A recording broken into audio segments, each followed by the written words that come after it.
music, smoke.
Welcome back, everybody, to the CBLOL English. We've made it just in time, just before the buzzer, to get started with split number one. Because, man, this split came around real fast after International. I'm Trajan. I'm joined by TDS, rejoining the desk for the first time in 2026, I believe. Welcome back, sir.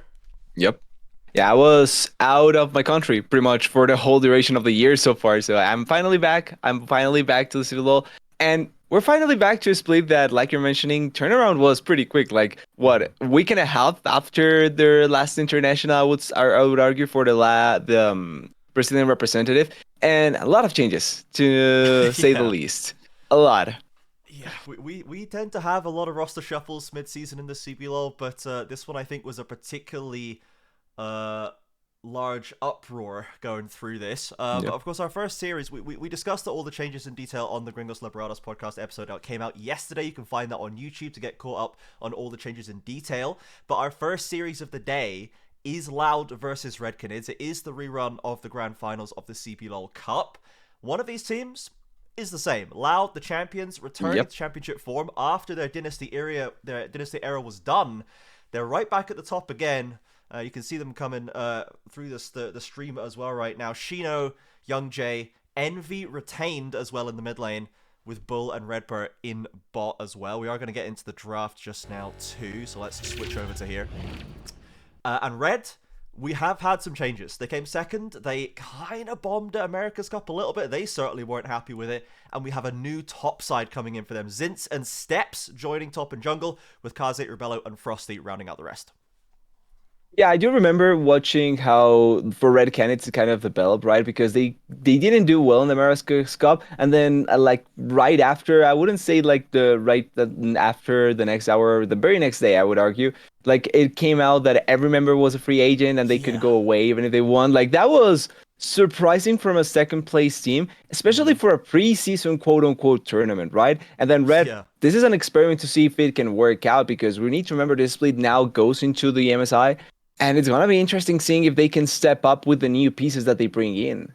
Yeah, absolutely right. The Red have been known to make changes quite quickly over the last couple of years. The end of the Aegis saga kind of showed us that. But in this Tucker's coaching era, you can see him behind the players just now. It felt like stability was more the focus, and they were trying to build up these players over a long time. They gave it a couple splits, but once the changes were called for, as you said, it happened very fast. There was no hesitation there, and there was a lot Yep. of discussion as to what it was going to be. We could have had Frost the AD carry with Uzent support. We ended up having Steps coming into the jungle. We could have had FMB in top lane or Zints. They were swapping their ideas kind of back and forth throughout the offseason. It was very hard to tell which direction Red was going to take. This is the way they have settled, though, and I wouldn't be surprised if we see more changes throughout this split. They seem very happy to test new formulae here. Now, to catch up with the draft, it's still pretty much Yep. the same as you're used to. Xin Zhao versus Vi in the jungle, and Ezreal Seraphine in the bot side, denying an Ashe Seraphine from Rebello and Frosty, and then the classic Ambessa coming in on the top side for Red.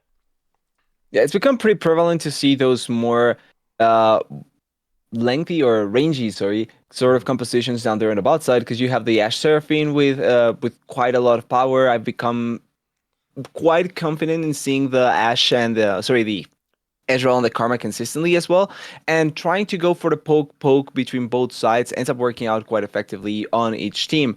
I think the Seraphine here with the Ezreal is going to be messing up quite a lot with this Ashe because Ashe does have the range, but having the consistent poke, the consistent healing, and also the late game power from the Seraphine is going to be amazing here. And it also opens up a lot of space for Loud here to have a pretty consistent mid laner and even just a top laner that can soak up a lot of the damage and allow for the teamfight to happen naturally. So Red needs to have a little bit more action early on to be able to stack up onto the damage that they want. And Oh, it's going to be an Ashe support instead. okay. We've tried to, so potentially prepared for the Seraphine steal away. We saw Ashe Seraphine start dominating bot lanes in the CBLOL Cup. We then started to see the next development, the stealing of the Seraphine, pairing it with Ezreal's or Misfortunes. And now we have the next step. We have the next evolution. We've got the Ashe support pivot with the Varus left open, a champion that was so heavily banned kind of across the global regions in the first split of the year. So we've got the Aurora coming in with a Rek'Sai paired there for Loud, a classic kind of absorbing kind of weak side top laner for Shino. That's a standard role in this roster. And Envy with the burst heavy Aurora is pretty expected too. So I think the Vi is the only thing we haven't seen too much of before from Loud, but it's really just because it was banned so much, right? It's not that it's unusual for them to pick it, but Loud do seem to be, they've kept the same players, same formula, they seem to have the same approach to the draft, and they're clearly feeling confident coming in here as the champions this year. Yeah, they didn't want to like change a lot of things here, and I think that makes sense, especially just the start of the series. You can experiment the longer the split goes, but for your first series, you do want to try and secure like a good momentum going forward, and I think they are going to try and do that with a pretty consistent composition. Now, looking at Red's comp, I think it's a little bit more aggressive. They are going to try and look more for like a power spike around the mid game, try and make things go a little bit quicker, especially because their bot lane looks like they want to accelerate a little bit sooner compared to the other side, and having double AD carries gives you more pressure early on, gives you more opportunities to go into the enemy side more frequently, and it also allows you to have more chances to even go for dives with the Xin Zhao, because this way, if you do more damage to the enemy side, you just force them into a really bad spot, and the Xin Zhao can try and go for dives or dragons or whatever he wants, because he will have a lot of control down there.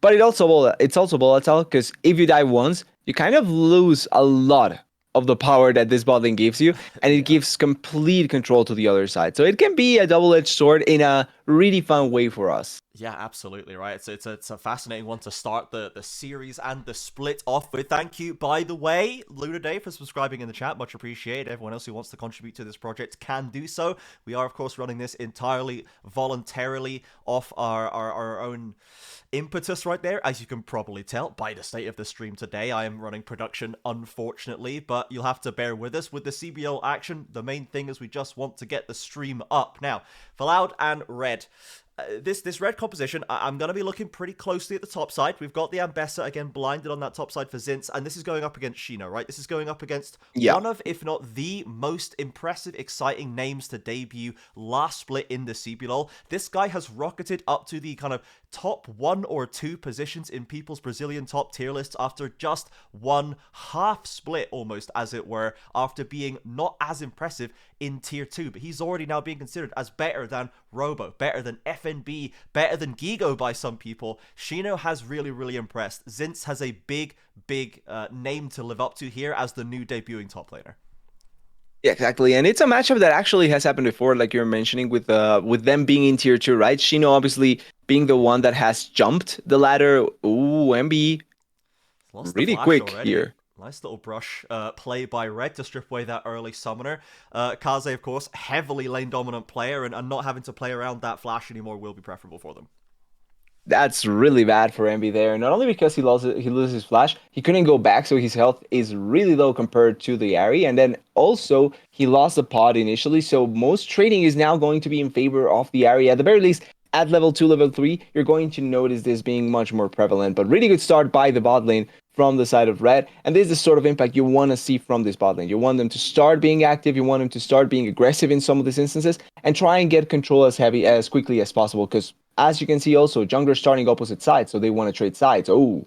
Yeah, we see this summoner trading in the bot side as well. It's become very, very common in 2026, and it's fairly even. Redbird takes the lion's share of the damage on Loud. It's more evenly split for Rebello and Frosty, and this is one of the other elements for this Red composition, right? Is we've got this Varus Ashe in the bot side. It's very dominant. It's a little bit off the wall, but I'll be honest, in that offseason, given all the considered changes of Frosty maybe being promoted to AD carry, bumping Rebello back down to Academy, despite how well he'd done so far, as Frosty now suffering on the Ashe, and Bull with the first blood.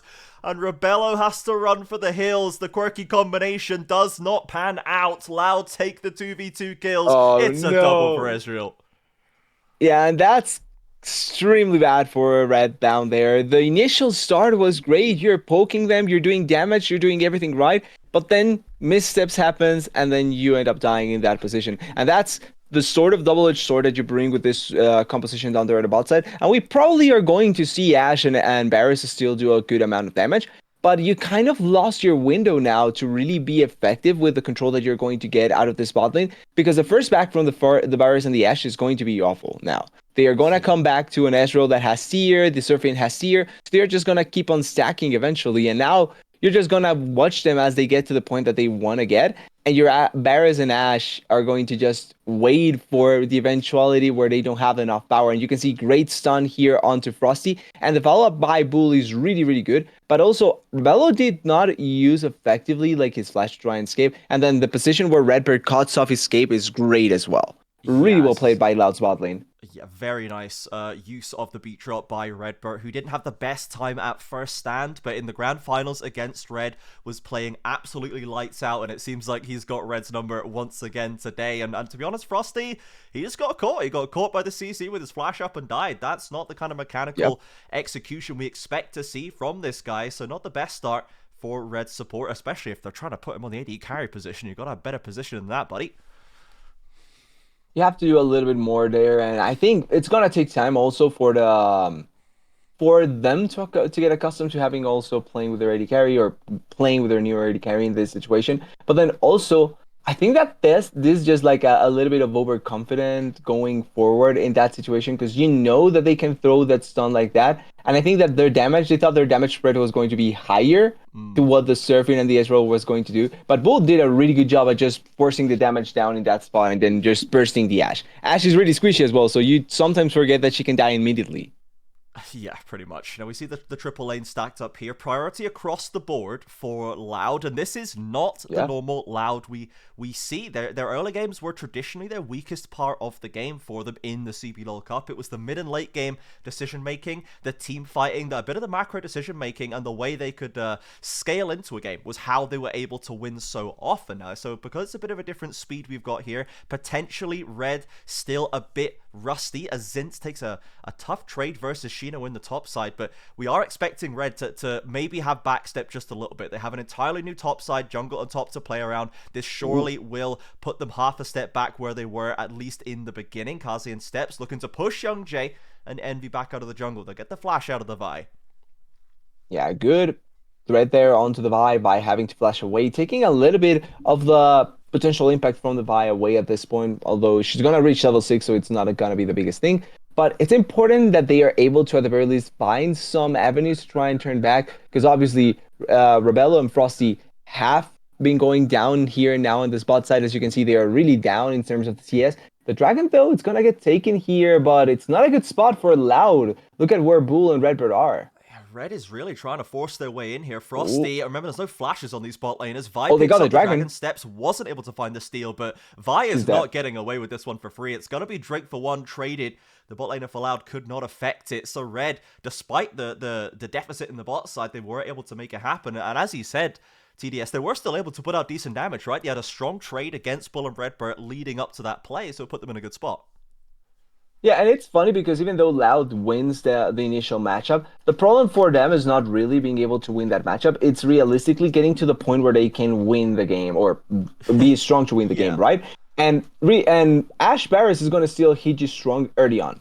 The problem is when they cannot go hand in hand towards the Seraphine Ezreal, that's really where it starts being bad. But I like that Red realized this, still trying to go forward and force a little bit. They had a great trade onto Bull that pushes him back. And then the Seraphine and the Ezreal end up being in such bad spots that even though the Vi gets the Dragon, she ends up dying because no flash with that initial play that happened earlier. And then the follow-up is just not there. So still nice moves by Red. And like you were mentioning before, Loud is still trying to maybe make their early game a little bit crispier, because those are mistakes that you can make. But at the same time, it's something that you don't see a lot of the early game teams do, because they understand when their timings are and how they want to try and play those early stages.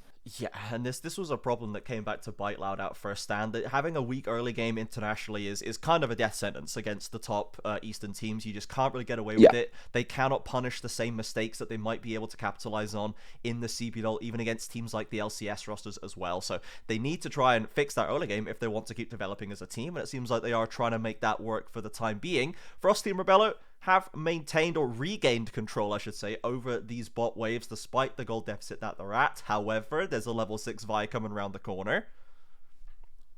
The angle is really good. I really like the way that Young should try and play around it. And this would be kind of the first gank essentially of the game, as Frosty he knows did not have vision. He's very suspicious of that brush. Yeah, he's going to check it. There it is. Really good choice there, because he was actually about to walk in blindly before he actually decided it's not a good idea. And really good there by Frosty to respect the lack of vision. But we haven't had a lot of interaction from the junglers into the lanes. Not really the fight that we just saw, more so just the lanes in itself. No jungler has gone yet there. The first attempt was Youngjae, failed miserably. Now maybe the Xin Jiao can try and go for something, but it just doesn't look like they want to go that aggressively into a gank. Yeah, we maybe I'm waiting to see a potential play over the Grubs or the next Drake, perhaps, where Steps can lead the charge in as the only Red member with a gold lead at this point. The new promoted jungler, one of our LLA players as well, not a Brazilian local, this guy. So we have a mid-jungle duo, both from LLA heritage at this point for Red Kinids. Youngjae gonna start off those Grubs, and with Steps still rotating to that top side, he might not even get there in time to contest it. You can see Envy already covering off that jungler entrance, and perhaps with one Grub picked up, they'll think about top lane instead. Zin's down to half. Xeno obviously can dive and cancel the tower aggro pretty easily. Just Envy's there for the burst. Ash Arrow crashes into the Vi. Zinz is dropping low, tries to flash away from the Between Worlds, but Youngjae gets the kill. Kaze's around the corner with the Spirit Rush. Lovely charm onto Envy. Follows it up, makes it the 1-for-1. Steps is there for the damage to get that second kill. Really well done. Great response by the side of Red, especially because they were ready to fight for the Grubs. They did not expect the top lane play to actually come through in that position, but the response was great. Great Ash Arrow as well coming in from Frosty. The value of having that super long range ultimate that can impact any place in the map. And then after that, you have two of the members that you kind of want to see stepping up, funnily enough, in Steps and Cassie appearing there, getting a couple of kills, and now turning the balance a little bit more on the side of Red Canids. They have these Grubs, maybe they can try and go a little bit more aggressive onto the turrets, and this is aggressive, certainly. Going with the Varus ultimate there. Nice chunk onto Redbird. They didn't force the issue, though, and with an Encore still on deck for the Seraphine, perhaps a good idea, but they're still trading well. Let's see this top dive again. Zinz does waste a decent amount of time, and the Ash Hour really helps. Yeah. Yeah, they took way too long, I would argue, to try and make this happen. And then the Ash Arrow, it's not super long range because you see the Ash coming down here. But at the very least, it's one that it's long enough that you can get a really good stun. Redbird was able to just provide, or sorry, Redbird not, sorry. Red were able to provide just enough CC to be able to lock them down and then have enough damage to follow up. And one of the main problems there is that even though the Bai has the ultimate, the cancellation that can come through by the ultimate from the Ambessa makes it really difficult to pull off this dive unless you're by yourself. Like you really need to be alone because if not, the Ambessa just has a lot of outplay potential for the team to arrive and just sets them up for success there as well. Ooh, that was close. Another Crystal Arrow sails just past Redbird, drops a ward and sees steps coming around the corner. There's in Zhao. Bull is really far ahead. Forward. Yeah, Bull has got a lot of distance to cover. It's going to shift forward. There's no Great mana stun. left on him right now. Rebello, though, with no Varus ultimate to secure the kill. The damage is strong enough, though, to push Bull and Redbird back to base. And with a Hextech Dragon on the field, Red are going to start it up. Yeah, it's going to be a 1-for-1 in Dragons here. I like the idea there by Steps to just walk forward because he understood that where Bull was a good attempt to try and go for him. That being said, if there was a Varus ultimate, if there was an Ashe ultimate that didn't miss like that, there's a good chance you actually can try and set up a kill against Bull in that position. But free Dragon at the very least, you get a push into the turret, you get to restart the setup of them on the map, and then try and maybe play a little bit more with Cassie, because yes, he's like playing in the area and it's not like MP is completely far behind, but the advantage that Cassie has is something you can try and look for as he is getting locked down here. Envy really wants to bait him into a play, right? He wants him to use his ultimate. He wants to try and bait the 1v1. He had Seraphine and Vi around the corner, and Bull has somehow ended up in the wrong side of town. Steps comes around for another gank, and he and Frosty take that Ezreal apart, and misplay from the Loud AD carry. Gets a little bored and pushes a little too far, and meanwhile Kaze was not picked away in the mid lane. He's going to TP back. Had to use his ultimate at some point as the dive was coming down on his head, but he survives. Yeah, not gonna lie, I was not paying attention to what Bull was doing down there. I was way too focused on the mid side I don't know on the if he map. was paying attention to what he was doing, to be honest. Yeah, that came out of nowhere, and that's a great kill that they are able to find. Once again, Steps is finding this place in some place of the map that at the start we were talking about the junglers not interacting much. Oh, Frosty. Ooh, flashes to get away from the knockout, but the Even Vials will follow. Encore. Encore as well. There's a lot committed on getting that Ashe down. The charm doesn't connect, but we do have Ambessa around the corner, dropping low, trying to buy some space. Steps on the front line, almost catches Young Jay, but not quite. Double kill for Envy, and the 3 versus 4 now once again comes through as Rebello has arrived with an ultimate. Another re-engage from Xin Zhao will secure a kill for Red. It's a tough fight, but they'll make it the 1-for-1. Yeah, it ends up being pretty similar. One of the main things, though, is the fact that they did have numbers advantage in that position because Rebel did come up there. Meanwhile, Bull is just farming on the bot side. So, all in all, for Loud, not a bad play because they are able to find something pretty similar when they were having less members in the map. And then also importantly, even though it's not something that like it's very clear because of the changes that currently happen, they are taking so much damage onto the turrets. They are really far ahead in gold just based off of that. And now, yes, they may try and go for kills here and there on the side of Red, and Steps maybe in a really good spot, but the gold lead is still much more in favor of Loud, even with all that has happened.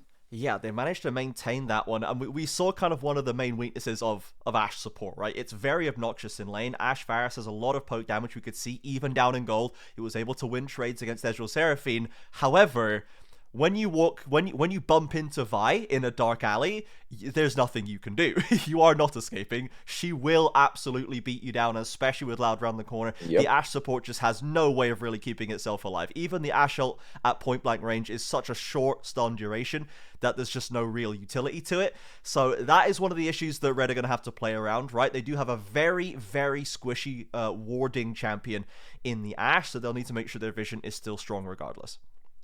When you think about it, they don't really have anyone that is tanky enough to survive a lot of the trades. As okay, Zeno is actually pulling off something great. Who tries to tunnel his way to safety. The charm stops him getting another one, and Kaze will pick up the credit for the kill with the Spirit Rush as well. So Shino pushes his luck a little bit too far right there. The Ashe Arrow was used again, so that's going to be off cooldown in case they want to protect this mid lane. Looks like Loud might be looking for a repeat of the last play.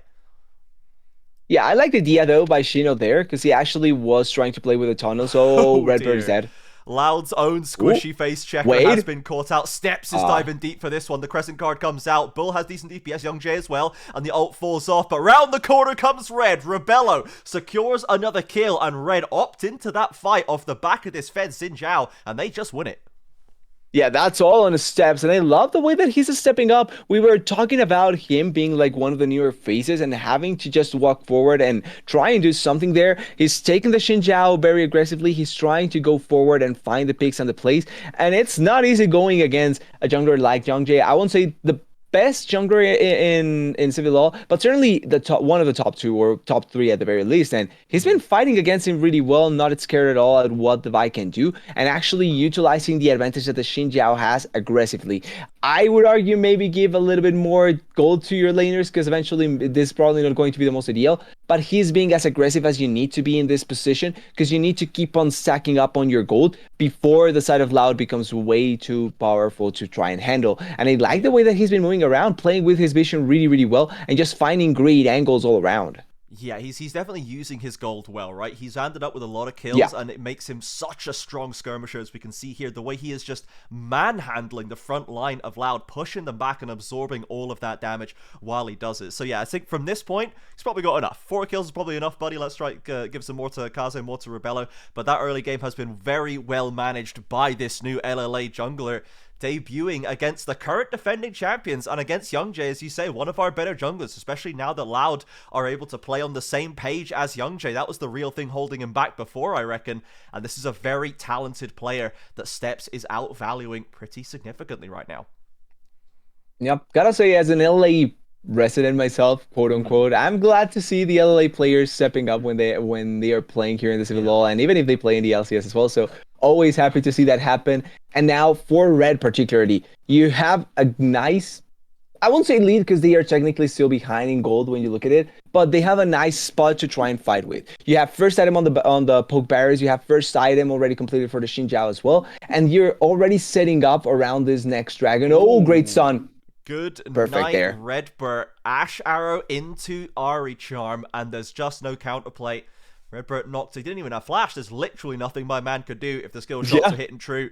So Red are going to walk away with a second Drake in this game. Lovely pick for them to set up, and that's what they really need to be getting done, as Zinz is trying to keep Shino at bay and topside. The game really hasn't been about this new Red top laner, and Shino, I think, has been showing the quality that he still has. Did get some help from the team as well. We'll see if the Ambessa can do a little more once that big 2-item spike is hit, as Red are losing some buffs, but they're gaining some gold. We're now dead even on the gold front. Kill lead for Red. Objectives in their favor too.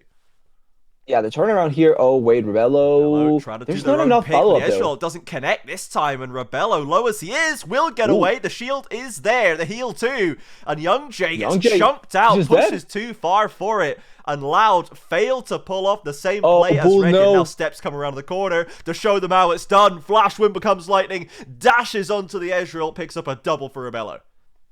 Yeah, who needs a Korean when you have a Ben as well and in the jungle, I guess, because that was such a good play coming in by the side of Red. First of all, a misplay by Loud, we gotta say it, because the idea is not necessarily bad. Oh, wait. Okay, that was close. The repeat of the classic Ash ult crashing into Envy. We've seen that many times, even in the short number of games he's been back. Yep, and if it hits, it's pretty much dead, Envy. So really nice attempt there. That being said, just focusing on the play a little bit. The idea is not bad. I don't want to say that Young J was like pulling off a bad play. The idea is good because if you lock down the Barris here, if the ult hits, it's a dead Barris. But because Bull did not pull off that play, then Young J overcommits way too heavily. You have a lot of CC on Frosty and Rebel with their ultimates up, even though the Ashar wasn't up, but you still have the Barris ultimate, and then you don't know where Steps was. So you're just setting yourself up that if even if you kill the Barris, if you overcommit at that point, you're putting everyone else in danger. And that's exactly what happened. Then Young J dies, Bull dies, you lose every bit of control that you had at that point in the map, and now you once again give Red another angle to try and come back into this game. Now the gold lead is in their favor. You can see that it was Red all around until it went back into Red's side. That's a weird thing to say, but it works like that because Red is now in the lead. Yeah, I mean, you could see the moment in that play where Loud had to just go, you know, mission failed, we'll get him next time, and just call it off. But Young J reaches too far, right? He goes for another Vault Breaker, gives it away.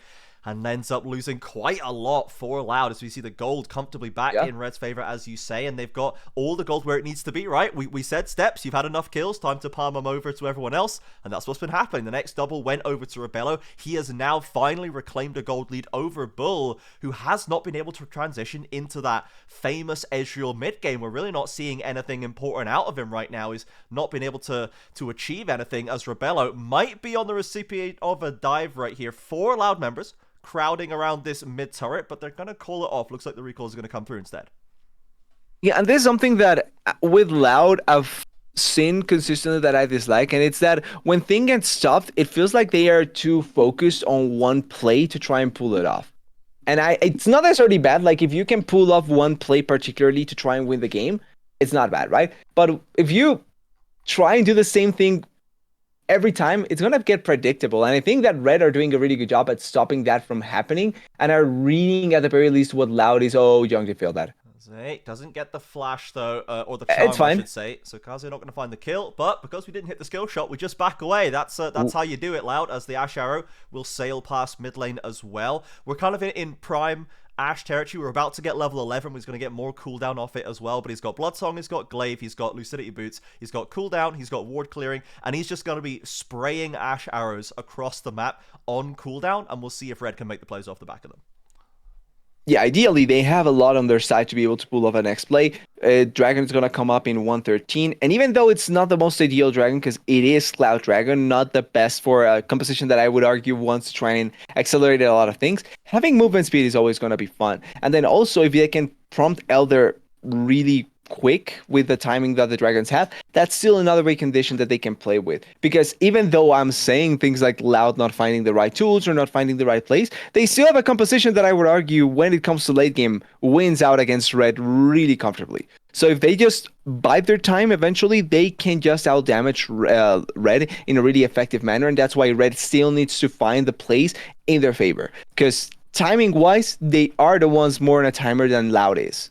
Yeah, absolutely. The Red fans will probably still remember that game from the CBLOL Cup, the regular season game with Red and Loud, where Red threw, I think it was about 12.5k gold lead they had over Loud, built it up off the back of Frosty's Pike, and lost it all on Curse's Pantheon as the Varus ultimate is cleansed away from Bull. So Red, they've got a small lead, a nominal gestural lead, certainly not the kind of lead they had before, and they are on a bit of a timer. They cannot afford to sit around and outscale for free. We need to see them keep building on the success if they want to take the first game of this best of 3. Now, Shino, if he pushes any further, he's probably going to be receiving the 3 versus 1. Here it comes. Now, can he get to the tunnel in time? Kaze, he actually flashes over it, so at least he doesn't get away without losing anything, but ultimately, it's Ari ult for Rek'Sai Flash. Yeah, the flash is the right play there. You have to respect the threat there in that position, especially because if one connects, you're dead. The next one is going to connect, and the next one is going to connect as well. So really good flash there by Shino as Ash Arrow goes wide again, but I like the attempt in that position to try and go force the play there. They don't lose the turret either way at that point. And then also, it's in a position where they can try and look a little bit more towards what they want to do after this. The problem is that because the play doesn't work out, now they don't have Ash Arrow for a Dragon fight. Oh, yeah. Okay, we've got Red still trying to hold on to this mid lane turret, which they have admirably kept alive so far, but the Dragon's been worked on. Kaze is watching and waiting for an opportunity to try and stop them. Steps cannot get in range, though, and the second Dragon is picked up by Loud. So quite a reserved play there by Red, not wanting to overpush, not wanting to force a fight they weren't confident in, but it does mean that they will not hit Soul Point just yet. Yeah, and it's also like showing a little bit on the Red side that most of their fights are going to have to start off of the Ash Arrow. Because their engage is either that, Xin Zhao going in, or the Mbessa hitting a super long range public execution, which is not the most ideal way to actually start fights against a team that is as mobile as Louds, right? The only one that you can kind of lock down pretty easily is the Seraphine. Everyone else has mobility, so it's going to be a difficult thing to try and play off of in the long run. That's why I see them consistently throwing the Ash Arrow, trying to force a play, trying to make something happen like that. Just like that. Kaze flies in, doesn't land the charm. Bull gets caught by the Varus ultimate. Kaze pivots the attention, catches him out. Even Ezreal can't escape that with a flash and an E. So we saw Red, even if they miss, 2 out of 3 of the options, if they hit one, it's still enough to get the job done. As Shino they hit will be one. caught with the charm of Kaze right now. Envy is very low, waiting in the brush, doesn't really want to get involved, stealths back to the tower, and a second kill on the board for Red. So the turret and the kills go for them. Yeah, but a big difference compared to the previous fight where the Ash Arrow went flying really heavily onto the side is that even though this time happened the same, it was 4 members pushing onto one objective. When you're sieging onto the other side, it's much easier to pull off an engage without having actual engage tools because you have long-range engage that can be followed up really comfortably, even if one misses. The thing is that they need to be either waiting on the side for that or easy or in a position where it's easy to pull off those things. And when there's a lot of members, you usually don't expect the follow-up engage to happen. That's why even though the Ash Arrow flies around, because they were hitting turret and a lot of effects are around, the Baron's ultimate comes out of nowhere. Bull does not expect that, and even though he tries to run away, he's just not in a position to try and pull it off. The follow-up is much more easy, and that's why in this position for Red, it just works out much better because of that, as they want to kill Sins, but he does have ultimate. Yeah, hard to pin an Ambessa down. They've Actually doesn't. Down to half HP. Oh my word, Envy just bursts him before the Ambessa can really get rolling. It is another kill. So a tough game continues for Zinz. 0-3-1 right now. Shino, not doing that much better. He's 0-2-2, but he does have 1,000 gold lead. And now we have Bull, has to cleanse away once again, but Steps is following it up. The Encore comes through, but will it save the Ezreal? It cannot. The last auto follows the Arcane Shift, and Steps picks up his 5th kill of the game. Young Jay and Envy are on the bot side of the map, and they're kind of trapped here. Kaze knows this, immediately dives forward, leaves Envy on a sliver, and Steps coming around the corner to clean it up. Young Jay looks like he's got no way out, has to try and turn to get the kill onto Kaze. Envy comes forward and follows the same play, and now he finds himself in the other side of the jungle. Surely, eventually, is going to get caught out. He may be able to sneak his way to safety, He's alive. On that top side, yeah, he's actually away with it. There's a TP coming in from Zinz, but I don't know if he's got the range to get the ultimate down. He might look for it. Envy spotted out by the Ash ult. Frosty does have the Crystal Arrow, catches him out. Envy caught is the stun long enough. The volley is there, and Frosty finally collects him. I was waiting to see if Envy was going to be able to escape there, but now this opens up such a good window for the side of Red. They can take Baron buff because both jungle and mid are down for the side of Loud, and obviously there's no teleport on Young Jay. MB will have teleport probably when he comes back. Actually, I'm not sure if it's the right timing, but it's not going to be quick enough, and the timing that he dies here, it's awful as well because it just gives such a window for the side of Red to get Baron and also reposition themselves to try and get something back. Now, a couple of good plays coming in by Red in that position because, yes, they lost the Ambessa at the start of it, but because of what was committed and the way that they were trying to push into the bot side, it gives an opening for Kaze to find a great angle and force onto Youngjae and onto MB. Now, the follow-up from Loud was not good enough to try and find something in comparison, and then Bull also died. So, even though Loud is trying to set themselves up in the game, try and control it or not do a lot of things, they are just crumbling under what Red is trying to push into them. It feels like Red is just throwing punch after punch after punch after punch, and Loud is just either not ready for it, not expecting it, or just simply not respecting it. And in a lot of situations, Red is just getting the best out of that. Ezreal should not die as frequently as he has when it's an Ezreal. No, I'm on board with that one as well, yeah. I think Zinz now with the Baron buff is going to be able to hold this top lane a little easier. Kaze is coming up the lane as well. Shino just uses tunnel aggressively, really pushing for this tower. That's far too aggro for the Rek'Sai to go for. Another misplay from Loud completely stymies the push, gives away a kill to the top laner, and Red have no such contest. They've got a Baron wave crashing on the bot side inner, plus a dragon being worked on by Steps. Yeah, it just looks like now they are trying to find something, any crumb that they can find, they are trying to push forward. When, once again, we talked about this a little bit before, their composition gives them the leeway to not have to force things and still have power for the later stages. Their composition will be better eventually. The problem is that it feels like they are forcing, they are in the composition that will eventually lose the game if they don't force something.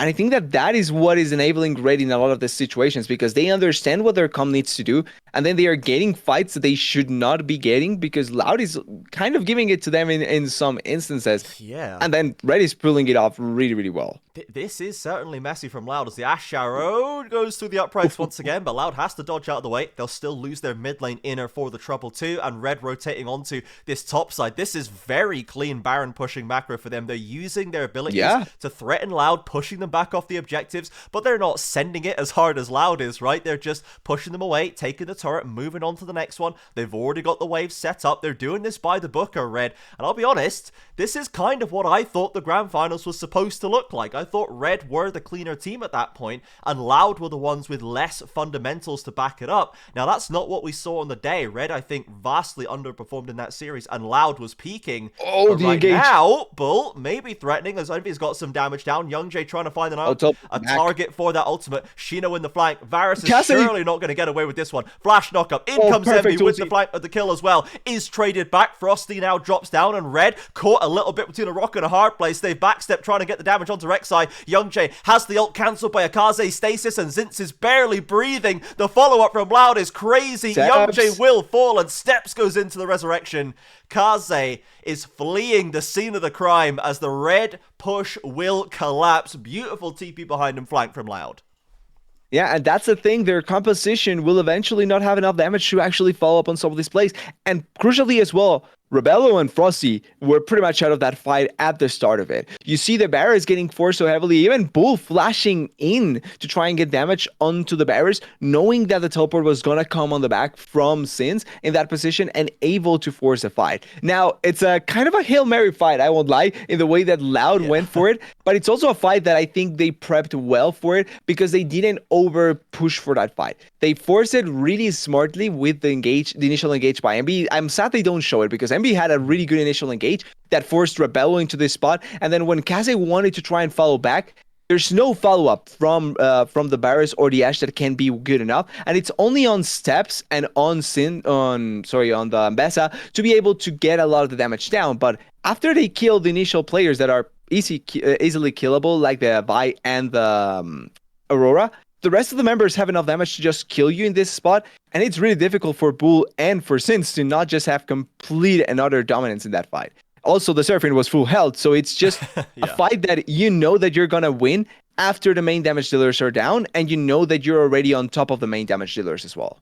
Yeah, absolutely. It's very well executed by Loud, and a couple of a little bit of an overstep from Red there takes too much damage on the carries, and Loud execute a good team fight. We know that Loud are absolutely strong team fighters. That much has never been in dispute, and their late game is a playground for them. This is normally where they find the most success in these clutch moments. So Loud definitely still has that strength. They are pretty messy, pretty scuffed in that early and mid game, and Red have been able to capitalize properly for the time being. Now, we have Baron coming up in under a minute. Red picked this one up without much issue last time. We know they still have plenty of playmaking tools. I'm looking for Frosty. I'm kind of just waiting for the arrow to come out, to be honest, as that is how Red have been approaching most situations so far.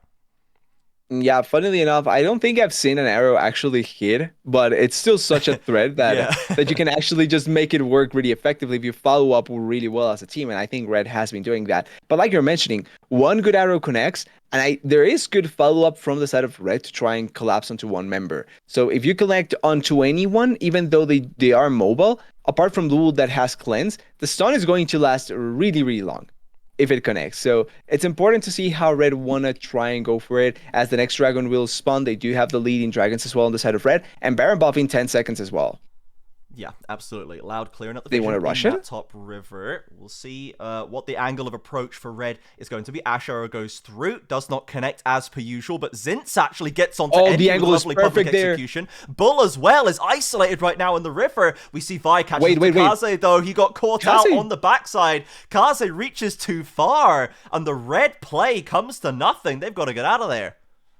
Yeah, that was such a good initiation by Sins, actually finding Bull in that spot, or finding the Seraphine in that spot, and then trying to go on top of Bull. Bull has to run away really quickly because he was getting really low at that point, but Kaze gets picked off on the side, and I'm not sure if he was looking just for the angle to try and follow up onto one of the members, or if he was going on to the jungler, onto Jongjay that was doing the red buff, and then gets picked off on the side, because a lot of the focus was already on Bull, but he just gets picked off trying to go for a similar play. And now Dragon goes the way of Loud. They will now be equal to Dragons on the side of red. Do they force this Baron here, though? Because they do not have a lot of vision around this area now. They could have thought about it, but Loud may have checked them before they could get it done as the Dragon is completed. Yeah. And this is our Ash Arrow onto Bull. Cleansed away this time. Doesn't quite have his flash up, but will at least have it for the next time around. Boo and QSS as well. He's really scared of all the CC. He has QSS and cleanse. Damn. Fair. Okay, well, belt and braces, as we say in the UK, so he's going to be safe at least for the next time this Ash ult comes around. And this is getting... It's getting a little dicey for Red TDS, I'll be honest. This is getting a little bit suspicious. We've lost 3,000 off the gold lead, more or less, and Loud have stabilized the map. They didn't lose any inhibs on those pushes. The Baron ran out, and they haven't managed to secure the next one either. So we're kind of waiting for the Red playmaking machine to just keep rolling, and if Loud can keep managing it, if they can force Red to actually just face them in a 5v5 and not be playing for picks, that is where Loud might have the way to get back in here. Yeah, they have a way to try and turn it around because, once again, if they find just a really good fight, and a lot of their team fighting comes with them being together as the 5 members, like their team fight is great, like we saw on the top side. So as long as they find an angle to try and force a fight or answer in a fight accordingly, there shouldn't be much of an issue, as Kazek's in a great spot here. If they don't spot him, he can try and force onto Youngjae if he's not careful enough, but... Ash Arrow, once again, sails past. We have to have another 40-second timer. Charm onto Youngjae, drops him down to half. Steps following up. And Vi has to flee the scene. Does have a GA as well, just in case they need to pull another snap fight, but it's going to give Red back control over Baron Vision. And the pendulum swings back the other way. But again, the gold lead is just ticking and trickling away for Red. They've lost another 500 gold since I last checked in. We're only 1,000 in the lead. A completely negligible difference at this stage in the game. Yeah, the lead that they had initially had to be pushed further than what they could, and then losing that fight, just enabling... Very bold by Youngjae. That was a terrifying breaker forward. Steps! They're fighting over the scuttle right now. Steps has been pushed down straight away. Both junglers get minced on the front line. The TP in from Zitz now to cover them. Both of them revive. Steps is still stunned, but the Crescent Guard keeps him alive. Youngjae managed to get out of there. Rebello, though, with the first kill. Shino, the front line falls apart for Loud. No one else can take the punishment. And the ultimate from Ambessa doesn't quite connect onto the backline. So the fight will end. Just one kill for Red afterwards.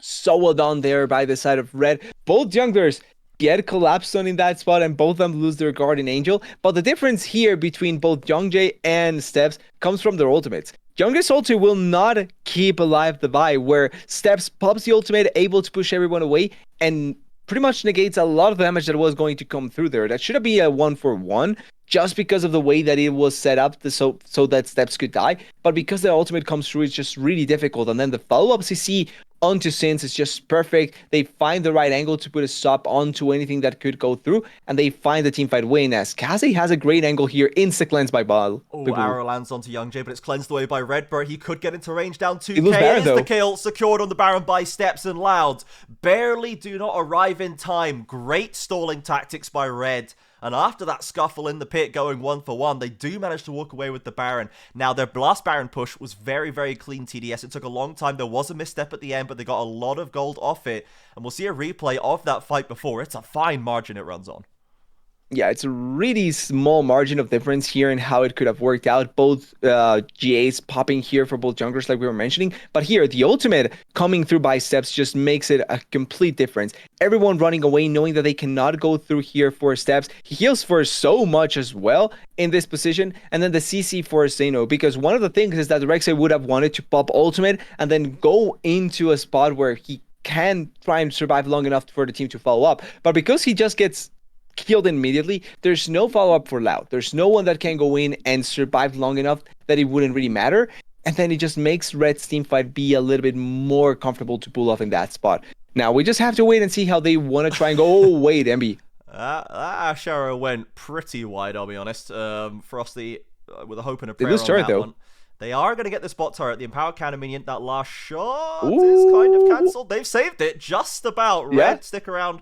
not quite long enough, and Loud will hold on to their inhibitor turret. It's going to fall on another push to come through for now, and the Baron's still ticking away. 90 seconds left on it, but we can see Red still with the same playbook. They're waiting for the Frosty Arrows, hoping for an opportunity to catch Loud. The Baron does at least give them a chance to pull the Loud comp apart a bit, right? Someone has to answer these pushing waves constantly. It does give them rotations to catch, isolated players on side lanes to look for, but right now, Shino is the only one not with Loud. They're trying to control the mid wave, and Red, I think, are threatening. There's a Cloud Soul to play for now as well, so Loud have to make a snap decision right here. They can get their hands on Rebello or Kaze. They could win this one. Yeah, quick thing though, there's no ulti on the Aurora yet. They have a slight margin where they don't have it. Oh, wait. Young Jay. Frosty's caught. Rebello takes a lot of damage. Young Jay's dropping low. He's got no GA again. Envy on the flank, though. Shotgun blast the Ashe out of there, but leaves him completely on his own. He's trying to chop and change positions, but Kaze catches onto it. Zints on the front line is holding down the fort beautifully. Goes into the resurrection as well, but he's already found a kill and kept himself alive. Bull, the Ezreal abandoned in the river. The last player from Loud in the vicinity, kiting out as best he can, but Rebello will end that streak, and the fight is Red's, the Drake Soul 2. Yeah, and such a good fight there by Red, but importantly, it's a timing that we were talking about. Loud did not have Envy's ultimate, even though he blows up Frosty in that spot, and he finds a great angle. That was an angle where if you have ultimate, you kill both Bears and Ashe. Like, there's no way you don't kill both of them. The problem is that because he didn't have ultimate, could only kill one of the targets, and it meant that now the rest of Red can come back into the play and stop the team fight from happening. And I'm waiting for the replay to happen because this is essentially the game-changing play. You have such a great angle by Envy here. It's pretty obvious. But if he has ultimate, both of them die here. He only can kill one member because he has no ultimate to follow up. And when he has ultimate, Rebello is already way too far away from even being close to trying and get and dying in that spot. And Sins is doing an amazing job, by the way, taking the threat from multiple members, killing one of them, and then just waiting for the side. On live, though, yeah, Youngjae dies again. Seeing the picture-in-picture, Red forging a path into that topside jungle. The Baron has dropped off, but the Cloud Soul is theirs. And Youngjae caught out before a fight could really happen. Now Red needs to be careful with these pushes. We saw they could get punished still before, but 4v5, the waves coming in, everything is set up for them to take this first game against Loud, the defending champions, who stopped them twice in playoffs in the CBLOL Cup. Red are trying to get some redemption here today. And this is what we really wanted from this first series of the day, TDS. A 41-minute game, back and forth it goes, but Red having to work as hard as they can to actually knock out Loud.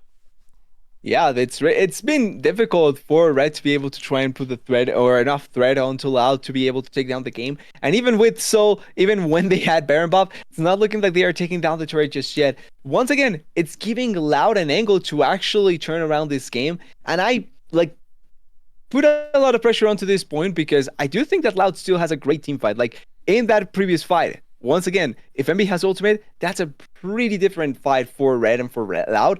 But now in this situation where the control should be on Red's favor, they have to push the issue here where they can take not only multiple turrets, or at the very least a turret that they can push into the base, but also not give an inch for Loud to try and turn this around. They cannot force a fight where Loud can just have their 5 members pull up their 5 ultimates, because that can be doom in this spot as You can see that's what Loud wants, right? They're really trying to just bait Red into an ARAM in the mid lane. They've got 2 inhibs down, and Red do not take the bait, as they shouldn't. The waves are going to push themselves. Zints is catching the bot side as well. One last turret to take down as Red are moving together as a unit, clearing out vision, doing it once again by the book as they did last time. Now they don't have the Baron buff. Another 40 seconds until the 3rd Baron of the game will spawn, but there's no need to threaten a steal necessarily. They've got so much map control, but Envy should still be respected. Rebello and Zints almost get blown off smooth, and Red have to back away. Yeah, and that puts a stop onto the push. Like, it's just so scary knowing that any engage from MB can be like difference between life and death immediately. And Rebello has GA and Sanyas, and that's still probably not going to be enough to stop the just immediate burst by MB if he's not careful enough. It's still difficult for Red to be able to close out this game, and it shouldn't be in the position that they currently are. But when you reach the point of the game when gold lead is negligible, because you know that even with the amount of gold that you have, they also are 6 items on most members, then it doesn't really matter to a certain degree, right? So it's gonna be on Red finding the right fight and finding the right angle to try and force so that they can win this game. I love the angle that they have here on the top side by Kase. They're looking for a fight again, though. Oh, It's Shino, great the front there. line, taking up that damage. Ingo's backline goes Oh, into wait. perfect execution. The backline of Loud Oh, it so goes far wide. untouched, but the Varus ultimate caught them, and Bull gets a kill onto Frosty. Envy now round the back again, looking for an assassination target. Young Jay is low but not Kase. down. Steps is in, flashing forward, taking the front line in his own hands. Big damage pushes him back. GA pop for him as well. Shino has managed to stay very, very healthy here. Oh, it's not a good and follow-up, Steps is caught out. Loud have managed to hold the line again. It's not good follow-up there by Red. They're finding better angles on the side of Loud, and the ultimate just kills members immediately on the side of MB to just be able to make the fight go their way much more easier. Steps trying to go in, but without ultimate, he's just going to be suffering much easier because it's not effective for him to dive in at this point in the game where there's a lot of healing from Redbird, a lot of the dashes coming in by Bull as well. That's not a... Wait, actually, Sanja's there by MB. Maybe he dies? He is going to have to step away. Red No. didn't quite get the pieces in position as Kaze takes an arcane, True Shot Barrage, I should say, and chunk down low. But Red, they opted in for the 5v5, right? They thought they had a good enough angle, but that's where Loud wants to play. The map is in tatters for Loud. The only thing they can win is a 5v5, and Red gave it to them. That's not what they were doing before. Now the Baron contested. It's down below 4k. Zinz is in range. There is no smite option, though. Shino and Envy and Redbird and Bull, they should be able to try and take it, but Zinz is diving in deep for it, going lower and lower, and Shino clutches it out down to 250 as Rebello is very, very low himself as well. Envy might have gone too far, though. Frosty picks it up. Shino on the front line trying to kite it out. Kaze looking for a target. He's got Spirit Rush charges. Bell and Redbird are in danger. Down goes the Ezreal. Young Jace arrived with an ult onto the Ahri, but it can't keep the team alive. And Red this time take another fight just after the last one. And with the Baron Shred in play, no ults on the table, Red look for the win. There's Baron buff here by Sino, but I'm not sure if he's going to be able to stop here. They have Kase, they have Steps, they have Sins as well. It's 4 members strong for this push as, oh no, Sino just went in. He's dead. Caught up with a charm. He manages to tunnel back to safety. He's got GA as well, but he might not be dead. But the game is certainly over. Red Canids looked on the verge of tossing away another Loud victory, but they will stay strong mentally and gameplay-wise, and they'll take that first win of the series. It's scary how close it was. Red taking the win out of the jaws of, getting the loss out of the jaws of victory, I think it is the way that it said. If not, I'm sorry, I don't remember the exact phrase, but like that was Red almost losing a game that was really, really on them for the pretty much the whole duration of it. Loud find really good fights, don't get me wrong. Like I think they got really good fights in a lot of the situations where it could have been difficult for Red to turn it around. But that last Baron buff, I'm not sure what they wanted to go for a fight. If they just secured a Baron and escape, this game probably lasts another 5 minutes and we see an Elder Dragon coming out. And probably a Loud win. But they just overcommit and find themselves in a really awful spot at the end. Yeah, we have seen that story play out several times. If that had gone to Elder, I think I would have started to favor Loud as well. That was getting very, very dicey. But Red do manage to clutch it out. We saw great stuff from them there, and especially, you know, from the jungler in Steps, right? What a debut game from him. Fantastic early and mid game from this Xin Zhao. Zinz had a little bit of a slower time. You see, he does have at least one very dedicated fan in the audience with Zin painted on the man's forehead, but ultimately it was a slow lane. He was getting focused out, but I like the way he was team fighting. I like the way he was using the Ambessa, and that critical play around the soul fight. Zinz did a huge amount of work with the Ambessa, so not a decent start to him. Pretty flashy for Steps, but Zinz certainly was pulling his weight. Yeah, and I gotta say, like, even in lane, I think he did a pretty good job because when you're talking about like the level of hype for some players and the way that they want to play, right? You're going against essentially the hottest new player out there right now in the form of Zeno. And the response by Sins was actually really good. Like, it's not flashy, it's not solo kill, but he was never a threat of actually being a liability for the team. Like, he never died by himself. He always was really well in lane. He never let Sino, like, had a lot of control in a lot of those situations. That is not something that was going to happen anyway, right? Like, in a Mesa-Rexy matchup, you know that Rexy is going to push you. But finding angles that he needed to, died only once, and that also pointed into a double kill for his team. So, I mean in laning phase, right?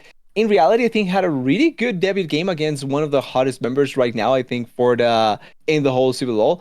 And if you can keep up this can be a really exciting top side for the side of Red when you look at it. Kaze had I think the Steps and Kaze had the best game out of everyone, but like the top laner are also stepping up here. And then Redbird and Frosty, or sorry, Robello and Frosty. Because it's Red, I'm confusing their names every time. But Robello and Frosty, they missed a little bit on the early game where I think they shouldn't have been 2v2'd at all. But in the rest of the game, great angles, great team fighting, great damage out there. And Frosty never hit an Ash arrow, but never was put in a spot where he was not finding angles for his team as well. Yeah. With vision control, with a lot of their damage on the side by the Ash, and I think played a really nice game in general. Yeah, you could see that Red had a clear game plan, and almost all of the time, 95% of the time, they stuck to it very, very well. They did get drawn into a couple of 5v5s that Loud were fishing for. A lot of the time, Red were smart enough not to take it, but a couple times they did kind of get baited into it, or maybe just thought the angle was so good that it would work anyway, which sadly did not really work out until the very end there. So still a little bit of learning to do, but certainly Red look like themselves. They don't look like a substantially different team, which is a good thing, right? They were certainly doing very, very well last split anyway. So we're going to go to a quick break for now. We'll be back with game number 2 before you know it, so don't go anywhere, everybody. We'll be back in just a few.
ali em cima do Bull na rota do meio. O W1D1 também, acho que tava 1/7, se não me falha a memória. É isso mesmo. Vários momentos do jogo, então estavam se excedendo enquanto as side lanes estavam conseguindo pegar aquelas pressões, mas a Red ia lá, coletava também, tem grande mérito da Red, afinal de contas utilizando essa Ashe junto da Ari, foram pegando pick-offs, e aí nessa luta que parecia mais uma boa luta pra Loud, né, na sequência, mas não foi, o Wendy acabou errando alguns recursos, e aí o time da Red ganha alma, vai pra um outro barão, mas nesse barão foi o primeiro da Loud, a Loud justamente nesse barão perde. Cara, que final peculiar, né? Um final bem com a carinha da CBLOL. Eu até tinha separado aqui o dado que essa foi a primeira Ashe suporte do mundo em 2026, nas Ligas do Tier 1, e tem quase 2 anos que ela não aparecia aqui no CBLOL, né? A última vez foi dia 7 de abril, então aparece a aparece com vitória. E eu sinto que nesse jogo de mapa, o time da Red deixou muita wave sangrando, muito recurso se perdendo na side, mas eles conseguiram cobrar também, encontrando algumas killzinhas justamente no 3 que a gente tá falando aqui. E a narrativinha do Frost treinando a The Carry agora pra trazer a Ashe, existe? Existe essa narrativinha, existe, né? Tem essa narrativinha. Talvez foi isso, guys. Talvez foi isso aí que eles usaram nos treinos aí, o Frost jogando de atirador, agora trazendo essa opção de Ashe suporte. Fearless Draft continua lembrando que essa primeira e também a próxima etapa aqui do CBLOL estamos em MD3, guys. A nossa fase regular é MD3, então beleza, a Red conquistou a primeira vitória, um grande jogo do Steps, mas ainda não tem nada resolvido, guys. E agora a Loud tem que tentar se encontrar, especialmente como a gente viu esse 3, né? Esse 3 ele tinha um J2 e Redbert no mid-game, que é onde geralmente a Loud costuma ir melhor, se bagunçaram demais. Senti que faltou um pouquinho mais, talvez, um campeão para Clear Wave. Entendi exatamente a proposta do EZ com o Serafim. Senti falta também do Yang J jogando por esse bot. Pô, você tem um EZ 2/0 com menos de 10 minutos de jogo, você não tem uma vai lá campando 2 atiradores no bot. Eu achei que faltou um pouquinho dessa produtividade. Aquele dive no top que eles tentaram pra cima da mesa deu muito errado. Então, achei que faltou um pouquinho na Loud, mas talvez sentindo, né, um campeonato que tá começando. É isso, faltou da Loud, mas vi muitas coisas boas nessa Red, viu, Rafa? Porque a gente tá muito na dúvida. É tanta mudança, 2 rookies chegando, Zinx e o Steps, mas pelo menos por enquanto, Rafa, olha, essa chegada do Steps parece que o Tocão cozinhou direitinho, viu? O menino mandou muito bem na estreia, que geralmente a gente fala, estreia, tá nervoso, tá ansioso. Aqui não demonstrou nada, viu? Ô chefe, Cloud escolheu o first pick, assim como na primeira, a Red escolheu o blue side, não temos mudança. Respira fundo, meu amigo, tá preparado para mais 46 minutinhos de jogo aí? E vem uns 50, meu amigo. Eu quero ver esses jogos cada vez mais pegados, porque mostra que o nível da galera tá subindo, eles estão conseguindo entender muito bem o jogo, indo e voltando, conseguindo fazer essas jogadas mais intensas. Agora que o Ball tem voz, fala pra gente, Ball, o que é que você viu nesse jogo 1 e você esperava desse jeito esse jogo? Olha, eu fiquei um pouco chocado, porque na minha opinião esse jogo mostrou um pouco das fraquezas da Loud, que na minha cabeça elas teriam sido resolvidas nessa reta final da própria CBLOL e também no first stand, agora no começo das primeiras do CBLOL. E também mostrou uma Red, parece um pouco mais adulta até do que a última, e tem jogadores novos, então pra mim é algo meio inesperado, na minha opinião. E tô muito surpreso, principalmente com os Steps, como o Takeshi mencionou. Acho que ele fez um trabalho muito bom no early game e no decorrer do jogo inteiro. Acho que ele foi o pilar junto com o Kazé, então tô muito surpreso com isso. E assim, eu acho que pode ter uma coisa assim de diferente nessa Red agora, talvez batendo menos cabeça, talvez mais na voz do Kazé. Eu sinto que o jogo ele girou muito nas tomadas de decisão dele.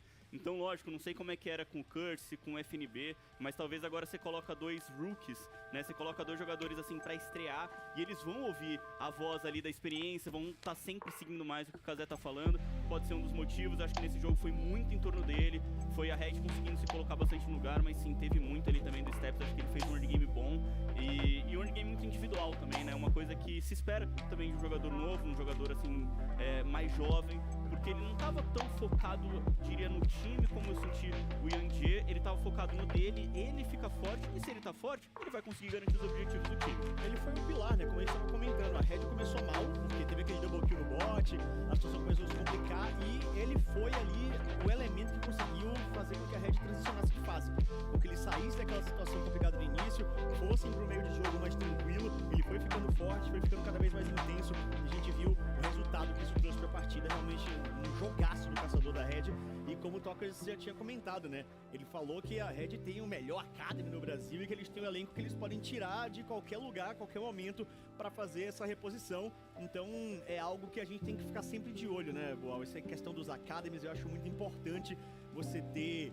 um elenco que possa tanto fazer trocas quanto possa se integrar também o tempo inteiro, né?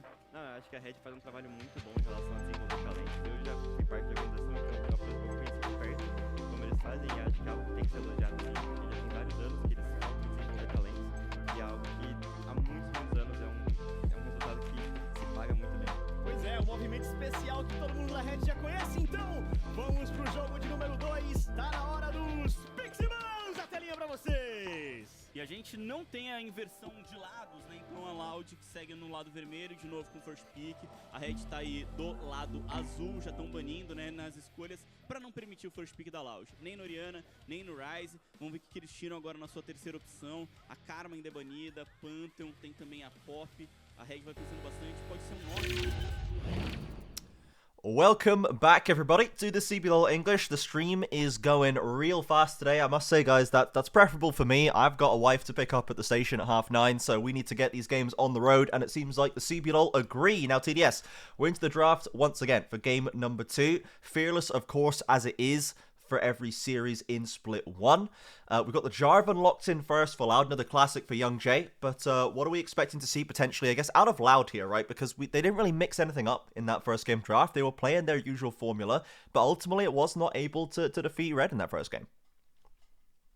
Yeah, exactly. And with that, now looking into game 2, I think ideally for what Loud needs Consegue ser muito útil em basicamente esse jogo. a problem just trying to go for something that can replicate the team fighting prowess without really throwing the game in a lot of the situations that they were kind of throwing it.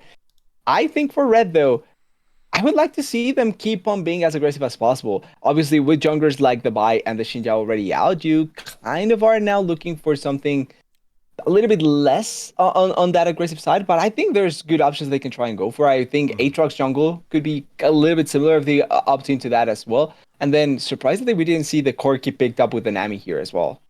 Yeah, they didn't opt to take it as a duo. We do see it now quite a lot, as Corki Nami became kind of one of the, if not the premier bot lane duo in the last, or on this current patch. We did see a lot of denial of it in the same way that we're seeing Ashe and Seraphine now being split up intentionally by teams trying to break that duo up. We see the same from Corki Nami sometimes, and so far we have the Nami picked in, but there is no try to deny it, but this has become Loud's answer. We saw this at first stand, we saw it before, I believe we actually saw it we might have seen it in the grand finals as well. We definitely saw it in first stand at least once, where I think we saw it both the Lion series and the JDG series, where Loud's answer to Corki Nami is Kalista Renata. They're happy to give them over. I'm not gonna lie, I dislike the Kalista Renata answer in that sense, but like, it's more of a personal preference. I can see the value on it more so than just being straight up bad. But now the Lucian Nami, so usually you expect now to be the Corki Nami just because of how strong the duo ends up being. The Lucian Nami was the duo of old, right? That was the one that you went for when you picked Nami, it was Lucian. When you picked Lucian, it was Nami. It's gonna be interesting seeing how it works out here because once again, it's a sort of duo that I think will spike much heavily or much stronger early and mid game compared to the late game that the Corki does or can provide. But it also means that it may fall down compared to what Loud can bring out, especially if they don't have like a scaling mid laner as well to follow up here on the side of Red. Then it can be a little bit difficult to really maximize the value here in this position. I do think though that Kalista Renata at the very least will not scale better than the Lucian, so that's good as well. No, certainly not. And it's interesting that we have gone for the Lucian Nami instead of the Corki being left open right there. So I think Red have opted to try and say, okay, well, maybe the Kalista Renata into the Corki Nami is fine, but we actually can go back to the classic Nami pairing, and maybe that will fare a little better. Second round of bans coming through. Syndra and Cassante denied by Red, really targeting those solo lanes as Envy and Shino yet to lock the picks in. And a LeBlanc removal by Loud, trying to limit Kaze's potential, and a Talia as well. So instead, really focusing on that mid laner. And we'll see if Loud are willing to give... Well, I guess they can't necessarily choose to what counter pick to give Envy, but I think one of the things that I don't like about the way Loud draft particularly is the fact that they never give Envy a chance to counterpick in these games. He's almost always blinding into, you know, some of our most dominant mid laners, and I feel like it does limit his impact somewhat. We saw what he could do with the Aurora blind last game. If we give him a decent matchup, I'd love to see that happen a little bit more as Red go for the Rumble first pick in the second rotation. Yeah, first pick. So this is a mid-game, once again, a mid-game focused sort of composition coming in from Red. I like that they are going this aggressive against a team like Loud, trying to be much more impactful early on. And they are also giving Saints an attempt at having a much more aggressive lane as well, which can be fun here because it looks like Sinnoh potentially taking the Sion angle, which I don't necessarily dislike. But it's also going to fall really heavily onto both Bull and MB to find the win here. And I don't dislike the soy pick. I dislike the soy angle they have here.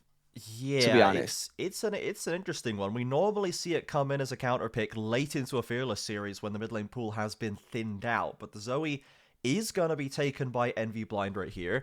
And yeah, the Shino Scion, I think generally, even when we have some picks where we think there are potentially better options, even weak side tank options for Shino to play, he will opt for the Scion, or Loud will opt for the Scion kind of above anything else, generally speaking.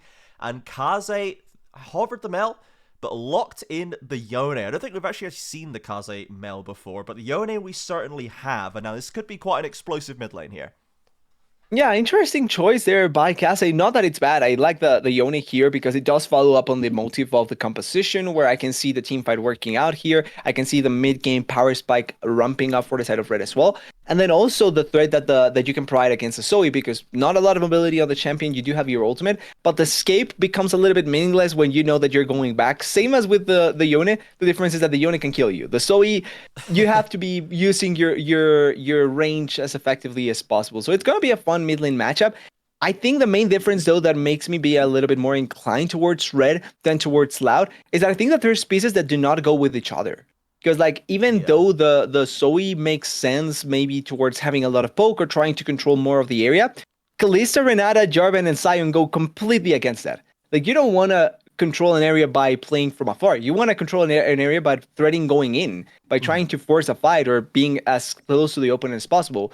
And that's not something that you want to do with the Zoe. And then also the problem falls into where Bull now has to be the main carry of the team in a composition that does not have a lot of follow-up damage in long-term team fights, and then also doesn't have necessarily a lot of ways to make a fight last super long. Because after Jarvan engage, that's pretty much out of the fight. Renata ultimate out, you only have your revive pretty much. If the Zoe connects the bubble and the paddle star, you kind of don't have any other tool in a fight to play with, and then the Sion is just a mid tank. That's it. So there's not a lot of tools to make fights last long enough that you can see an angle where Bull can just carry the fight straight out. And then on the other side, Loud just has way more tools to make fights good for them, and then also last long enough that they can just dish out more damage and play it out better for them. And that's where I'm scared for Loud. Yeah, it is a little less cohesive. I would have maybe loved to see a Victor instead of a Zoe. I think that might have fit the composition or a lot Nasir. better. Yeah, right. Like something that can punish the people locked in the Cataclysm, can be a little bit more of a late game DPS threat, can cover for that late game and not put it all on Bull's shoulders. So interesting choice for them to go for the Zoe, as we say, quite early on into Fearless compared to when we normally see it. But here come Bull and Redbert trying to contest that early space. Now with Lucian Nami versus Kalista Renata, if we're talking about how explosive mid lane can be, the bot lane could very well be the same. We saw in that last game, it was like a level 2 or level 3 first blood that was coming out of these guys. So we need to keep an eye on this one to see if the 2v2 goes crazy again. Yeah, and as far as 2v2 straight up fighting goes, it was better for Loud, right? Bull and Redbird did win that 2v2. They got the early 2-for-0 kill on the bot lane. So this is a place where Loud maybe can try and look a little bit more aggressive, as good trading coming in by Frosty in that position. They do have the wave control though, so level 2 spike is going to be hit by Loud much more effectively. But all in all, I do think that Loud can try and take advantage of this bot lane if they can be a little bit more aggressive with it, and maybe make it so that that can be their strong point for this game. Because obviously the Sion, I don't expect it to be your strong point of the game, to be honest. No, Shino is a great Sion. He's an excellent weak side player of the Sion, but you're not necessarily winning the game off the back of it. You know, he's important in the team fights, but yeah, we're going to need somebody to be doing some DPS here. So Bull and or Envy probably need to be on the go with that one. And for the side of Red, we do have... I'm going to be watching closely this Steps Aatrox jungle. It is quite a tricky one, I think, for junglers to get used to. It's definitely very strong. It gives them another carry element. They have basically 4 carries on this team of Red plus Nami, but I think you can see the junglers which are comfortable on it and those which aren't. It is quite a specific champion. Top lane has obviously been playing it for a long time, but it was like Jace jungle, right? When we saw that at the start of 2026. Some junglers just did not take to it very well. Yeah, Jace jungle, Ambessa jungle, those are the things that you like you're mentioning, you see when somebody can and somebody can't play it as, can't all be great Griffin, stun there. Rebello is going to drop low. Redbert's going to go low on his side as well. The barrier comes out. 2 summoners used by Loud. We didn't see the normal level 1 kind of summoner spamming from either side. They held it for the level 3 scuffle, but overall it goes fairly even. Redbert actually takes the early base as well, and with Rebello and Frosty taking the same potentially, shouldn't lose out too much down there. Yeah, the push control is completely on the side of Loud though, so they can try and go for a little bit more threat there in that position to make it work out for them. As now Young is gonna appear here, but Steps is also on this side. I think they did spot Steps before. If he can burst out this, the Scholar Crop, there shouldn't be any issue here. And they have control on the top side as well, so it's very difficult to actually try and threaten Steps in this position, where on the other side of the map, you could have find more angles thanks to your bot lane pushing here. But with Sins having a better angle, it's going to be almost impossible. And Steps setting up a good pace for himself, equaling the Jarvan, and not a lot of ganking coming in for neither jungler still. And I think that's a mistake by Youngjae. I think Youngjae needs to be the one to actually find an angle here to go forward because he's playing the Jarvan. Yeah, absolutely, right? We know that Steps does not have a champion that can really do much in that regard, right? The Darkin Blade is, the Infernal Chains are very short range, very specific CC tools, whereas the Jarvan is kind of the quintessential ganking jungler. Wow, words are hard today, but we are going to see that. If we could see more out of him, especially before the level 6 is starting to come through, that would make sense. We'll see if Loud can set up a position for him to come through. You know, Youngjae generally is the spearhead of this roster, right? He tends to be the one making the plays, deciding when the fights are going to stop and start, and he's got a champion to do it. He's got a comfort pick for himself, and I expect to see him try and leverage it a bit more. Yeah, I'm expecting to see at the very least him attempting coming here down bot side, especially he should be soon to level 6. That should be a point where I can see him finally trying to go down there on the bot side, because you have to thread something at some point before you see the Aatrox actually coming into your face as well when he gets level 6 and he can fight you in a much more effective manner. But pretty quiet game compared to the previous one. Obviously, we had the 2v2 to start it off, and then kills happening left and right in a lot of situations. This time around, pretty quiet. Not a lot of action apart from just fighting between the laners. Yeah, they're scrapping, but the kills aren't getting over the line. The only noticeable gold lead is Envy in the mid lane, who's just been farming pretty decently and has a plate already picked up, as Youngjae is feeling the wrath of the Aatrox right now. This is why people are playing this champ in the jungle. The damage it does with no gold investment is absolutely huge. Youngjae just has to see control of the area right now. Again, no kills are found, but could be a sign of what is to come for Loud in the future team fights. Yeah, connect 1Q and you pretty much can just secure yourself a pretty big trade as the Aatrox as always. Now, there's a perfect timing here for the Lucian to back, just be able to fight against Bull in this position, because he was actually going to be threatened quite heavily, but now it's going to be much more effective for the side of the bot lane from Red to be able to fight back a little bit more. And once again, we need to see a little bit more action here by Loud with their Jarvan. The Jarvan was threatening to go bot side. He couldn't find an angle, but he's staying down here where the Aatrox and the Nami already went to the other side of the map. So this could be an opportunity to either go Dragon or go for an objective. Oh, they're committing hard onto Envy right there. The bubble, though, does send Kazi to sleep. Frosty's around the corner, but it's ultimately just going to be damage traded. Of course, Envy doesn't have an ult to waste the way this champion works. So Loud, now knowing that Yone ult is not there, Frosty's out of position, they're going to step straight onto that Drake. As Zint, in fact, drops an equalizer in top lane, tries to burn Shino down, keeps him low, but not near death as of yet. And Steps, knowing the dragon's already been taken, instead chooses to invade and steal away a red buff. Yeah, I think maybe the idea was to try and threaten it so that you can hold the Sion in that place long enough that you can actually kill him later. I think that was probably the initial idea with the Aatrox being topside, but because it kind of went a little bit too early and the Sion could stay up there and back away really quickly, nothing ended up happening. So all in all, it's just a dragon for some damage traded, and that's about it. Really nice first dragon that the side of Loud is able to get, and all of that coming in from the control that they have on their bot side. Yeah, absolutely. Loud walking away happy from that situation. We're getting to the level 6 point now. We have ults on basically everybody except the supports and Rebello, given how much control of the wave Loud has had. So we should be able to have some teamfight options right here. But yeah, from what we see from Loud, they've got an Ignite mid laner. They have Kalista, Renata bot lane, Jarvan jungle. It has been remarkably quiet in this early stage, and we know that Loud aren't necessarily the strongest early game team, and they do tend to prefer to win the game in the later stages. But if you're going to draft Kalista, Renata this many times, we're probably going to need to see a little bit of a change of pace there.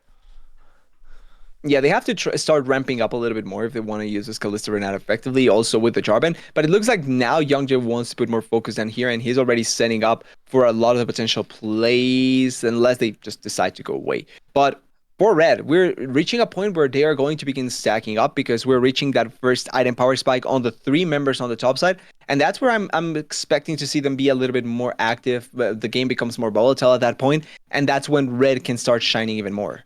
Yeah, absolutely right. I mean, ultimately, if we spent a lot of last split doubting Loud to the very ends of the earth, even as they kept stacking up wins on wins and playoff series after series, a championship at the end of it all, every single time we were like, this is the end of the road for Loud. They can't win this one. This challenge is too much for them now.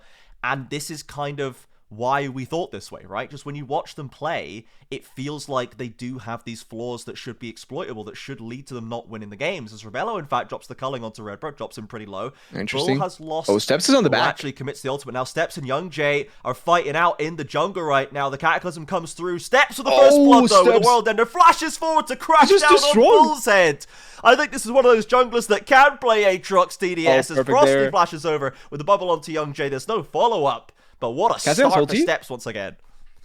Yeah, Cassian's ulti. I was expecting maybe the Yone to go there, but like you're mentioning, perfect start for the Aatrox in that position, finding a great angle there, and also just punishing the disrespect that Loud was going for, because yes, they had Youngji on their side, but they weren't expecting at all to see Cassie coming in from the back, and they were forcing too heavily. They initiated the fight with the Kalista ultimate, and after that, when you don't have that sort of re-engage tool or that tool to try and make someone escape, if the ultimate by the Renata fails, which I think Youngjae just Steps flashes over it really, really effectively, it just enables them to be able to win this fight. And yep, they weren't expecting the Aatrox to come here at all. They pop him up a little bit, but it just doesn't work out at all. And it's just a perfect fight coming in by Steps. Actually, the Renata ultimate just simply failed. It didn't hit the Steps at all, and he just flashes to kill the Kalista. I think he was trying to flash backwards so that he could tag Steps with the start of the ultimate and still fire it towards Rebello and Frosty. I think Redbird was trying to get absolutely everybody in it, trying to go for the premium optimal play as Red and Loud scrapping again over this bot try, but Bull is on the front lines right now. He's committed to this fight, and there's no way out of it now. Rebello picks up the kill. Steps looking for a little bit more. Frosty following behind, could speed him up if he gets there, but a Sleepy Trouble Bubble will put a paid to Steps' forward momentum there. So a third kill picked up by Red quickly into Rebello's pocket this time as well. He's now 2-0-1-1, and as much control as Loud had over the 2v2, just like they had early on in game number 1, it is still Red walking away, kind of leading in the lane gold-wise. Yeah, quick way to get a more gold onto this Lucian, another quick kill that they are able to find. And it also brings MB down to the bot side, which means that it opens up more space for Cassie here to get back into a really good spot in the mid lane. Like, he's actually ahead of in the CS curve now to the Zoe. He's pushing into the turret even though he doesn't get the plate. He's still quite in a good spot in terms of gold. And then, because the top side has been completely quiet, it's really nice for Sins to be able to acquire a little bit more of a gold lead. It's not big enough that it really matters, but it's actually nice, especially considering a potential fight for the dragon coming in 20 seconds or for the next dragons after the soul appears. But we can see how it all started. It looks like just trying to get control of the wave, trying to get control of the Vision, inside of the jungle, and it's a great stun for Bull, and they also preemptively use the revive. So after that one is down, the follow-up and the kill onto Bull is just much more easy. Yeah, no bailout available. It seems like Loud, they're just kind of in and out and drawn in too many times. They get Envy with the bubble and it pulls them back into think maybe we can get this kill, but gives Red time to rotate over themselves, and they're just stronger right now as the dragon being contested. Steps dashes over the wall right now. There's a lot of chains, should be able to secure it. How did Steps get that one? That's a little bit illegal. Loud as they're trying to make play onto Rebello. They've caught him with the Renata ultimate, and they're going to get a kill for it at least, so something secured, but they definitely should have had that dragon as well. Yeah, I'm not really sure how the Steps got it, but he gets it at this point. Another Cloud Soul, by the way. But this time around, I actually think it's a great soul for the side of Red. Aatrox with the Cloud Soul is going to be really, really oppressive. And then I think the fight, yes, losing Rebello is a bad thing because you did give Bull an out now with an extra gold. But in general, getting the dragon is quite good for them to keep on the stacking in their favor, because yes, it's 1-1 on each side, but now you're able to threaten the soul a little bit earlier on your side compared to what Loud could have done, and this enables your composition as well. Great smite here. Perfect timing, because I don't think the stacks from the Kalista were actually used. It was smite for a smite, because the Kalista was focusing on Rebello, and then Rebello dying there. Bad, but I think passable for this point of the game. Yeah, Red's still certainly coming out on top, I think, in that scenario. They're perfectly happy with that one. And yeah, Steps continues to stay winning right now. 900 gold ahead of Youngjae. 2 games in a row, he has been opening massive leads against our championship defending jungler. And this is now on the Aatrox that he should be able to lead these team fights with this champion, right? He's going to be a frontline unto himself with this champion, just with the healing abilities that it has. And Red now sitting 500 gold up, a modest lead, 13 minutes in, but they're even in Drakes. They don't have the grubs this time, but it still looks like they're kind of in control, right? The plays are generally dancing to their beat, and Loud are the ones struggling to get something clean put together. Yeah, they are attempting at just making it so that they can find a little bit of an angle to try and force here. It's not as effective. And one thing that right now feels more apparent is that Youngjae simply doesn't have an angle to really try and impact in the map. Because, like, you get pushed into mid lane, you get pushed into top lane, and the bot lane is the only one that pushes away from you, but then doesn't open up on a space to try and go in. And with the Steps being this far ahead, if he commits a mistake, this game just becomes incredibly more difficult for the Jarvan as well. So it's a spot where Youngjae should be finding something, but there's not a lot of places to actually find for him to go forward and get a good enough lead for the team to actually matter. So he's just now becoming a bot where he farms jungle, try and shadows a little bit of the rest of the members, and appears for the team fights for the objectives. Oof, Youngjae luckily steps back Close. away from the hidden steps with Nami in the pocket. Could have been dangerous for him. And, you know, I've had a fair amount of my own criticism for Loud in the way that, especially at first stand, Youngjae was investing a huge amount of his time into Shino's top lane and building up a gold lead there, but the rest of the map would suffer for it.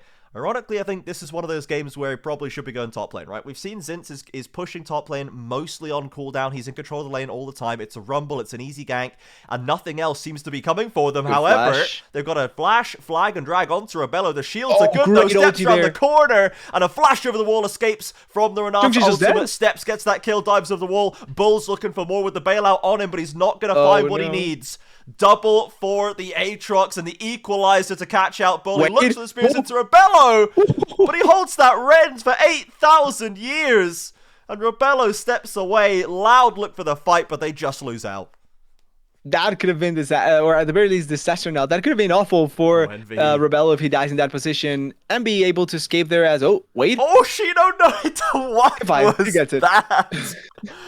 Okay, that was a bit of a CBLOL moment, everybody. I see what Shino's going for. He's going for the flash ultimate. Didn't need it. Kaze's still dead, and Shino misses Yeah, he the gets the fight. kill. Gets the kill anyway. I guess W.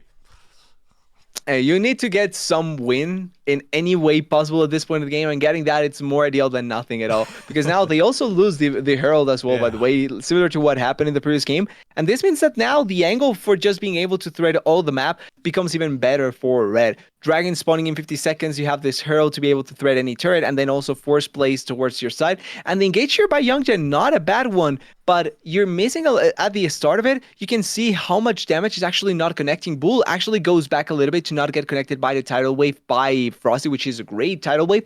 And then the response from Steps and from Sales, it's just much, much better.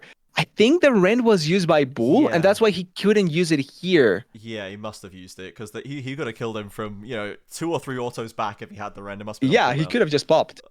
Dude, take a picture, everybody. That is our first certified CBLOL moment of Split 1.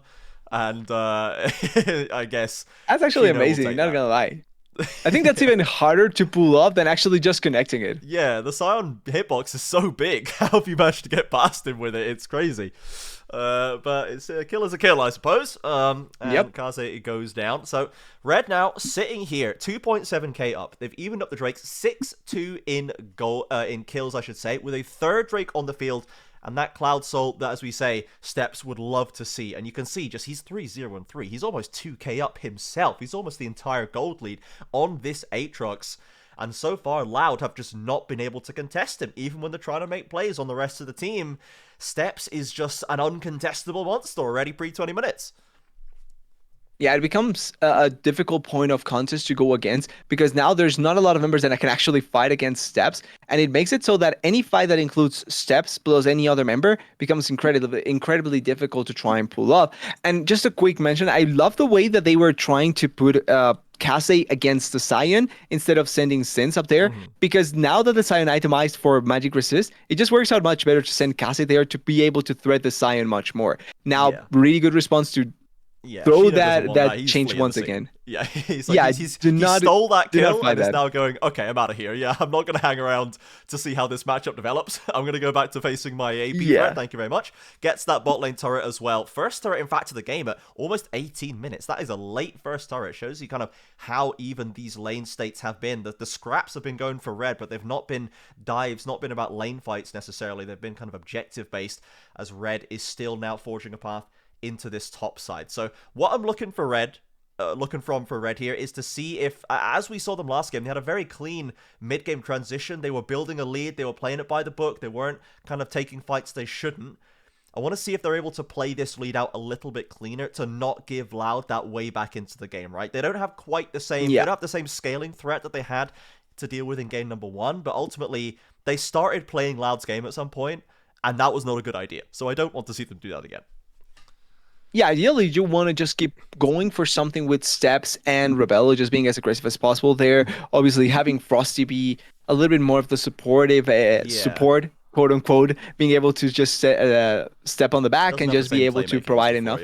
Exactly. You don't need to force anything ideally here. You just need to keep them as safe as possible. They don't have a lot of tools still to try and force engage though. This is similar to the previous game where it was mainly on the Ash Arrow. Now they don't even have the Ash Arrow. I think it's more on how they can force a place and respond to plays that will happen to them. But they still have a lead that is enough to be able to force something to happen. And they are slowly chewing onto the turrets. First turret going down in their favor in the mid lane, and eventually they will be able to chip on the side lane ones, especially with that Yone. I don't think anyone can respond to the Yone in the side lane, especially after second item. Yeah, for sure. Yeah, the team fights, if anything, I think are probably Red's bread and butter in this game, unlike game 1, whereas the picks is the Zoe threat and the catch of a Jarvan, the potential kind of ult plays from Bull. It's Loud that, if anything, need to be catching Red on the rotations as opposed to the other way around from last game. But Red, as you can see, they're not kind of buying into it. They are just moving calculated from one turret to the next, trying to take them down, but not overstaying their welcome, and keeping the game kind of dictated by their pace. The Baron comes alive here at 20 minutes. 2 minutes left until the next Drake, and of course, Loud with that first mountain does mean we're not playing for a soul just yet, but Red are in no hurry. There's absolutely no rush for these guys right now. Yeah, exactly. With this situation that is now, I think that Red is actually in a situation that I don't think we saw them even in the previous game, because the previous game was much more so about like finding picks, finding fights, finding like those small moments where you just can just brute force your way into winning it, right? But I think this time around, it's much more so about smartly contesting the side of Loud in a way that you can find picks yourself, you can find fights, but you need to also understand how to move around the map. Because like only kills will not necessarily net you an advantage around the map.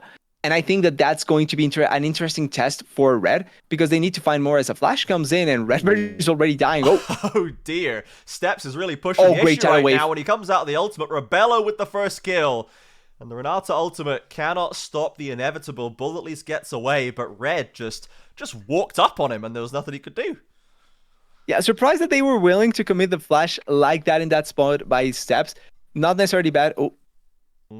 Gets around the corner. There's no turret. Bounce off the edge right there. Yeah, there's no turret to get to. But you can see Kaze does not want to go complete, blow for blow with Shino. Probably a waste of time, if nothing else.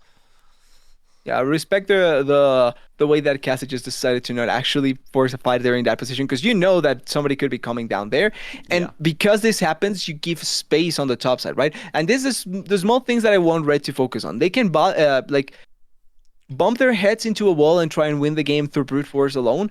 But I want to see more CBLOL teams understand that there's instances where you just need to use your head in a way that doesn't involve physically hurting yourself. Like you can actually just think it out and wait for a better opportunity to just win the game out. Yeah, you can achieve things without losing something. You know, you can actually just make a good play, and there's no downside. Yeah, you've not hurt yourself in confusion or whatever. You're absolutely right.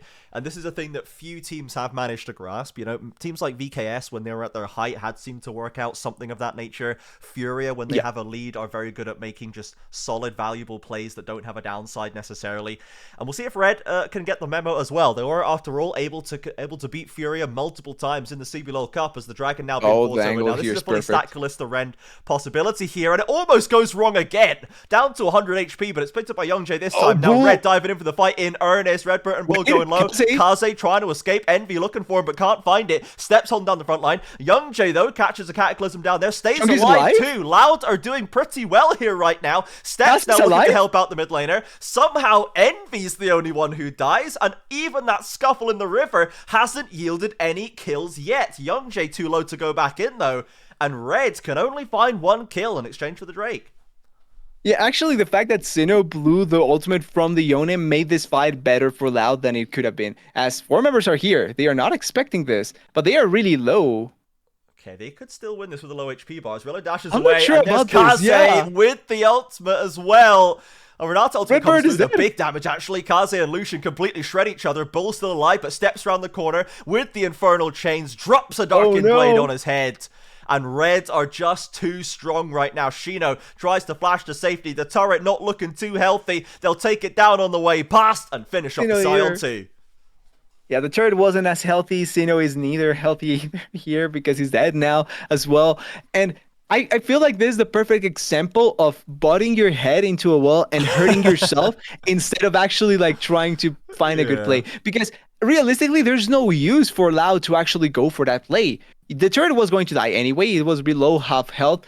And at this point of the game, it doesn't really matter. But 4 members, 3 below half health, going into 3 members that were actually quite healthy on the side of Red, was just waiting to die. And then Kaze did not have his ultimate for the previous fight. He will have it here, and he uses it effectively, gets the kill really easily in that spot. And even though they are able to get a kill back, it's just more value for what was committed for Red than what Loud was committing in that position. And once again, they are looking aggressively here on the side of Red, wanting to steal this red buff, and Steps gets it. Yeah, he's going to take away 5-0 and 5. It's another blinder from Steps. It just keeps getting better for this guy. 3.2k, the individual gold lead. He's not even finished his 3rd item yet, and he is doing nasty things to Loud in these team plays. 6.5k the lead for the Red Canids against the team that plagued them all through the CBLOL Cup. The one team that Red could not beat at least once in a series or a best of one was Loud. But today they are coming back. New top side, new jungler, new top laner, and it is a completely different story. Yeah, it's looking really different here, and huge props to Steps in the way that he's stepping up, funnily enough, and he's just finding a lot of ways to make this team be quite strong with his way of aggressively playing the game. Now, for Red, they need to, once again, push the issue here. They don't need to overly commit, but they can still push the issue in a way that they can find more avenues to just win, straight up win the game. The Dragon, it feels like the Dragon win condition or the Dragon Soul win condition no longer feels usable just because you do have 2 dragons apiece on each side. But there's tools to just try and force something else. As Baron is getting started, there is Vision already here spotting them. It is falling down quite a bit. It's going real fast. Youngjae's in the area. They've got Vision on him, and Kaze is looking for a threat right now. Steps actually peels away with no hesitation. Slides back into the pit, but looks like we're letting it reset. Shino has arrived. Steps a little bit isolated on the front line right now. Dashes over the thick part of the wall, though. Good mechanics by him, and Red have completely peeled back. Youngjae is diving in deep for this one. Has to blast Cone out of there. But Red give away the Baron play, but they don't really lose too much. They're going to full reset. Yeah, actually getting a teleport out of the Sion here makes it so that a fight without the Sion can be a little bit scary for Loud if the Sion ever goes away. And I think that now you even more so incentivize sending Kaze to the side lane. Send Kaze bot side, just start pushing with him. You will win the 1v1 against the Sion just because of virtue of what the Yone can do. And the Sion necessarily is not going to try and kill you if nobody else is beside you, because he doesn't necessarily have a lot of the tools to actually pull that off. But it looks like they are actually sending Steps and Sins here, threatening the Sion and trying to maybe set up a kill for themselves. Interesting choice, not gonna lie. Yeah, peeled away from the Baron entirely, right? It's an afterthought at this point, Yeah. but the Dragon coming up in 35 seconds maybe is what they're actually trying to set up for, as Rebello and Frosty are receiving a lot of pressure in the mid lane. Shino ults down the mid lane, in fact, and doesn't get close to it. Youngjae. Steps, seeing what he can find, gets the change onto Youngjae. Oh Youngjae. my word, this Aatrox damage is absolutely monumental. The culling chunks him down as well. He has to flash Wait, out of there. Bull. Redbrett's getting knocked over. Kaze Oh, that's comes in perfect. hot with the Fate Unsealed, and Bull doesn't have a chance to play the fight. Shino is going to die as Shino well. cooked under his own tower by Zintz's Rumble, and the red team fight is just unstoppable in this game, TDS. They are just barreling towards the Baron now. Well, they do both. That Why was a not? tank. Yeah, they can get both. There's nothing stopping. Well, there's one thing stopping them from potentially getting both, and it's the fact that Jiangxi has his might available to himself. But apart from that, this should be Baron buff pretty comfortably from them. And the team fight was just so well played because the initial attempt there, way too hard committed by the side of Loud when you think about it. They were looking with the Sign Ultimate until the turret. They were looking with the Jarvan as well, not finding anything. And oh, they actually get the Dragon. I thought Jarvan was going to be able to just steal it by itself, but He a arrived Dragon there in and a Baron time. buff. Yeah, Frosty, Yeah. I think, managed to keep him out, and he probably knew that if he goes in, he's not living. He's gonna die if he goes in. He's Yeah. not gonna get the soul for it. Potentially no engage or options to threat on the incoming Baron power play push from Red Canids. They have marked improvement even on last game. This is about the time when they started throwing it last game, if I'm honest, and that went to 40 odd minutes. However, they did not have a lead anywhere near this side. This has been an improvement even on that game 1 win. Yeah, the way that they played this game out has been way, way better than the previous game. Like, realistically, yes, they had a lead in the previous game, but I think if you want to analyze a game, this is the one that you want to take for what Red should look for in the future. Yeah. Because like this is a much well played game all around. You don't die level 2 or in a 2v2 bot lane at level 2. You push out the lanes smartly. You play with your jungler in the right spots at the right time, understanding the timings that you need to go for. You fight the team fights that you need to try and go against, and also controlling the enemy jungler from not being able to do anything. And all around, it's just a smart, aggressive way of playing the game from Red that I'm liking to see. And if this becomes the norm for them, I'm excited to see this team going forward as well. And they are pushing heavily here. They know the Zoe is not here. MB is not around, so they can actually try and threaten here. Youngjae.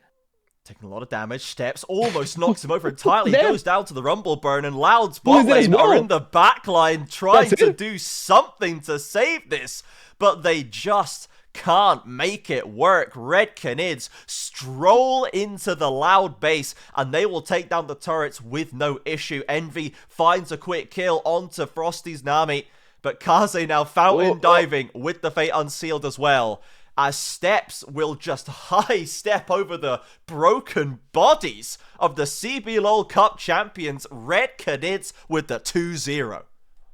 Yeah, and not gonna lie, deserved 2-0. I think even if they lost the previous game, they were the deserved winners all around, because in reality, the way that they played the second game was just really, really well done. The first one potentially could have gone easier for them as well if they just closed out on that Baron buff timing they had initially. I will say Loud had a much better comp as well that time around. And I think that Loud kind of shoot themselves into the foot this game, because not only were they getting outplayed in a lot of the situations and not simply finding good tools to try and play around the map, but also realistically, the way that they played, that they were trying to play this game, was never going to work out for them. Zoe is not the right answer in a composition that is lacking team fighting damage when you already had a Kalista and no other source of damage apart from that. So kind of shooting themselves already. But I don't want to take from the merit from Red, because I think that they stepped up really well this game. They played it out so well. And Steps, I think, won the matchup really handily against Youngjae. He did. He was absolutely the better jungler here today. And that's not necessarily what we would have expected, but all power to him. A great debut for what could be another great jungler. We have had kind of an influx of these over the last few years as we've been able to develop Desames past the Liberty period to his VKS era, where he fully kind of arrived on the scene. We obviously have Tattoo now leading the metrics in every possible stat, and taking the fight to America. We now have Steps coming through here as well. I'm happy to see that we've got a new crop of jungle talent. There was a while where it was kind of just Karaoke and Croc playing against each other for 3 years, and the rest of the jungles were kind of there. True. So I'm glad to see we've got some new blood, and it's looking very exciting for Red.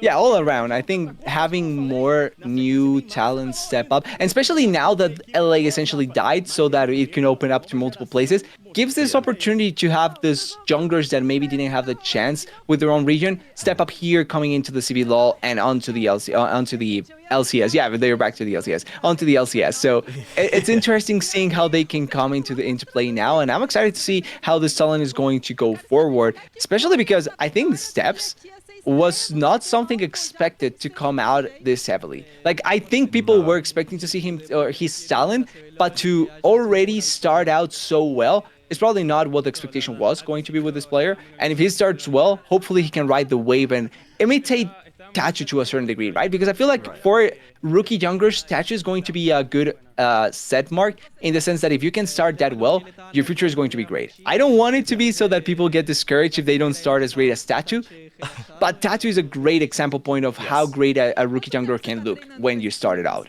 Yeah, for sure. The fact that we've seen against Youngjae, against Loud, it's not even like he's getting an easy run up against, you know, Fluxy or whatever. Like, this is the championship team, and he's come up as a rookie, first CBLOL game, I think, and he's done this. This is a great start. He did not get eased into it by any means, so it's great news for Red, who I think we're happy. I'm certainly happy that all of the instability, the kind of, it's for lack of a better word, the chaos of the Red off season, as short as it is, they packed in so much craziness, and so many roles were at risk. The entire thing, roster was at risk, as you said, and then we're changing top, or now we're not, or now we are, we're changing bot lane, we're swapping roles, or now we're not, now we're back, new junglers in. It was nonsense how much they were doing, and the fact that it's not completely tripped them up out of the gate, I think has got to be a sigh of relief for the Red fans in the audience. So great to see that, a well-deserved win for Red. Certainly looking like another very real threat to the Split 1 title, even just in that first series. For now, time to go to another quick break. We'll be back with the next series in just a moment, though Furia will be taking on Los Grandes in just a moment,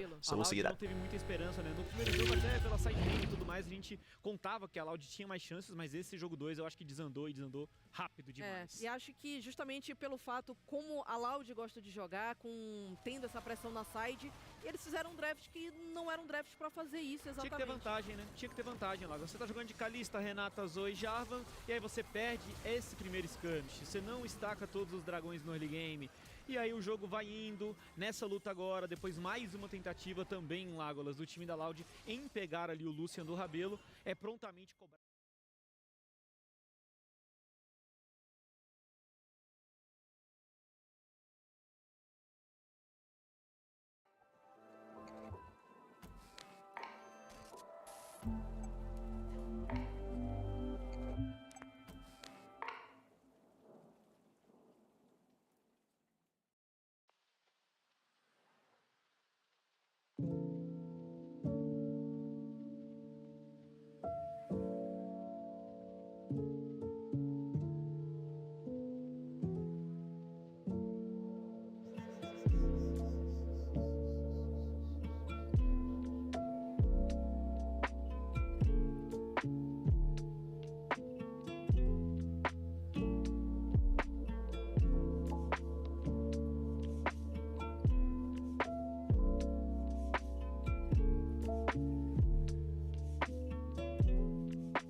Welcome back, everybody, to the CBLOL English. It is now time for the second series of the day. Furia versus Los Grandes. Furia knocking Los Grandes out of playoffs in the CBLOL Cup earlier this year, and then capping off their first part of the year by going to the LCS and clobbering them all, not losing a single game in the America's Cup. Yeah, doing a really good job at pretty much keeping the name of the CBLOL as high as possible with that performance in the America's Cup. Obviously, it's not going to be comparable going against just a few of the any teams against actually going against a word like Loud did. But I think for Furia, the momentum that they gained off of that was really important, and it's going to be now on them to keep on showing that momentum here and just explode even more here now. Yeah, absolutely. They are on such a high after what looked like it could have been a return to kind of their Furia power level that we saw at around MSI 2025, but Yeah. they still had these kind of these fundamental flaws that didn't seem to be being solved through their CBLOL play. We saw them completely blast the LCS out of the water, which is maybe not what we would have expected, but it's certainly what we got. Now let's see if that has translated into any movement forward for this Furia roster. And for Los Grandes, they were the first place team out of the regular season in the CBLOL Cup. They ended up falling, I think, as their own flaws were exposed a little bit, especially by the Fearless Best of 3 system, as some of their drafts and their later series kind of planning fell by the wayside. All the games in this split are at least best of 3, so they need to have solved it, otherwise this is going to be a tough split one for Los. Yeah, it's important to try and change things up. Not in the sense that they need to change everything up, but in the way that you can set yourself up once again for success, at the very least with not that much difference to the first play. Because obviously, getting eliminated or having been eliminated, it's not a great thing for them, but they were still doing good things. And I think that if they can build on that, that's still a good way to try and just become a much stronger, not a powerhouse, but a much stronger team that can threaten for those international spots eventually. Yeah, for sure. Now we have seen. Okay, that is an interesting Volibear ban, I'll be honest. We've Yep. seen that Gnar was locked blind early by Furia. They picked Varus Gnar as their blue side 1 and 2. Rounded out with a Lulu. Fine, Varus Lulu, love that. We're likely going to see that on-hit Varus, which has resurfaced a lot more now that the lethality version has been nerfed, though we did still see it in Game 1 in the Red versus Loud series in Rubello's hands. But we've seen the Gigo Volibear counterpick into certain champions before. We know it's like an Ambessa counterpick normally for him. Yeah. But they've already logged Gnar. So I really don't think we're seeing Volibear jungle, and if we do, is it bannable? Really? I don't know about that. Yeah, it's kind of an interesting choice because of how like scared it feels like it's in response to like what you picked, right? Like it's bannable in the sense that you can go for it certainly, but I don't think that it's something you need to be overly scared about in this, yeah. especially in the context of like the game, the series, and all of that. Yeah, it as the could Ambessa comes technically through be for picked, Tattoo. but like, Yeah. who cares? You know. Like it's an a statistic weird that one. I don't think you want to go with. So I'm kind of a misban, I guess, but maybe yeah. they know something in scrims that happened that we don't at this point. Yeah, potentially, right? Maybe the Tattoo Volibear has been absolutely running it down over people's heads in the scrims. And now Furia did just take the Ambessa themselves. So the Volibear counterpick has been removed, actually, by Los. And Gigo has taken the... Well, I guess it's Tattoo has taken the Ambessa into the jungle, because Gigo's on the Gnar, we have to assume. Yep. So, Los with the Jace coming in here, which we'll assume is probably going into... I would say it's probably going into Zest's hands of what I know about these players, because Zest does seem to be more of a carry top laner. Yeah, and the Ahri, I think, makes more sense for Feisty, who's a bit more of a control mage kind of guy, and this does give him strong mid-jungle playmaking potential with the Drake hero J4. Rounds out their AP profile a little bit as well, so... It's interesting that we're seeing the Jace back in the top lane. I think it has been a long time since we've actually seen that in the CBLOL. Yeah, it's a pick that I feel like you have to be really, really confident to go for it in this sort of situations, especially because when you look at the composition, I think there's a lot of like mixed ideas into pick, into team fight, and then also into poke. Like you can make all of them work out a little bit with what they have drafted on the side of Lost, but it feels like it's more towards like just trying to get a good pick and then having the Sivir as a safe net, just in case. Where I can see Furious comping more so towards the idea of poking. I'm waiting to see Tattoo change this, because like If we're doing it's still there. Gnar jungle. Yeah, it's still there, and I'm just waiting for them to change it, Is which it I'm actually expecting for Gnar? it to happen. Was it like a different champion? Is this a champ select bug maybe? Because like blinding Gnar as well at that point does seem weird. It doesn't seem like a thing that people are doing currently very often. They hadn't even banned... They'd only banned Rumble. Okay, No, we're they swapping. changed it. Okay. Yeah, no, they that was wait about until to the be very last second very possible. weird. Okay, Furia. Kept Yeah, us on our toes very for a last second there. second possible for that. Yeah, but there's good... There's kind of some good burst and pick potential from this Furia comp, right? Ambessa, LeBlanc with Varus, even when it's not Lethality Varus, the ultimate as like a follow-up CC option. You've got Lulu ultimate to potentially add a CC element to a LeBlanc W or an Ambessa ultimate into the backline. So I think that is quite focused there. It's not as kind of well-rounded in a team fight setting, right? There's a lot of individual agency, but not so much cohesion with each other necessarily. I feel like for Furia, this feels like quite a skillful, quite an execution-based comp they've brought, which for Furia I think makes sense.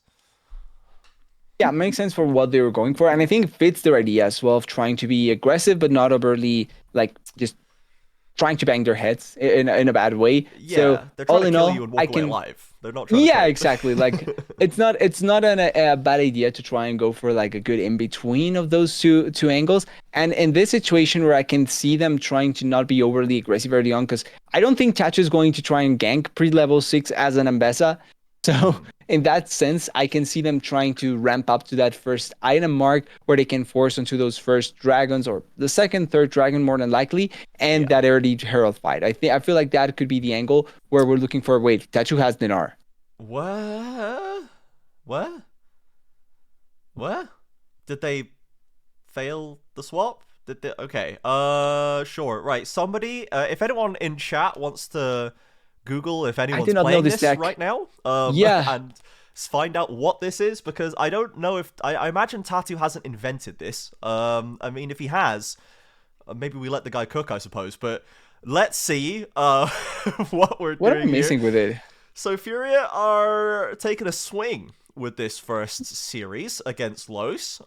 They would generally be favored here, but we know Los are no slouches, especially in their laning prowess. Dudu and Ackerman exploded into the bot lane scene in the CBLOL Cup at the start of the year. Dudu, especially as a kind of a next generation again of young, exciting, mechanically talented bot laners, with Ackerman looking better than he's looked in years, paired up with that young player. And then Zest, particularly as well, on that top side, is a very lane dominant player. So let's see if Los wants to let Fury get away with this one. Yeah, so a nice mix up here and there that it's going to be fun seeing how they can make it work out as much as possible. Also, it's attack speed barriers. I'm glad because I dislike the poke barriers so much. No, me Not too, that it's man. bad, Me I just too. dislike it. It's cringe. Yeah, Yeah, I dislike it so much. So I'm glad to see the attack speed barriers actually come through here for IU. And yeah, it's going to be an interesting bot lane matchup. You're going to see a lot of fighting here just because you have double range champions down here. And then also, realistically, I think the junglers are going to try and path down here. Well, I'm not sure what the path is going to work out for the Nard, to be honest. But the Jarvan, at the very least, I can see him trying to come down here as much as possible.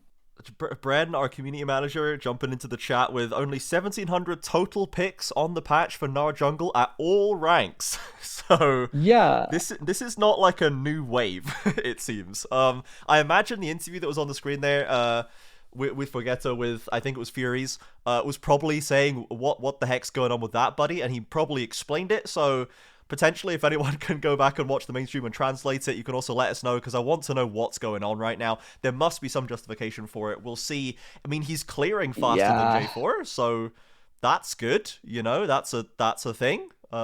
He's clearing fine. But, like, you're ganking on Meganar timer, I guess. You can, like, hop into the lane and stun them with the wallop. That's not nothing.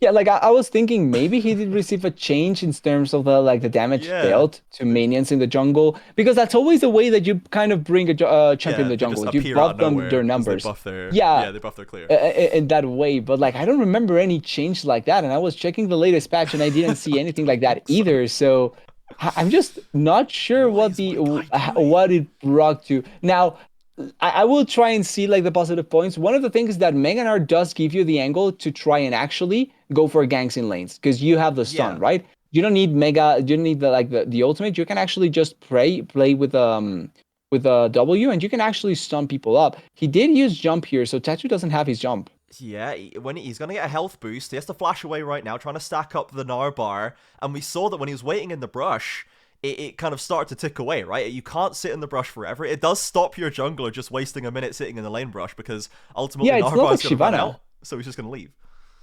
Yeah, if it was something like the Shyvana that can just keep the Fury stacks up so that you can then use your ultimate, that makes sense.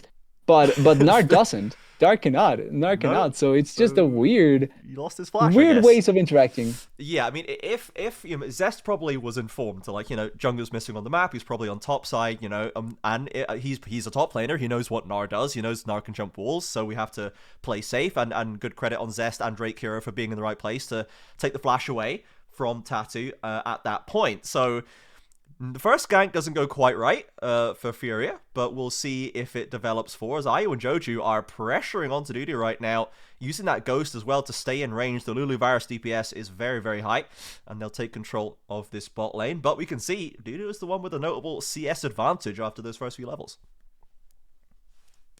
I'm not sure what I'm expecting here from the Gnar, to be honest anymore. Like, I'm still stun locked.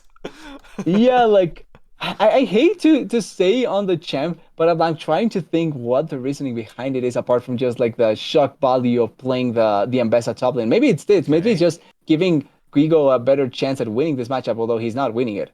Yeah, he's committed the ultimate there, and as we know, Jace doesn't have an ultimate, so this is basically an ultimate for nothing, and Giga had to flash away.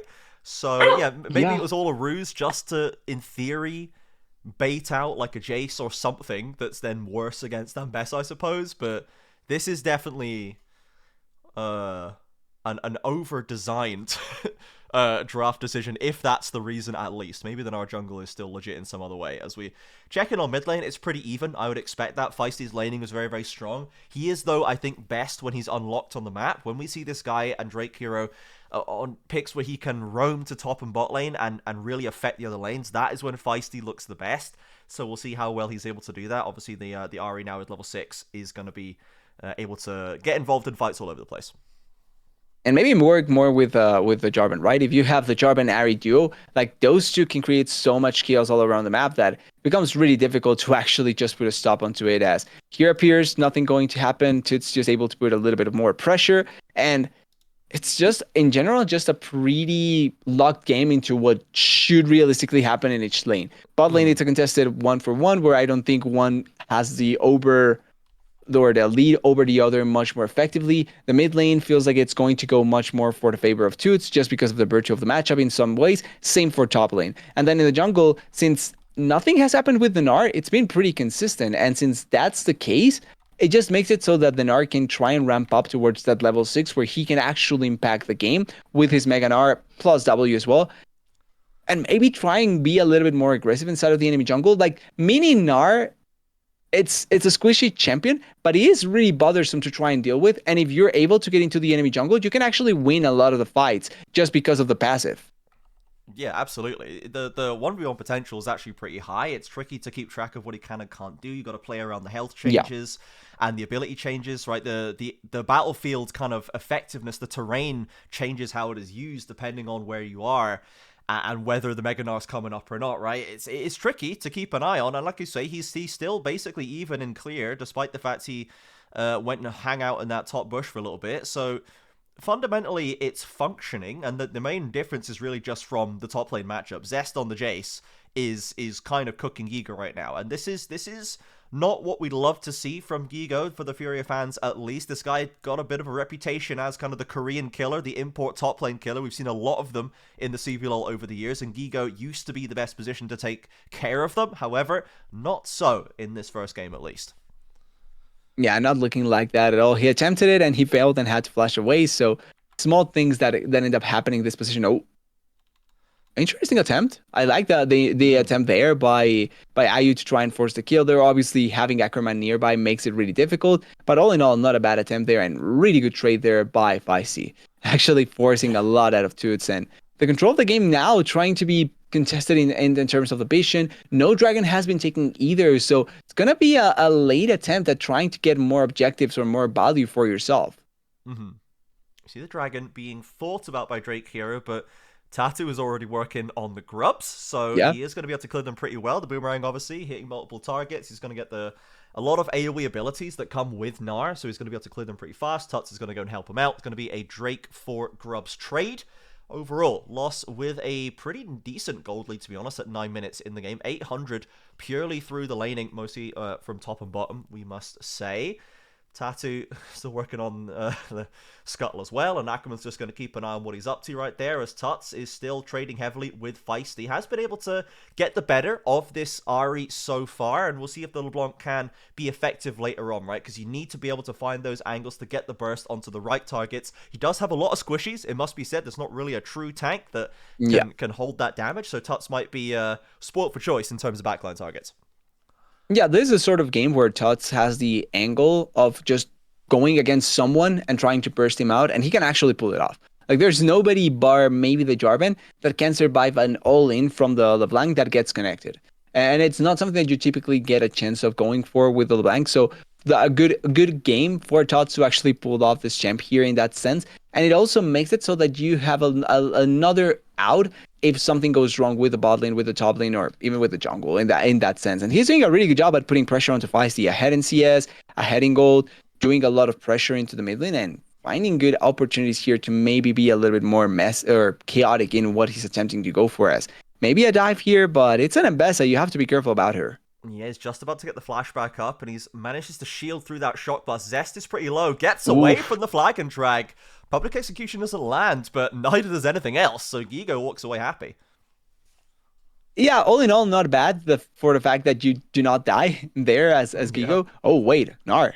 He's 1v1 in the Nico right now, trying to steal away the Gromp. Knows that J4 was resetting from the top side, so he's going to steal away this Gromp most likely. Jojo's there to assist. Ayu pushing in the wave as well. This top lane, or bot lane priority, I should say, is paying dividends for Furia right now. So Tatu, I mean, starting the blue buff surely is quite greedy. He is going to go Mega. He's going to have the ult available. If Los want to fight this one, they need to respect the Mega Gnar. Feisty doesn't get caught up by the chains, and Drake Hero will not lose his own buff. He's going to secure it.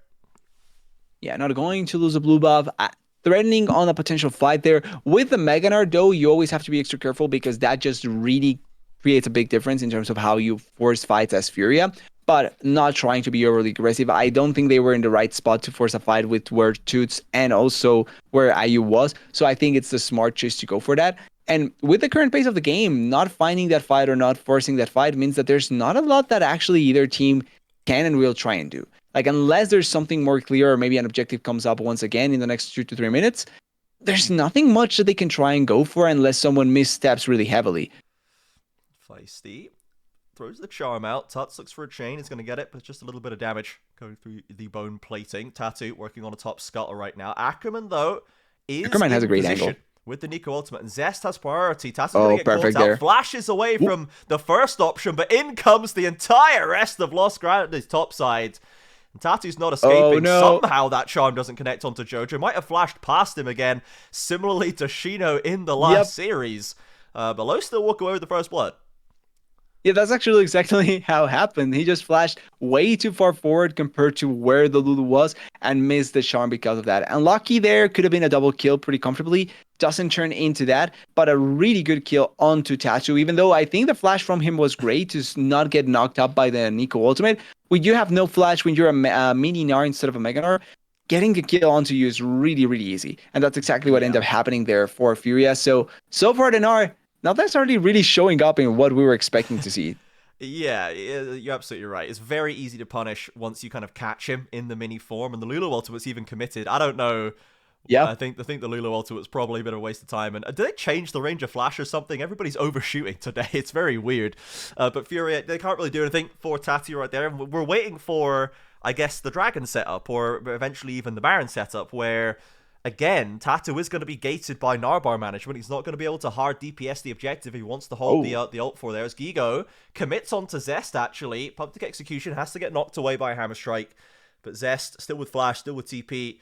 Pretty comfortable with that. It's not going to lose too much. Well, Gigo does have first item completed compared to Zest. So now it's a point where if you force here as the Ambessa, you actually can find quite a bit of an opportunity to force a really effective play. And not forcing a lot out of Zest in this position, but still not a bad attempt there. He is coming on the back, and I'm not sure if Gigo knows this. No, he's probably going to die here. Yeah, this is a dead Ambessa, I fear. Zest with the TP back in, and Gigo just kept pushing that wave. Sidestep the Shock Blast all you want, buddy, but there's nothing left for you that way but a tower, and Zest is going to find a solo kill onto Gigo. Extends to 1.2k the gold lead for the Los Grandes top laner. This is what we were seeing at the start of the CBLOL Cup. It's a pretty similar story for Los Grandes right now. Now, we still haven't seen much, team playmaking right now. The Jarvan of Drake Hero is still been relatively quiet, though we have a Drake on the field right now. Tatu's trying to get some vision over it, so it could be a scrap here. Ooh, Tatu engage force over there. Jojo, but he gets locked up instead. Popped without any difficulty. The Nico ultimate comes down, and Tatu is going to die before Mega again. It doesn't seem like this is really working out particularly well, as Dudu solo kills Ayu on the bot side. I do not know how that happened. That should not happen at all, but the game now is just completely out of control. Furia, out of nowhere, they lost multiple members. Gnar dies in the jungle trying to escape from the initial engage from Loss. I love the way that they are following up, and Toots simply doesn't have a good angle to try and follow there, and now Toots may die here. Yeah, he's forced to... Oh, he's TPing away. Should be fine. He is going to get away, so if both summoners burn by Tuts right there in the mid lane. So he's going from bad to worse for Furia right now. 4,000 gold suddenly is the lead for Los Grandes. Summoners dropping off, dragons stacked against them. It is, we've just, as you said, we've not seen the comp do what I think it's supposed to do. You know, we've not had a real true team fight. Furia are the ones getting engaged on, and they don't seem to have much of an answer when it happens. Yeah, and it's a great engage, not gonna lie, by the side Yeah. of Lost there, because you not understand that the timing that you're playing with here is that Nar doesn't have the bar. If he doesn't have Mega Nar bar, it's pretty useless in this situation, as IU gets stunned or doesn't find the stun with the bro. ultimate. Great flash there, actually doesn't even have time to flash away, and it's just understanding the better timing as Dudu in that position. Really, really good play by the Sivir in a situation that almost never happens. You never see a Sivir actually go for a solo kill, because usually you don't have those angles. You just farm it up and then find the right play to, or the right angle to just fight in later stages team fights. But Dudu has been aggressive with the Sivir pick, and I like to see that decisiveness to be aggressive as a young AD carry. Yeah, absolutely. Dudu rolled and smoked IU in that play. I've rarely seen an aggressive play like that, using the flash to reposition as well. It's crispy by the Sivir.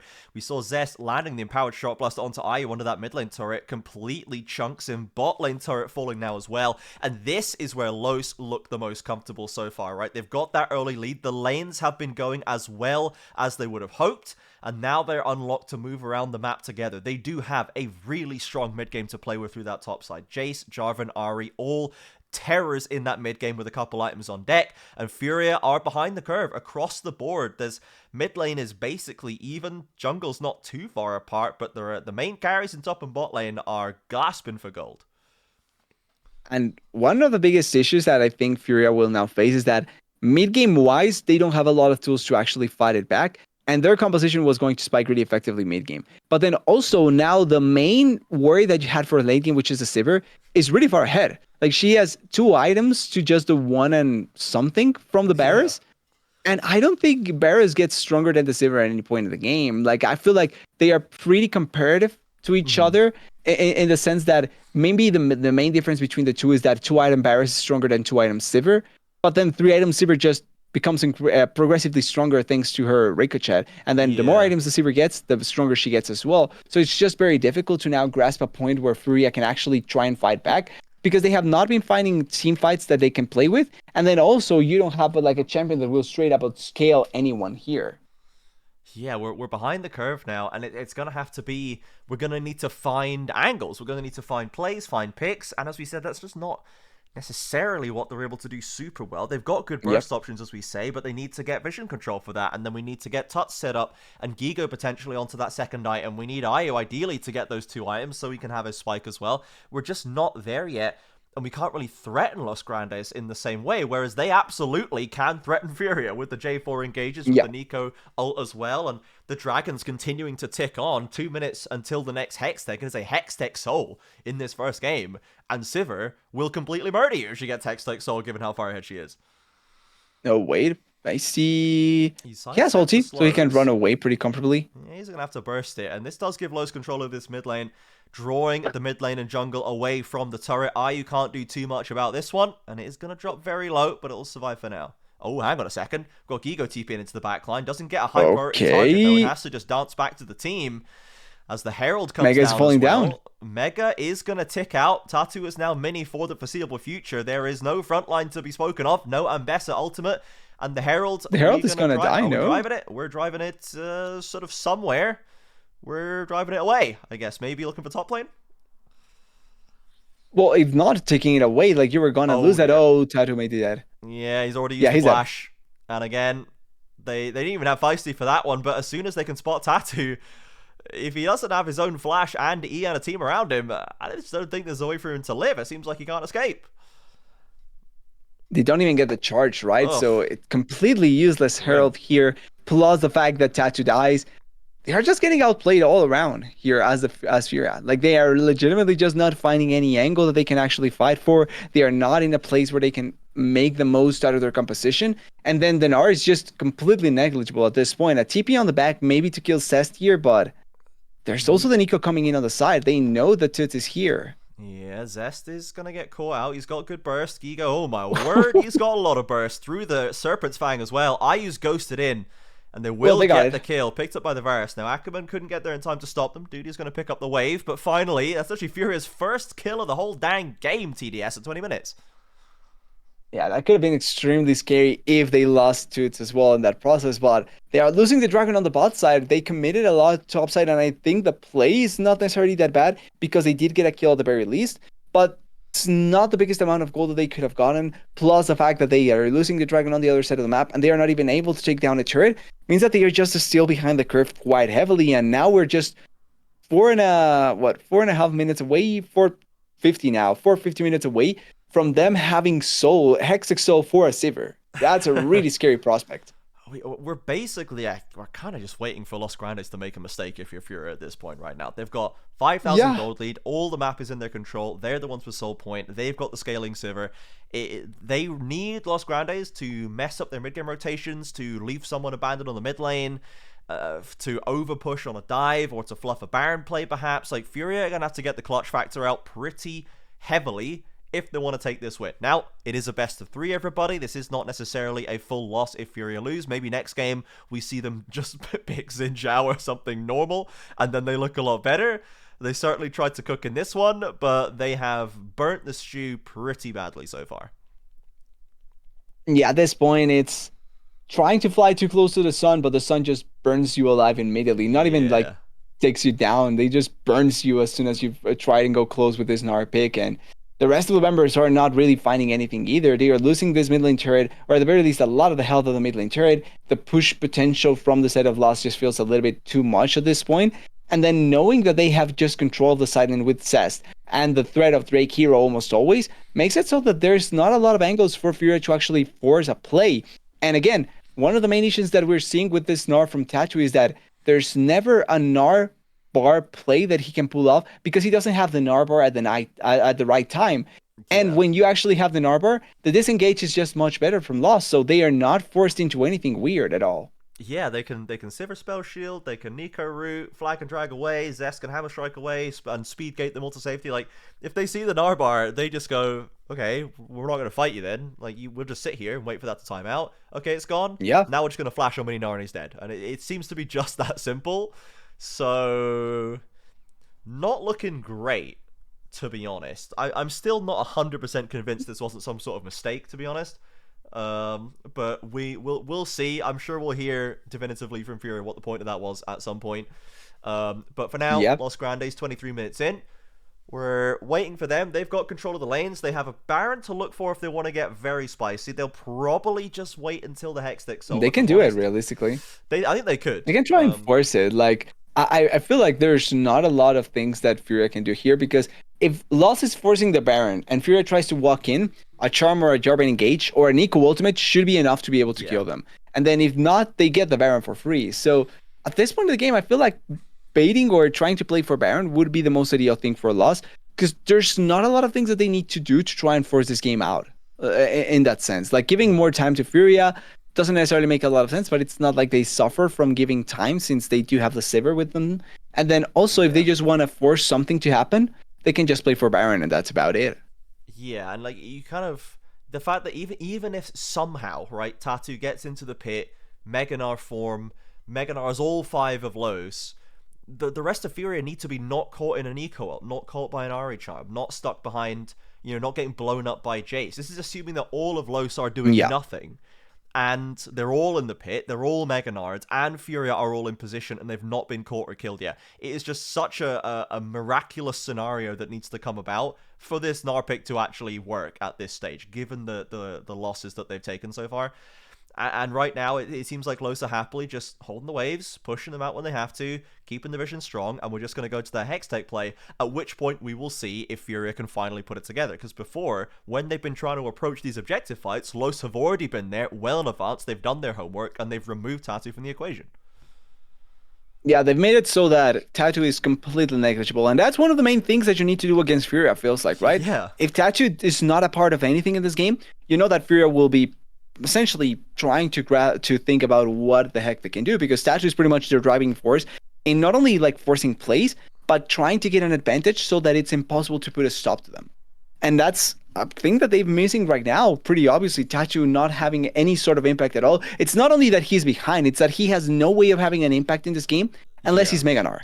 And even then, it's very difficult to time it. Yeah, you can have this scoreline on Sejuani and still be useful, but on Gnar? It's kind of hard. He's just gone Mega, as we can see. The Dragon is up in 20 seconds. But no fight. He is nowhere near the play, and we can see that Los are just gatekeeping Furia into this mid lane. They're once again going to have full control of the relevant river brushes before this play potentially happens, and Furia are thinking, I guess, well, maybe we just have to try and trade Baron for it. They can try and go for the Baron buff here. Like, one of the things that Furia does have is that Varus is a great Baron buff taker when he's taking attack speed. Gnar as well, the passive that he has, it's really good to stack up against single damage on single target. But because they are not decisive with it, that means that you just opened up space here for Lost to get the turret, and they can just walk into the Dragon. So they just have complete agency. Yeah, they are completely outmaneuvering Furia. They're not being dragged into the silliness. They're understanding their own strengths and position in this game. There is no pressure on them to do anything unnecessary, but they are allowing Furia to tie themselves in knots, trying to get themselves out of the hole they've dug for themselves. The Hextech Soul is now being taken on this bot side. Nar's in the area, but the rest of Furia scattered across the whole map. There's just no way for Tatu to get in. He cannot even go for a steal because Cest's ready to put the hammer to his face, essentially, at any point. And that's going to be a free Dragon to them. There's nothing that Furia can do to stop it. And Jojo getting Jojo. By Feisty. There has to use his own ultimate. The Proto Belt gets in range. He's out of Spirit Rush charges. He's around the corner, though. And Feisty will pick up the credit still. So even on the other side of the map, they can't get anything. Now they're 4 versus 5. Hextech Soul completed. And Los are straight onto the Baron. Yeah, they can go for Baron here. There's nothing stopping them. And once again, even if Gnar comes in, like you were mentioning, there's no Mega Gnar available just yet. There's no Lulu support available now. There's nothing that they can do to put a stop to this. And it's just it feels like it's just a matter of how long will Lost take to be able to close out this game. Because now Baron buff, Soul, and 3 items Sivir. It's just... Yeah, we completely bungled. We bungled the draft, and then they needed the solo lanes, I guess, to completely blast to make up for this lack of influence they have from the jungle. As you correctly said, much of Furia's power comes from the advantages that Tatu generates for them in that early game, and when they play with those advantages, they are ruthless. But when Tatu is weak and neutered by his own champion choice, there is just seems like there's no impetus from Furia, no one who can make the play. Even Jojo, who can be a great engager himself, if you give him something like Alistair, like Seraphine, like Leona, he's on Lulu. What's he gonna do? He's just to stand behind Ayu and try and keep him alive. There's just nothing for Furia to do in this one. Yeah, there's nothing that they can try and do. And I think this is a perfect example of what could have happened. Close engage, nothing works out. They just going forward here. What could have happened to, for example, wait, I'll tell after they die here, because you can wait until after the game ends, which is probably going to be right now. Double kill picked up for Duty right there. Hey, they killed the Sivir. Get good damage through. They did get the Sivir. That's true. Ayu gets alive. Tatu, Gnar ultimate is there, but it cannot save the Varus. He gets a triple kill. But the Baron waves are streaming in, and now it's just the jungle Gnar. Time for Zest. You're not taking some tower shots, are we? Zest can stay alive. It's time for Tatu to prove what this Gnar is for, I suppose. At the last point in the game, he's going to hold the Baron waves. Okay, one turret down, but it's fine. There's still a chance. Maybe. No, there's not. Damn. Well, that'll be the end of that one. That was a weird game, everybody. First game of the series. I have no words. Los will take that one pretty comfortably. You can see Zest standing up right there. His Jace was an absolute demon in that first game. Clobbered Gigo out of top lane, was doing everything he needed to do as well, and you can see the sort of slightly bemused expression on Drake Hero's face. I don't think he quite knows what he was just part of, but I don't either, so fair enough. Nobody knows, really.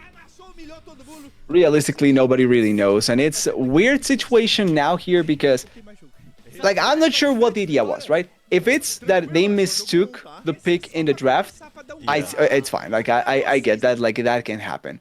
But if it's that they were trying something new and it doesn't work, then like it just feels a weird decision to go for that, especially so early on in the split where, yes, you can kind of throw away some, like, wins, quote unquote, throw them away. But you kind of want to start with the right foot, and this does not feel like that for Furia at all. There were so many question marks this game, not only in terms of the draft idea, but also like just the peak that they were going for.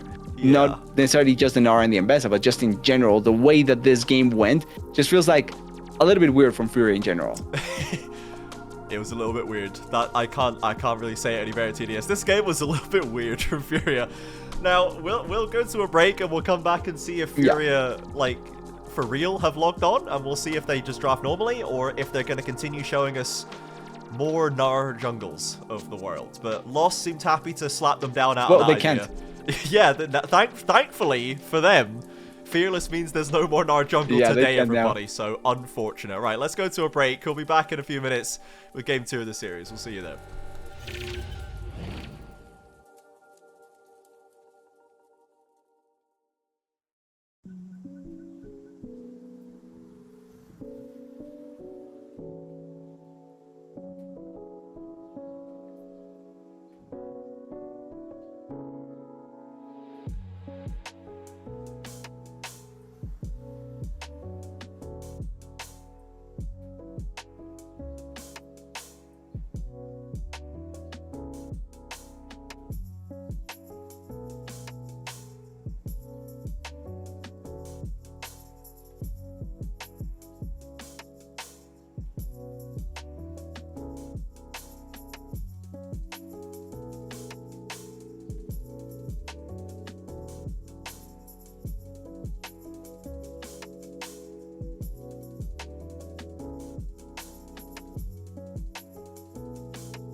Welcome back, everybody, to the CBLOL English. We got in there in front of the draft this time. Good job, me.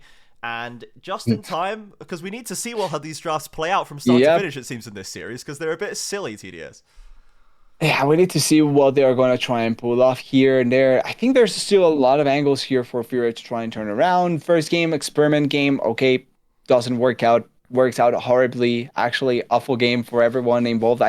Because we focus a lot on Tattoo, right? It makes sense that that's the case. But when you see the rest of the members, botlane was dying 1v1 down there quite in a really weird manner in a matchup that shouldn't happen at all. In top lane, Gigo was getting completely dominated by Cess. And then in mid lane, even though I think Toots was doing great, there never seemed to be a place where Liloban can actually like have an impact in the game.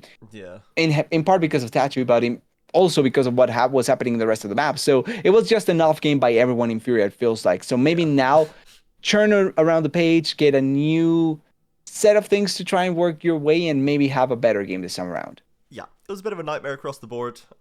Furia really does need that Tattoo engine to be firing on all cylinders, it seems. When it is, they are unstoppable, and they destroyed the entirety of North America with it. But when it's not, when he's on Nar Jungle and he's behind the curve, they really didn't seem to have much to go on. You can see Los Grandes probably happy to receive that win in that situation, but they are still very serious contenders. However, they are also Game 1 Andes, as we'll remember from CBLOL Cup. So now it's Game 2, and let's see. I'm pretty sure Furia are going to do something a bit more normal in this draft. It's probably going to be Xin Zhao, Pantheon, something of this nature, and we'll see how Lost can hold up under the pressure as the series continues.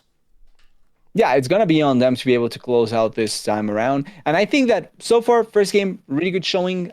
Particularly Drake Hero having a lot of good plays around the map, setting up the team for success and trying to be as effective as possible. Having Due to be one of the main main points of contact for them to try and be as active as possible and be as strong as possible as well on a champion like the Sivir is not typical, but it's great to see. And maybe this time around trying to be another force where they can shut down Tattoo effectively and be as powerful as possible. Yeah, when I see the Rise, the first pick for Furia, a classic for Tuts, and still a very high priority pick in the mid lane on this patch. The Pantheon is going to be taken away by Drake Hero, though. First of the season so far, but we know this is still a very high priority jungler. A lot of action across the map. You can affect the side lanes. The global ultimate as well is very strong. So a strong start from Los Grandes here. We'll see what their other pick is going to be. They do know the mid lane matchup. We'll see if they want to lock that one in, but they'll take the Corki instead. One of the picks that Dudu really started to make his name on early on in 2026. The Nami is still an option. We'll see if Furia wants to do some of these takeaway strats to deny the Corki as perfect pairing, or if they're just going to find an answer in the same way that Loud tries to. Yeah, and interesting that until now we're seeing the Corki come through, but pairing it up with the Pantheon, I'm not against, or not necessarily pairing it up straight up with the Pantheon, but having the Pantheon be able to globally impact different lanes is going to be really nice for the side of Lost. Having a fight turn from a 2v2 to a 3v2 out of nowhere is going to be great as well. And then the response here going for the Skarner. Skarner is a weird champion in the way that I think he's really strong, but he also can be really weak if you're not playing well to what he wants to do.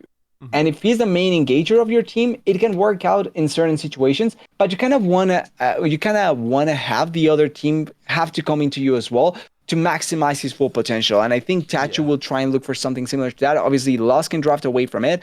The Corki Nami was something that was bound to happen, not surprised there. It may be a response here for the side of Furia where they go for an engaged support just because they do have the Caitlyn, but it will take away from the power that they can try and go for in that sense. All in all, I do think Furia have good tools here now to try and have a lot of impact early on. It's just how much can Drake Hero pull off with this Pantheon that it can just have an impact all around the map. Yeah, for sure. We know that Drake Hero can be one of our more active junglers when he's comfortable in the game. It's interesting to see the Caitlyn come through when the Karma, the Seraphine already denied, the Lulu already, and the Nico both not options, both taking that first series. So we're already reaching that Enchanter pool. Plus, the Nami is already, we'd assume it was taken away. So that we see that Lost are now really trying to cut those remaining options. The Lux ban has come through already. And it does seem like we might have to end up, unless they want to ban or take Milio, perhaps. It feels like we might be going Could be. to or Bard, maybe Bard. I suppose could be the. So there's the another last... angle that they can go for that we saw in the previous game with a different champion, and the difference in that previous series with a different champion. Ashe could go here. It could be Ashe, Caitlyn in the bot lane, and it can be effective against this duo just because with the damage output, even if you get the heals, it's still too much to try and deal with. And then super long range Ashe arrow into trap can also be a good combo to pull off. The only problem is that you're losing a lot on the healing aspect for Furia, and then the engage will become essentially Tattoo. Mm-hmm.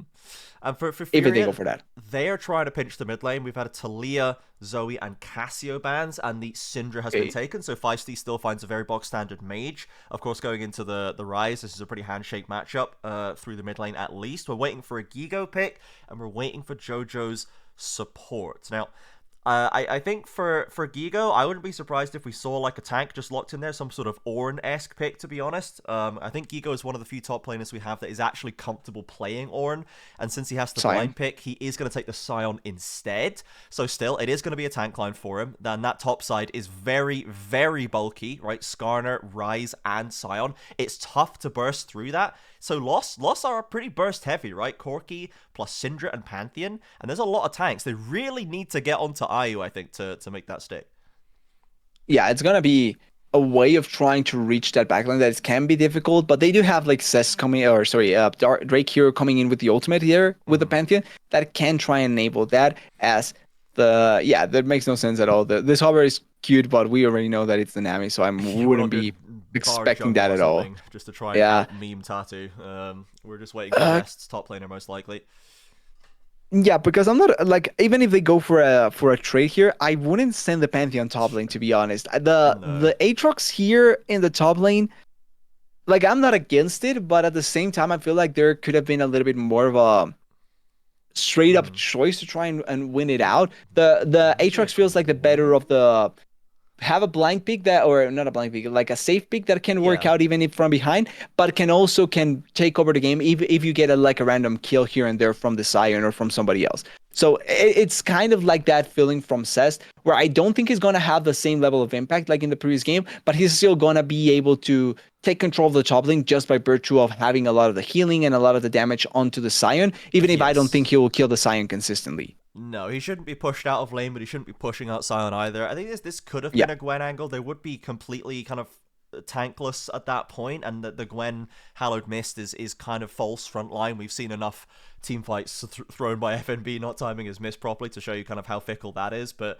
I think that would have given them just kind of very strong elements across the board to play through, which, given how well their early game went last time and how well they were able to convert that lead, how cleanly they were able to do so, that does seem like that could have gone for that. However, the Aatrox is still going to be absolutely fine, and Zest is still going to be a real threat on the Rift right here. So for Furia, they are low damage as heck, I'll be honest. Their damage is Caitlyn and Rise. And Rise, once he gets 3 items, sure, that's cool, that's good. 2 items is okay. Caitlyn as well, 2 items, 3 items. Right now we're maybe cooking 4 items. Okay, now we're doing damage. There is going to be quite a while, I think, while Furia just does not have a whole lot of burst or DPS.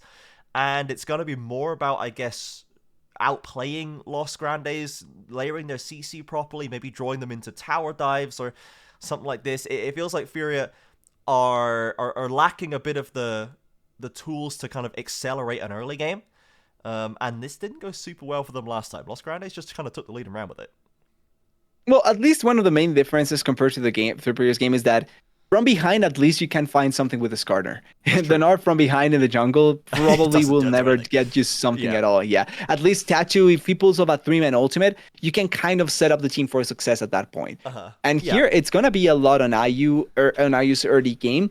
Because like you're mentioning, a lot of the damage will fall down onto the Caitlyn early on at least, right? Like you're mentioning, Rise later on can follow up on that. But really early on, it's all on IU. It's all on what this Caitlyn can accomplish and achieve.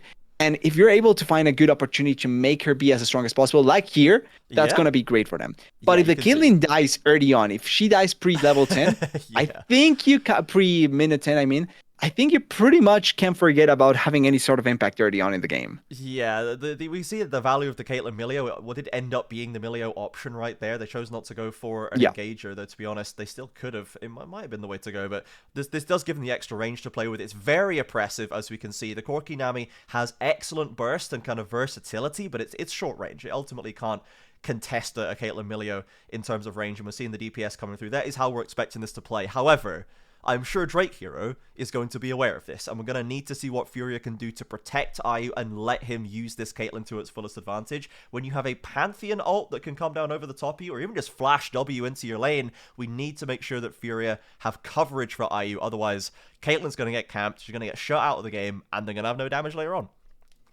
Yeah, because one of the main things is that the best way to try and lock down a main source of damage that you want to kill immediately is having point-and-click CC. And that's one of the few things that Lost do have that is going to be extremely effective to kill the Caitlyn. That and the tidal wave are going to be super important in teamfight scenarios to try and lock down this Caitlyn. So it's going to be important seeing how they respond to it like that. Yep. It's the level 3 gank. Flash has been traded. The healing from Milio is there. This should get IU back to the turret. The damage is high, but it's not quite enough. So, Furia at least survive, and they do get Flash out of Dudu. Drake Hero holds onto it, though, so he can pull a regank and still have that extra distance to cover. Yeah, there's enough chance there, unless Skarner comes in. Tatu coming in through the wall, and now maybe Drake Hero with a greedy recall position in the bot Tri-Brush. Bot lane for Los Grandes not looking too healthy. He's going to lose the flash defensively, in fact, as IU and Jojo claw back this lane with the help of the jungle. The Tattoo Skarner has long been a terrified concept in the CBLOL. This is a very, very scary pick for him. One of the picks he made his name on while he was joining that first division last year. So not surprised to see him having this much impact already. Yeah, really good to start it off like that, blowing the flash, because like you were mentioning, it was going to be one of those things that if you regank there, you're dead, as Feisty has a flash here as well. And I don't think he escapes this. Yeah, he's just got nowhere to go. The Ghost from Tuts gets him into range with the recall spam as well. We didn't have to do him like that, Tuts, but first blood secured by Furia. Yeah, just wanting to show a little bit of the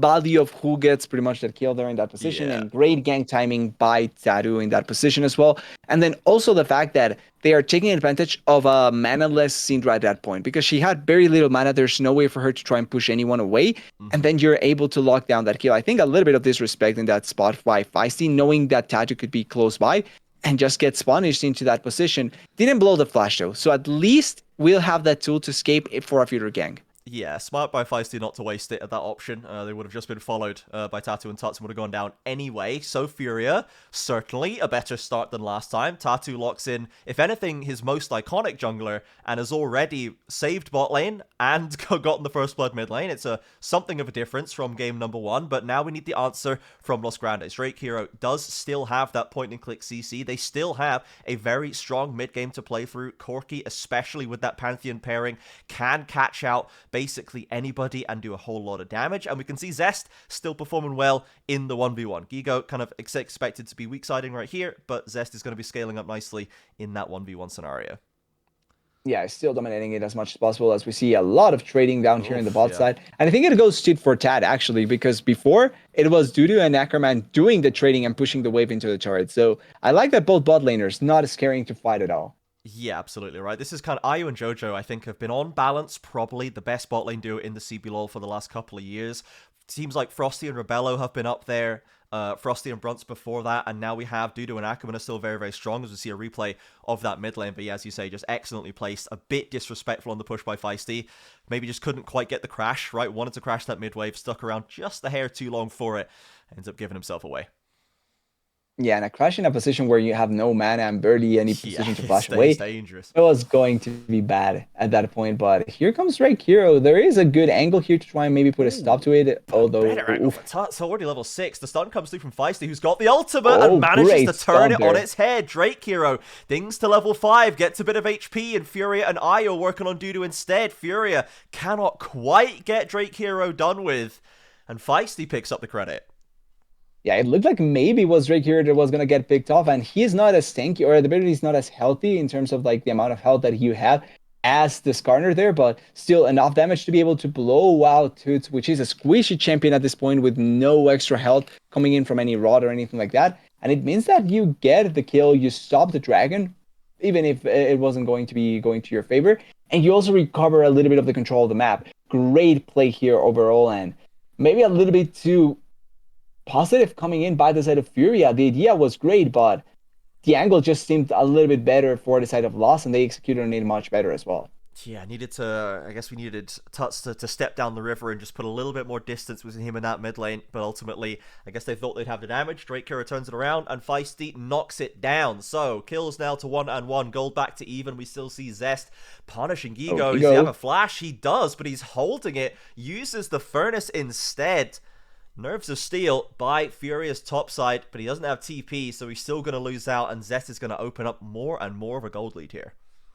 Yeah, potentially playing with fire there, but able to escape at the end of the day, not the worst thing. The problem is, like you're mentioning, the fact that now this Aatrox is slowly but surely inking away even more than before against the Sion, and then your lead that you had on the other side of the map kind of lost because of what happened with Toots, means that you're in a point where you have to answer in some way by Furia. You need to find something to pull off of, because if not, the top lane lead is going to be much bigger than what you can fight for against.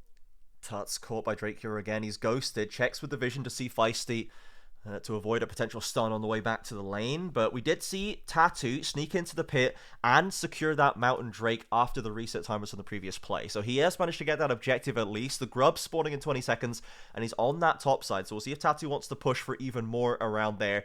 As the level 6s have been hit, Drake Hero can use the Grand Starfall to rotate across the map very quickly at this stage. But we can see as well, looking at to Ayu and Jojo, right? This is kind of where the early game damage lives and dies for Furia. We see that Ryze just doesn't have enough to get the burst done, and it only has to get tankier for the time being. But we're not really seeing too much dominance necessarily anymore. Dudu and Ackerman have stabilized somewhat a small CS lead for Furia's bot side, but they're not necessarily shoving the Corki Nami out of the game at all. Yeah, it doesn't feel like you're putting a lot of pressure as the Caitlyn Milio in this spot. A lot of that has to do with the healing that does come through from Ackerman, so any trade that you pull off here, it's kind of neglected in that sense. And then damage from the Corki, when you start like stacking up on the extra damage from the Nami, is quite strong. So all in all, it just feels like they are going tit for tat in a lot of those situations, and you cannot get the better hand as the Caitlyn. But that's where I think you have to, like, as Tattoo, commit heavily to the bot lane. You have to put this Caitlyn as far ahead as possible, and you have to commit more so to this lane than any other lane. And I feel like Tattoo hasn't been doing that much, because when you look at the other side of the map, yes, the Sion is not dying, but you're just giving a lead anyway to Cest that it's not really getting contested. And because you did lose that kill back when you got that first blood in your favor, you're just making it so that the game can be more even. There we go. Now. Oh, he manages to yoink Corki as well. This is the bot lane focus we needed to see. Corki will Valkyrie and flash back to the turret. Ackerman not going to escape. And the ace in the hole will catch him from downtown. Now they have a dive to potentially come through here. Tuts pretty low in HP. Ayu as well takes the empowered tower shot, but Tuts is there with the final killing blow, flashes to safety. This is what we needed to see from NTDS. Yeah, they heard me exactly what they needed to pull off. Yeah. Go bot lane, push this Caitlyn even further ahead, and even bringing down their Toots in that position. Really good play. But like you were mentioning, it was an ultimate focused on Ackerman, and it found the Corki as well. Dudu and Ackerman forced into a really bad spot, and because it also grabbed the Corki, it meant that when Toots comes down, there's no way for the Corki to escape. You're either staying in their turret and hoping for a one for one in that spot, or to die in that place. And it's such a perfect ultimate, just by the tip, grabs the Corki as in live, Zest and Gigo fighting. Wait. Ooh. He's still holding his flash for the time being, but Zest with the World Ender is going to force it out eventually. Flashes and Qs, but it's not enough damage. Tower shot will leave Zest low but not dead, so Gigo keeping Zest on his toes right there, and finally looks like he's evening it up a little bit. Actually think a missed timing on the flash there, or not missed timing, a missed position on the flash, because it didn't connect on the full Q or on the center of the Q. That would have been enough damage to kill the Sion, but in that place, just hits with the edge, and it's why Gigo is able to escape with his life at that point. Yes, it's not a death by Gigo, and it's not a kill that you're able to get as Cest, but he's still really far ahead. Like he's still 200 Yeah. CS ahead of the Scion, so the lead is still there, very present. Yeah, 700 gold lead built up basically entirely just through the 1v1 laning. So Zest is certainly not to be messed with still, and Gigo gets dragged back, and now it manages to get the Decimating Smash to counter him as well. He's getting into some of these armor items, but it's already Sundered Sky completed for the Aatrox and Drake Hero for that matter. So that front line of Los is already pretty strong, as we see IU having to deal with a 2 versus 1 for the time being, as Jojo had to return to base as some of these turret plates now coming down. But that was a little bit more gold into the Caitlyn. Not enough to get the first item done yet. We're expecting the usual Storm Razor, I imagine, to come through, which will be a nice little item spike to play on, but we're not there yet. Yeah, it's not enough to actually get your first item, but it's enough to be able to put pressure there in that position, as they want to find the Ryze here. He has no flash. Stun caught him, but the Too Ghost quick. is enough to get him out of range. He's going to get back to that top lane tower. The ult from Frost, feisty I should say, doesn't get the kill, and he has to flash away from Tatu, cruising in from the side as well. So that could be a potential regank, actually. The Syndra very vulnerable to a Skarner without that flash out. Yeah, actually in a spot where it's a 1-for-1 in terms of summoners, but it's a much more beneficial summoner trade for the side of Furia because they blow the flash out of the Syndra compared to just the Ghost from the Ryze. As Flashing Tatu himself. He flash needs to in. get something out of this. He is going to clatter into the Corki, grabs him with the Impale. Only Jojo's there to do damage. There's IU with the Right. headshot needed. And another kill funneled into the Caitlyn. Tatu continues to drive the gold income for Furia. Yeah, and here comes the Pantheon, but it's not going to work into anything. He just clears the wave, trying to put a stop onto why you're getting more, but now ultimate down as well for the Pantheon. You kind of lost your global presence now at this point, and the Caitlyn is finding the value that you're looking for with her. The Dragon is also getting taken right now by Furia, so 2 dragons for themselves at this point in the early game, and it's probably going to turn into the Soul eventually if they're able to keep the stack up as well as they have. Yeah, Tatu, second dragon, secured the chem check to put on top of the mountain before. Tuts is going to take some damage here. Doesn't have the flash or the ghost right now, as Feisty is happy to trade, though you can see how tanky Tuts is already becoming. Has the Mercurial Treads, the Catalyst done. We're going to go into the Rod of Ages soon enough, and we can see from this bot lane play, it's just so hard to escape a Skarner. Yeah, it just gets really difficult to be able to escape there as Dudu, because you just get collapsed on, then ultimate, then pushed back into the kill and getting the kill. And you can set up 4 trap plays as well. That's a really good display. Yeah, love that, love that. Okay, so Los Grandes now, we are slightly behind. We're about 1,000, a little under 1,000 behind right now, so still absolutely playable. And we have not seen Zest unlocked into the game just yet. Yeah, exactly. We need to see how Zest will have an impact in this game, especially looking into a future fight, as Dudu may get collapsed in here, and he has to be careful. Manages to slalom his way through the traps being laid down by IU, but loses all his HP. Oh, but he's TP on the back. The TP. Here comes Feisty Syndra. Gets both flashes out the Furia bot lane. It's a bit invested for Los Grandes, but the flash off the Caitlyn particularly as well, plus the Ghost he used aggressively. Furia have to keep IU alive, and he doesn't have his own safety tools now. Yeah, it's double flash down plus Ghost. When we were talking about having Feisty eventually, or sorry, Zest coming down there, it's really going to be important how they played it off, and a lot of damage coming in on this Caitlyn. We know how strong she currently is, and with that extra damage that she was able to get, she's even stronger than you could have expected. But at the very least for Lust, getting some way to be able to collapse onto this Caitlyn was going to be important, and Pantheon Ultimate will also be coming up really soon, so you can try and threaten the Caitlyn when she is just pushing too far forward, and there's no way for her to actually get a good escape tool. Yeah, it seems like they're really just trying to push this bot lane turret down. They are going to secure it on this push, I imagine, and then they can rotate IU into the mid lane. Feisty's probably going to be looking to take down this mid lane turret. Dudu and Ackerman are already in position around that central area. So we are going to see some lane shuffle start to come through here. The only quest not completed is Tuts, and because he's leaving the mid lane right now, he might actually be a little bit late to complete that one for the next fight or two, depending on which farm he soaks up. He's actually heading out to the top side, and with the Herald spawning, Drake here is going to arrive on the scene. Is going to start it up or just pull the recall? Not going to go for it, it seems. Interesting. Trying to respect if maybe they are bringing more members up here. So waiting to have more members on their side. Because you can see Dude is just now coming into the mid lane. And if they force a fight, he probably would never be close by to even be a part of that fight. So trying to respect that angle, trying to respect also the lead that Furia does have right now. It's only a 1k gold lead, but it's still enough to have a tank Skarner and a Caitlyn with one item. Yeah, and I like that it looks like we're going towards the Infinity Edge second for IU's Caitlyn. We don't want to go into the RFC canyon of power that's normally used to play Caitlyn's in previous seasons. We are just going to go straight into more damage, get those individual autos doing as much as possible. And the Herald is picked up by Furia.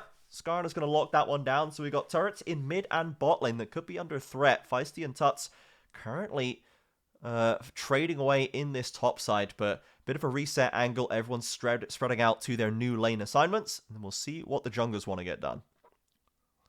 Yeah, I want to see what they were trying to focus on, because now that we're reaching a point where the Skarner is becoming just tankier and tankier. Oh, ooh, stun gets a stun. Tuts. He's ghosting, has to flash as well, though. Doesn't want to lose all his HP bar to that loss ultimate. So Pantheon ultimate is burnt for that one. Feisty held onto his own flash as well, as the Herald comes down into the mid lane. So because Pantheon used their ultimate, Ai is going to step up aggressively, knows that nobody can stop him, and the Herald's going to get the charge off too. Feisty actually gets caught out by Tuts. Despite the gank, he's dropped very, very low. In comes the charge. The mid lane turret barely still breathing, but it is going to survive this push. Yeah, able to at the very least not fall down at this point, but it's pretty much a Caitlyn auto away from just falling down on itself. The important part was that gank that Feisty is able to find there. Ooh, Tatu steals the flash away. Tatu always pressuring with this Skarner coming in from the side lanes. And the mid lane turret does fall, so Furia continues to hold their lead. Tuts as well, heading onto this top side. Great kind of heads-up play by him. Despite losing his summoners getting pushed out of top, manages to completely stall Loss's rotation into mid lane. Yeah, he didn't lose enough health that it was going to be worrisome for him to try and fight back, and he finds an angle where with that, he's able to push away members from collapsing onto the mid lane and not force a fight at all. Plus, also, I like that Tatu didn't use his ultimate when he tried to engage into the mid lane play, because yes, you may have found something, but it's also an ultimate that the more threat you have with it, the better it's going to be for teamfight objectives. And since the dragon is coming up in 10 seconds, having that ultimate threat be available at that point is going to be more ideal than just getting a random kill onto the Corki in the mid lane. Yeah, you're going to need that massive ability, I think, to try and turn the tides right here. Their lead is there, but it is not massive. And Los Grandes seems like they're actually happy to cede the Hextech Drake. They're opting to go for this top lane push instead. They don't feel confident about the fight right now. So Furia is going to have that extra map control when we roll around to another Drake in 5 minutes. They're going to be able to pull Loss out of shape to try and prevent that Hextech going over. Because again, we spoke about the Hextech last time. We saw what it could do given over to Los. You now have a very pivotal Caitlyn that needs all the help she can get to carry these team fights, and a Hextech Soul wouldn't go amiss. Yeah, that Hextech Soul Caitlyn is going to be really scary, especially because we were talking about the power trap. But having Hextech Soul gives you that kind of a small angle where you get extra attack speed, extra slows as well to be able to keep on pumping your damage. And then also, it's a great tool to try and clear. So you just have a lot of ways to just keep on having a lot of impact with this Caitlyn. And the setup that you get with it just feels a little bit stronger than when she's just by herself. Looks like we're going to be trading top outer for bot outer here.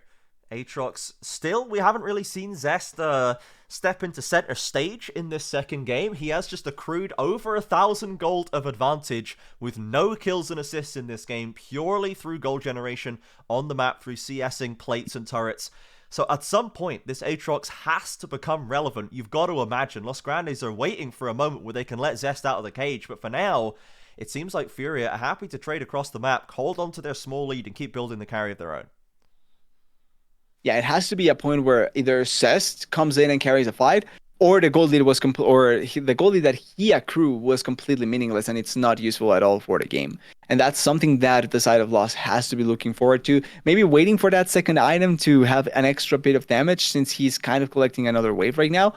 But it has to be either in the coming 3 minutes where the next dragon is going to spawn, or it has to be in a random fight where he can really shine. Yeah, we have Ayu has secured the Infinity Edge already, so that is a lovely injection of power for Furia. Tuts as well, farming out bot lane. He's back in now to secure the Seraph's Embrace, which is going to give him that core item selection where he's very, very tanky with serviceable DPS as well, can build towards an Actualizer or Rabadon's to really start pumping out damage later on. But he, basically, the carry core of Furia is now ready to go. The front line, it doesn't really matter. They've got some tank items. They're not really that important. But Caitlyn and Ryze, they've got their key pieces. They are happy to scrap right now. And I think Zest would love to get that second item completed. Looks like he's probably going to be able to back for it whenever he likes, picking up this wave given the inventory that he has. And then it's going to be about that mid-game spike, right? Who's built the better carries? Who is able to win that critical mid-game fight over it? Yeah, and I just want to mention as well, just quickly, because I feel like sometimes I forget about the existence of it, but it's actually quite impactful. The point and click are ultimate by Feisty, right? If you Yeah. just point and click your ultimate into the Caitlyn, there's barely anything to stop that from just 100 to 0 the Caitlyn there. And then if you mix that with Cest being able to connect one Q or two Qs, that can be just the death of the Caitlyn immediately. And that's where you start feeling the pressure on the game. Because if the Caitlyn dies, yes, she's really strong and all that, but she's also the only one that is really, really far ahead of the enemy team. The other elites are pretty comparable with each other, where it's kind of negligible. And if she dies, you cannot fight at all as Tattoo. Let's see, it takes a lot of damage checking that brush right now. Oh, they get the World Ender popped out of Zest. Ulti out. Ayu is on the front line. They need to get that boy out of there. Ghost is popped. He's stepping Has back to run in for away, more yeah. autos. Ult traded for Ghost right now as Furia frontline TP's in to protect. They've managed to keep Ayu safe for now as Los are a little bit split. Dudu out of mana as well. Feisty has nobody around him. Lovely bubble though from Aku and pushes Gigo Able back. to run away. And Feisty just slips out of it. I thought he was a goner. Yeah, that was a scary prospect there for Feisty, but able to escape there without blowing his flash means that at the very least you can keep having that in your favor for any potential fight or anything like that. And then also Sesh just went immediately bot lane. After all that happened, he just goes bot lane, farms a little bit more, and then backs away. Dragon up in a minute means that we're going to see another fight like that one in just 1 minute, and I think pretty much every other ultimate will be back up. Important to point out as well, every flash is available as well. So the flash ultimate by Tattoo can come through, flash point and click all stun by Drake Hero can come through. There's a lot of things that can change a fight, and having that flash up for both sides is going to be super important. And Tuts and I will not have the ghosts available for that repositioning to try and space out their opponents. It's flash or nothing. They've got to walk up and you know, ask Lost to stop them basically at this point. So let's see if they can. Furia trying to work their three. Get that mid priority, turn it into river control, get the vision line down, 20 seconds on the Hex tech. They really, really want to pick this up, and Lost gifted them that third Drake. They opted into this scenario. They now have to prove to us why that was worth doing. Caitlyn trapline goes down through the jungle, and Lost try to come through the river instead.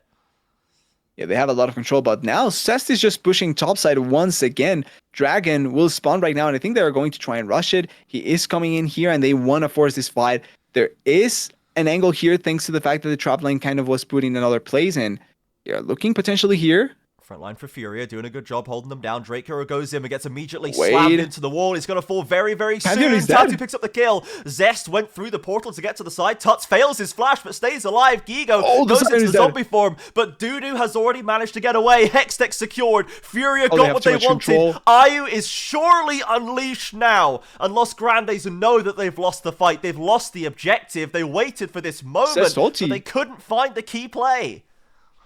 Yeah, Cest ulting at the very end when everyone was already disengaging, and I'm not sure why he didn't try and go over the Dragon Pit with his ultimate and engage there. It was looking like they were looking for that angle, particularly because of how they engaged with Drake Hero, but they took way too long for that. Cest takes the angle of the teleport of the portal into the back of the Rise there, and it just creates such a weird opening for Lost to be able to find not only a great angle, but also a great opportunity to try and go for the kill. It looked closer than it probably was, but in reality, I think Tattoo had it pretty comfortably in that spot. And now with that, you not only get the soul, you got the Baron, and also a pretty important lead in terms of gold as well. Like you can see here, this angle. Smashed open. It is a really rough angle. Like, I don't understand why Cest takes the opening to take the portal there, where everyone was already kind of collapsing towards the side of the pit, where if you just go in as the Aatrox, if you commit with the Pantheon, with the Tidal Wave, with the Aatrox abilities, you can kill the Caitlyn really effortlessly there, or at the very least force her out. But because he took way too long, it just opened up the space for loss. Or Fury, I mean, sorry. Yeah, disjointed by loss on that critical play. They've been biding their time until that moment and flubbed it at the critical juncture, giving Fury the Hextech Soul. That's not going away. That's for life at this point. And 2 minutes still left of a Baron play with Ayu now still 2,000 gold ahead. He's gotten way past the Caitlyn power trough, and all they need to do is keep this guy alive. And they've got Emilio on deck. Jojo has been doing a very good job supporting Ayu in that mission. And the frontline for Fury was doing exactly their job as well, right? It's so hard to bust through Sion and Skarner when they've even got like very threatening CC options themselves, right? You have to to not walk too close to them, or Tatu might slam you against the wall and drag you back with an impale Yeah, and set up a killing spree for Tuts. Really easy to be able to find that. They find the pick, they have the damage because we were talking about the Caitlyn, but Rice also 3 items completed, or 2.5 items completed. Now he has a lot of damage, level 15 as well, and they are looking for more. Feisty has to get away right okay, there. he's able to Holds escape. onto his flash. Gigo is now happy to 1v1 against Zest at this point. As long as Zest is nowhere near his Caitlyn, he's doing a good job. The Baron wave continues marching forward. Top lane inner falls, mid lane under threat, bot lane ready to pick up if they need to. Furia have so much gold ready to pick up on the map. Yeah, able to be pushed away though, really nice by Lost to at the very least not lose even more here, because if somebody else died or they lost an inner turret, that could have been really difficult to try and stop in the future. They are still looking here for the tier 2s in the mid lane, trying to find some more angles, and the fact that I use left and touch just means that there's nothing that Lost can do to really find an angle. Look at that damage from a safe distance, like there's barely anything to be able to touch this Caitlyn. Yeah, and even you know, as much as strong as the front line is, even the Melio with the fireball as well, it's just so hard to bust through this front line for Fury. Yeah. The Baron continues to just tick away at Los Grandes now, and such a different story from last game. Tatu 2-0-5 on this Skarner has been all over the map, all over every single critical play. So much, and it's such a low kill game, right? 8-2 is really remarkably few big fights. It's Furia building a comp that has these specific strengths and executing on them, as Drake Hero drops the Grand Starfall onto Tuts, has caught him out right now. He's trying to get out of the range with Fane's Rush, but there's so many Lost members here that eventually they will grab him and they will knock him down. Yeah, at least finally finding something there. Getting the kill into Tots is really important. You're putting a little bit of a stop on the side lane push. You're getting good gold once again. It did go into Cest, but all in all, it's good gold that they are able to find back. And there's just still a really slight angle where if they get the Elder's Dragon, they can try and win the game on the side of Lost. It's really early on because they took the 4 dragons super quickly. And that just means that at 30 minutes, we can find a fight where there's an angle for Lost to try and turn it around. If Cest gets onto the Caitlyn, she still has her summoners, then maybe that can be an opportunity to try and fight. But Tots overstaying their welcome, like you were mentioning before, and then 3 members coming in really nicely as well. Yeah, he tries his best to weave through all the CC coming at him, but without Ghost, there's not realistically a way for him to get away there. So he is going to give away that kill, unfortunate. And Zest, I think it was Zest's first kill of the game right now, which feels kind of crazy given how far ahead he is in gold and how scary he has seemed. But he's not been able to make the best use out of this Aatrox in those critical plays. Honestly, Steps' Aatrox look better than Zest right now today. So credit to Steps for coming in and showing him how it's done. As Furia now have an Elder to consider in less than a minute. Now they still have the Hex deck sold. They've set up the Dragon Pits very, very well. And Ayu using this opportunity to drop an early ace in the hole, getting a bit of chip damage on Dudu. I'm kind of curious how far away is Feisty of the Rabadons, because right now sitting at 2 rods, clearing waves really quickly, but it's 40 seconds away from the Elder Dragon. If he gets the Rabadons here, that can be a game deciding item, because that can be enough damage to be able to blow out Ayu.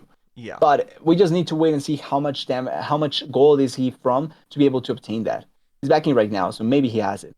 Yeah, I think he probably has to prioritize it right there. He needs to get it just in time for the Elder Dragon fight, it must be said. He's teeping back in. He has completed the Rabadon, so Ackerman has to flash away. The front line's already engaging. No Drake Hero impaled, but a Nami wave slows him down. Are you stepping up for the autos? Who can stop this man? Can anybody stop this man? Where's the summoners? Where's the damage? Where's anything? He's on a killing spree, flashing forward, and Los are just packing it in, running for the hills, terrified, quaking in their boots at the sight of this Caitlyn. Yeah, they're able to do enough damage, and look at that, damage onto Ayu is still present in that play, but that's the thing, I don't know why Feisty used his ultimate to try and kill the Skarner. You know that he's going to have enough healing, you know that he's going to survive for a little bit. I'm surprised that he opted into that, but that should be Elder Dragon, and Caitlyn, with the way that she was just running in and getting the kills, I'm not sure if you're going to be able to stop her from just hitting a headshot into an Elder Dragon kill. This is prime Ayu positioning when he's in a, oh my word, the Elder Dragon boundary just ticked over, And the ace in the hole execution from across the map picks up another one Oh, for no, IU. Ackerman. 4-0-6. Ackerman caught. We have a ditch engaged by Drake Hero trying to catch Furia on a lazy push. But now Oh, they're they've walked just themselves bad. out of the base. And Tuts is the one stepping up for the DPS. Eliminates Dudu with the help of the Elder Dragon buff. And this game has completely fallen apart for Los Grandes.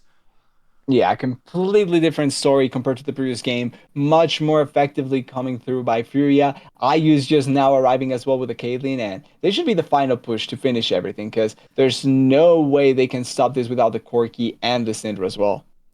No option for Los Grandes. We're going to go to one and run right now. Flashing from Tutzkigo. Just bulldozes over Ackerman in the base. Drake Hero, the last left alive. As IU standing in front of the fountain, defiant on this Caitlyn. This had to be his 1v9 game. And what a carry performance it was. Tattoo back on the classic Skarner. Furia renewed in game 2. And the best of 3 curse returning with a vengeance for loss. One more game to try and break it, but Furia are ready to go now. Yeah, much better performance by Furia. Makes it feel like we didn't have an R in the first game, and actually it was just played normally.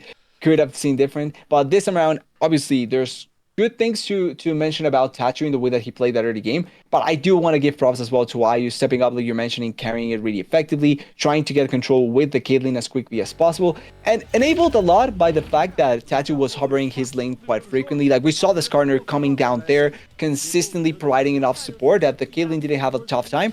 And I also want to say a little bit lacking from Drake Hero, because he blew flashes early on. Remember, at level 2, he blew both flashes down there in the bot side. Gets picked off, yes. But even without a flash, if you just come in from the side, you can just gank in there. It's a point-and-click CC from the Pantheon that can set up a kill. Never did that. And it's Tattoo in comparison that consistently went down their bot lane and set up IU as much as possible. Absolutely. A bit of a jungle differential in this second game. Kind of a self-engineered one in the first game for Tattoo, but he's back on top now. We're going to go to a quick break. He'll be back for the last game of the day. Let's see if Los Grandes can beat the best of 3 curse, or if Furia will get back on top. We'll see you in a few. A gente cobrou do Tatu aparecer, ele apareceu nesse jogo.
Welcome back, everybody, to the CBLOL English. Last game of the day, TDS were 1-1 with Furia and Los Grandes. A very different story in the second game. Looked like Furia had their warm-up out of the way. They were ready to go, firing on all cylinders.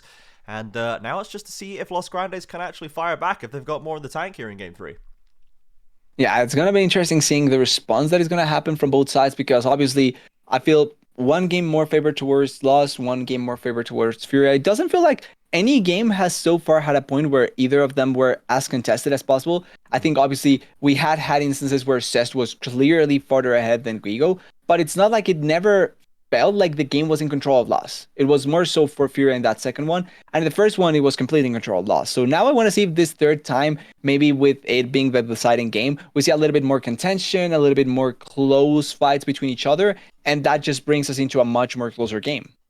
Yeah, absolutely. I think that Lost definitely do have more to show. Specifically, I think we've seen such great laning from Zest. We have seen him completely dominate Gigo in the 1v1 scenario. Game 1, he was able to turn that into a huge amount of value with the Jace. Game 2, he was completely invisible on the Aatrox once we got into the team fight. So, two very different stories there. But the individual talent is certainly present. It's been a little bit quieter for Feisty, if I must say. I think he looked a little bit slow out the starting blocks so far in this split, but there's still plenty of time to go. We'll see if Furia can try and deny him his kind of classic picks, like his Oriana's, his Talia's that he's been the most proficient on, or if they will choose to focus elsewhere. So far, wins that draft as well. Let's pass it on over, get it on the screen here. So, we've seen top lane focus on Furia so far, Renekton and Rumble, so they're still trying to remove Zest, and Lost are actually on the anti-Jojo train. Karma and Seraphine taken.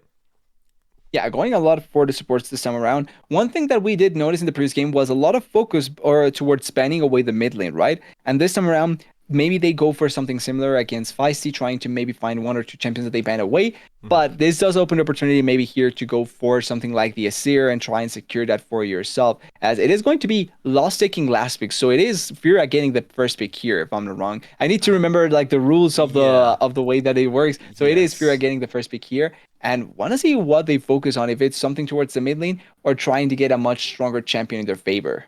I think we might see a Talia prio here. I think we could see it for Tuts. I think it's very solid for Tuts, and I think it's one of, if not Feisty's best champion, honestly, from what I've seen. Is the Talia. So they might go for the Xin Zhao instead. Still a solid jungler, but if that case, I kind of want to see Los Grandes just take that for Feisty. But interesting that we've seen a first rotation ban Zoe after we saw the blind pick Zoe before. I think this is some scrim meta stuff, because Zoe went from a game 5 counter pick into a first rotation and game 2 blind pick over this offseason. I don't know what's happened there. So there's something cooking with Zoe. Yeah. I'm not sure what it is, but the option for loss is going to be Zahen and Ezreal. Maybe it was a prediction that the Ezreal was going to come through, so you don't want to give the Zoe just in case it is the Ezreal. So maybe 5-hit in that sense. The Zayn here, though, interesting. Actually, I think it's Zahen. Zahen here, interesting that they opt into it, gives you the flex potential. And it's also, if it goes into the jungle, curious that they didn't opt into the buy, because usually when Xin Zhao comes through, buy is the other option. And it probably means that we're not going to see a buy here if the Zahen ends up going into the jungle. The Jhin, not a huge fan of it, because it does mean that you need to have other damage elsewhere, and that puts a little bit more agency onto Toots and onto Gigo to be the main carries of this game. Yeah, I think we need a Victor or a Talia here for Tuts. We need some DPS. With no Ryze available, no no Syndra, I think we're probably going to need one of these two.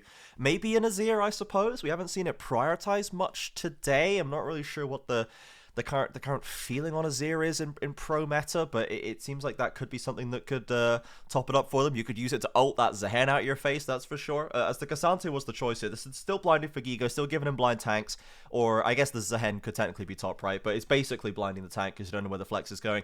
And the Bard is a lock-in for Ackerman. So Ezreal Bard, strong 2v2, strong roaming and map pressure. So even if they're not going to potentially have a Talia mid, they are at least going to be able to affect a lot of lanes at once.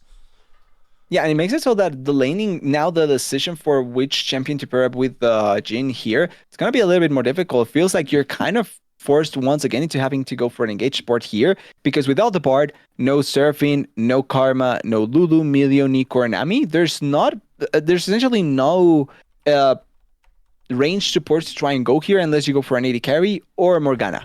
So they ban away the Nautilus, and it kind of forces you into going for maybe something like a Braum in this situation to try and have like that protection, but you kind of lose agency in the lane as well. Yeah, Jhin Braum is a little bit chopped, right? Because you can't stack his passive up. Your autos are so slow. It's not going to feel good. There's no Nico available. You see Jhin paired with a lot. The Karma's obviously permaban today. It feels like kind of a tough one for Jojo to draft for. It might just end up being Alistar, to be honest. We've seen Jhin Alistar a little bit, and it might just be the Jojo fallback right now. I don't mind it into Zehen as well, just trying to control that influence on the team fight. So we'll see what the choice is going to be. The last ban is the Tuts Akali, which is something he has gone back to time and again. It would be quite burst focused, but certainly a strong pick for the guy. And the Talia gets banned, so we're not going to see either side. It's probably, if you're not going to pick it, I think you certainly have to get rid of it. But now I'm looking for I'm now really thinking the Victor for Tuts, I suppose. I think at this point, I'd love to see it. The team fight, you've already got some frontline built in there. If they're going to ban the Azir, especially as well, I think that kind of has to be the choice for me. They really are locking down onto it. Has to be something like the Victor. Yeah, so Lost pretty much hovering onto what essentially they could go for. They could also take the Morgana here themselves, and that way they have like a lot of lockdown, and it takes away from another choice that Furia can have. But blinding here, they probably are going to try and opt for something in the mid lane to try and blind in this spot. Yes, I assume we're going to just lock in something standard for the guy. And Camille. And still Camille. Okay, so we're going jungles ahead. We're going Camille top lane. We're going to try and chop this Cassante down. Well, I think Camille can be played as once again in the jungle. I think she did receive some buffs for her dad. It would be better than that. Yeah, probably, so true, but much better that way. But yeah, Camille feels like the right choice here going into the top lane. The Zahin can go into the jungle, no problem at all in that situation. And it's gonna be like a representation of the lore where Xin Zhao dies multiple times and Zahin actually comes out of that one. Could be lore accurate. And the Victor, like you were calling out. Yeah, true. Absolutely. Has to go through there. So I hope it is the Camille for Zest. I think it's a great Zest champion, right? It's quite weak early on, right? It's kind of an outscale champ, but with how well Zest has been playing, I think that he's going to be able to cover for that early weakness just mechanically and with his skill, and then hopefully he'll be able to be more impactful later on, especially if we slam a Galio with it. The classic Camille-Galio combo brought back by Los Grandes here in Game 3. Yeah, and it's really difficult for anyone from any of the carries from Furia to try and escape, because no barely any mobility to no mobility. There's no ways for them to stop the Camille from realistically coming through, apart from the Xin Zhao ultimate and the Rakan, which I think it's not necessarily about tool, but Camille can come from any angle, and then you just point and click ulti into one of them. There's enough follow-up to go through with it. And one of the things that I don't like about the Rakan this game, even though Rakan is one of the better supports that you can kind of get in this position, I don't like him in this game particularly because there's a lot of ways to just stun him before he comes into the play. Like, there's a lot of ways to just deny him the entrance, and his laning phase doesn't necessarily mean that he will have a lot of agency to force fight or force plays with Xin Zhao effectively. So it just feels like kind of a really do-or-die champion in this game, and if he commits way too heavily, he will just end up dying. Yeah, Jojo's Rakan is definitely very, very, very strong, but Jhin Rakan does feel like a bit of a concession of a lane. You know, it's just not really that good at anything. It's fine, it's there, but Ezreal Bard, I think, is a remarkably strong 2v2, plus they have the, especially early on, right, they've got very good early damage, they've got burst, Ezreal tops up the DPS, like, it's a very strong duo, as well as the roam potential that Bard has. So I think this is really just playing for Jojo to get him a strong champion that he can be versatile on, which he certainly is that kind of guy. We'll see what he can do with it. but we're not going to be doing an IU carry game, right? This is not going to be an IU 1v9 like the Caitlyn one. This is going to be something else, and Furia are going to have to try and make that work. Whereas Los Grandes, I like their draft a lot. I think it enables them to team play very well together. It leaves Dudu on a very strong mechanical pick for him to flex on, and it keeps that top side all linked together with the Zehen as well, right? Even Zehen Gallo is a pretty nasty combo, let alone the Camille. Yeah, it can be quite disgusting if they pull it off right. So hopefully they can try and find it correctly here. But without trying to take away from a lot of what Furia can do, because I do not like the bot lane pairing that they went for, but I do think that the Xin Zhao, Victor, and K'Sante combo can work out nicely. And then late game wise, Victor is going to be really, really strong if he can get down his combos really effectively. Like, if he gets one gravity field into laser beam, into ultimate, like, he does a lot to be able to win a lot of the late game team fights. And then the setup for the team can work out nicely if they are able to lock down one target and try and kill him by not bursting him out, by killing him really quickly. Really good start, though, by Tots here. Yeah, that is true. The Victor ultimate, given how hard that top side is all going to be diving into the same circle, if that Victor circle has a Victor ultimate in it, that is going to be very, very dangerous. That is true. Yeah. So, yeah, I think, as we said, it kind of had to be Victor by the way the draft was going, and I think Tuts does have a position where he can be the real team fight winner in this game to step up into the role Tatu was in last time around. And then I'm going to be keeping an eye on Gigo to see how he does, because as I say, I think that this Camille is a good answer into the K'Sante given the true damage, but it should lose early. This is what should be happening to Camille right now, and it's going to be up to Zest to not lose too much of his own momentum by picking a champion that is not as much of a lane winner. Yeah, getting a good trade of damage up there in the top side, really nicely done there by Gigo to be able to prompt multiple times onto the Camille and force her out. And then in the bot lane, we see the trade of summoners once again, but it's benefiting a little bit more the side of Lost because they have the control of the lane and they can try and push a little bit more thanks to being ranged. Mm-hmm. Yeah, absolutely. And we saw, I think the first game we saw from Dudu and Ackerman in Dudu's debut in the start of 2026 was an Ezreal game, and it was like a 2v2 solo kill into one of our best bot laners. It was absolutely immense, and it kind of set the tone for what Dudu's debut was going to be like. This is such a mechanical player. We saw it in that first game, especially the Sivir Varus 1v1 that you should just never see, right? This is the kind of stuff this guy can pull off. So I think we can definitely be confident that we're going to see some good stuff out of Dudu here, and Ayu and Jojo do have to be respectful of that. Jojo dives in, does not find the knock-up though, and has to just run away. It's a lot of damage that ends up getting hit there. And Zest is getting baited. Oof, Tati around the corner. Flash comes out of Zest. Good flash by him there. Gigo dropping low, but we'll get this wave crashed in.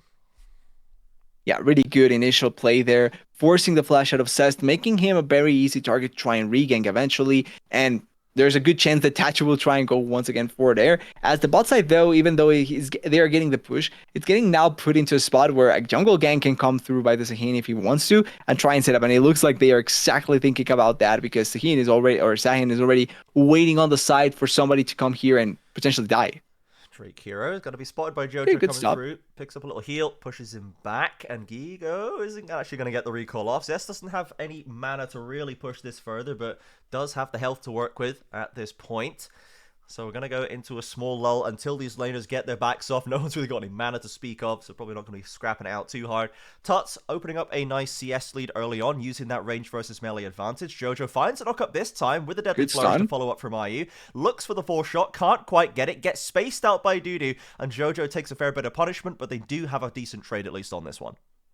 Yeah, all in all, it's not a bad trade onto Lost. They do get a lot of damage onto Dudu, even though the Bard is able to get damage as well. It's not like they are locking down a lot to be able to get the kill in that position. And funnily enough, because they don't have any items, this still does benefit quite a bit for the Jhin, since the 4th shot will do more damage than any other ability that they throw at them. Yeah. It's still something positive for Furia to try and look for that fight. At this point where they back, it's probably going to become something much more difficult to fight it out, because the Ezreal will get more damage, he will get more mana thanks to the tier, and then also it gives opportunity for the Bard to be able to prompt the stun much more effectively.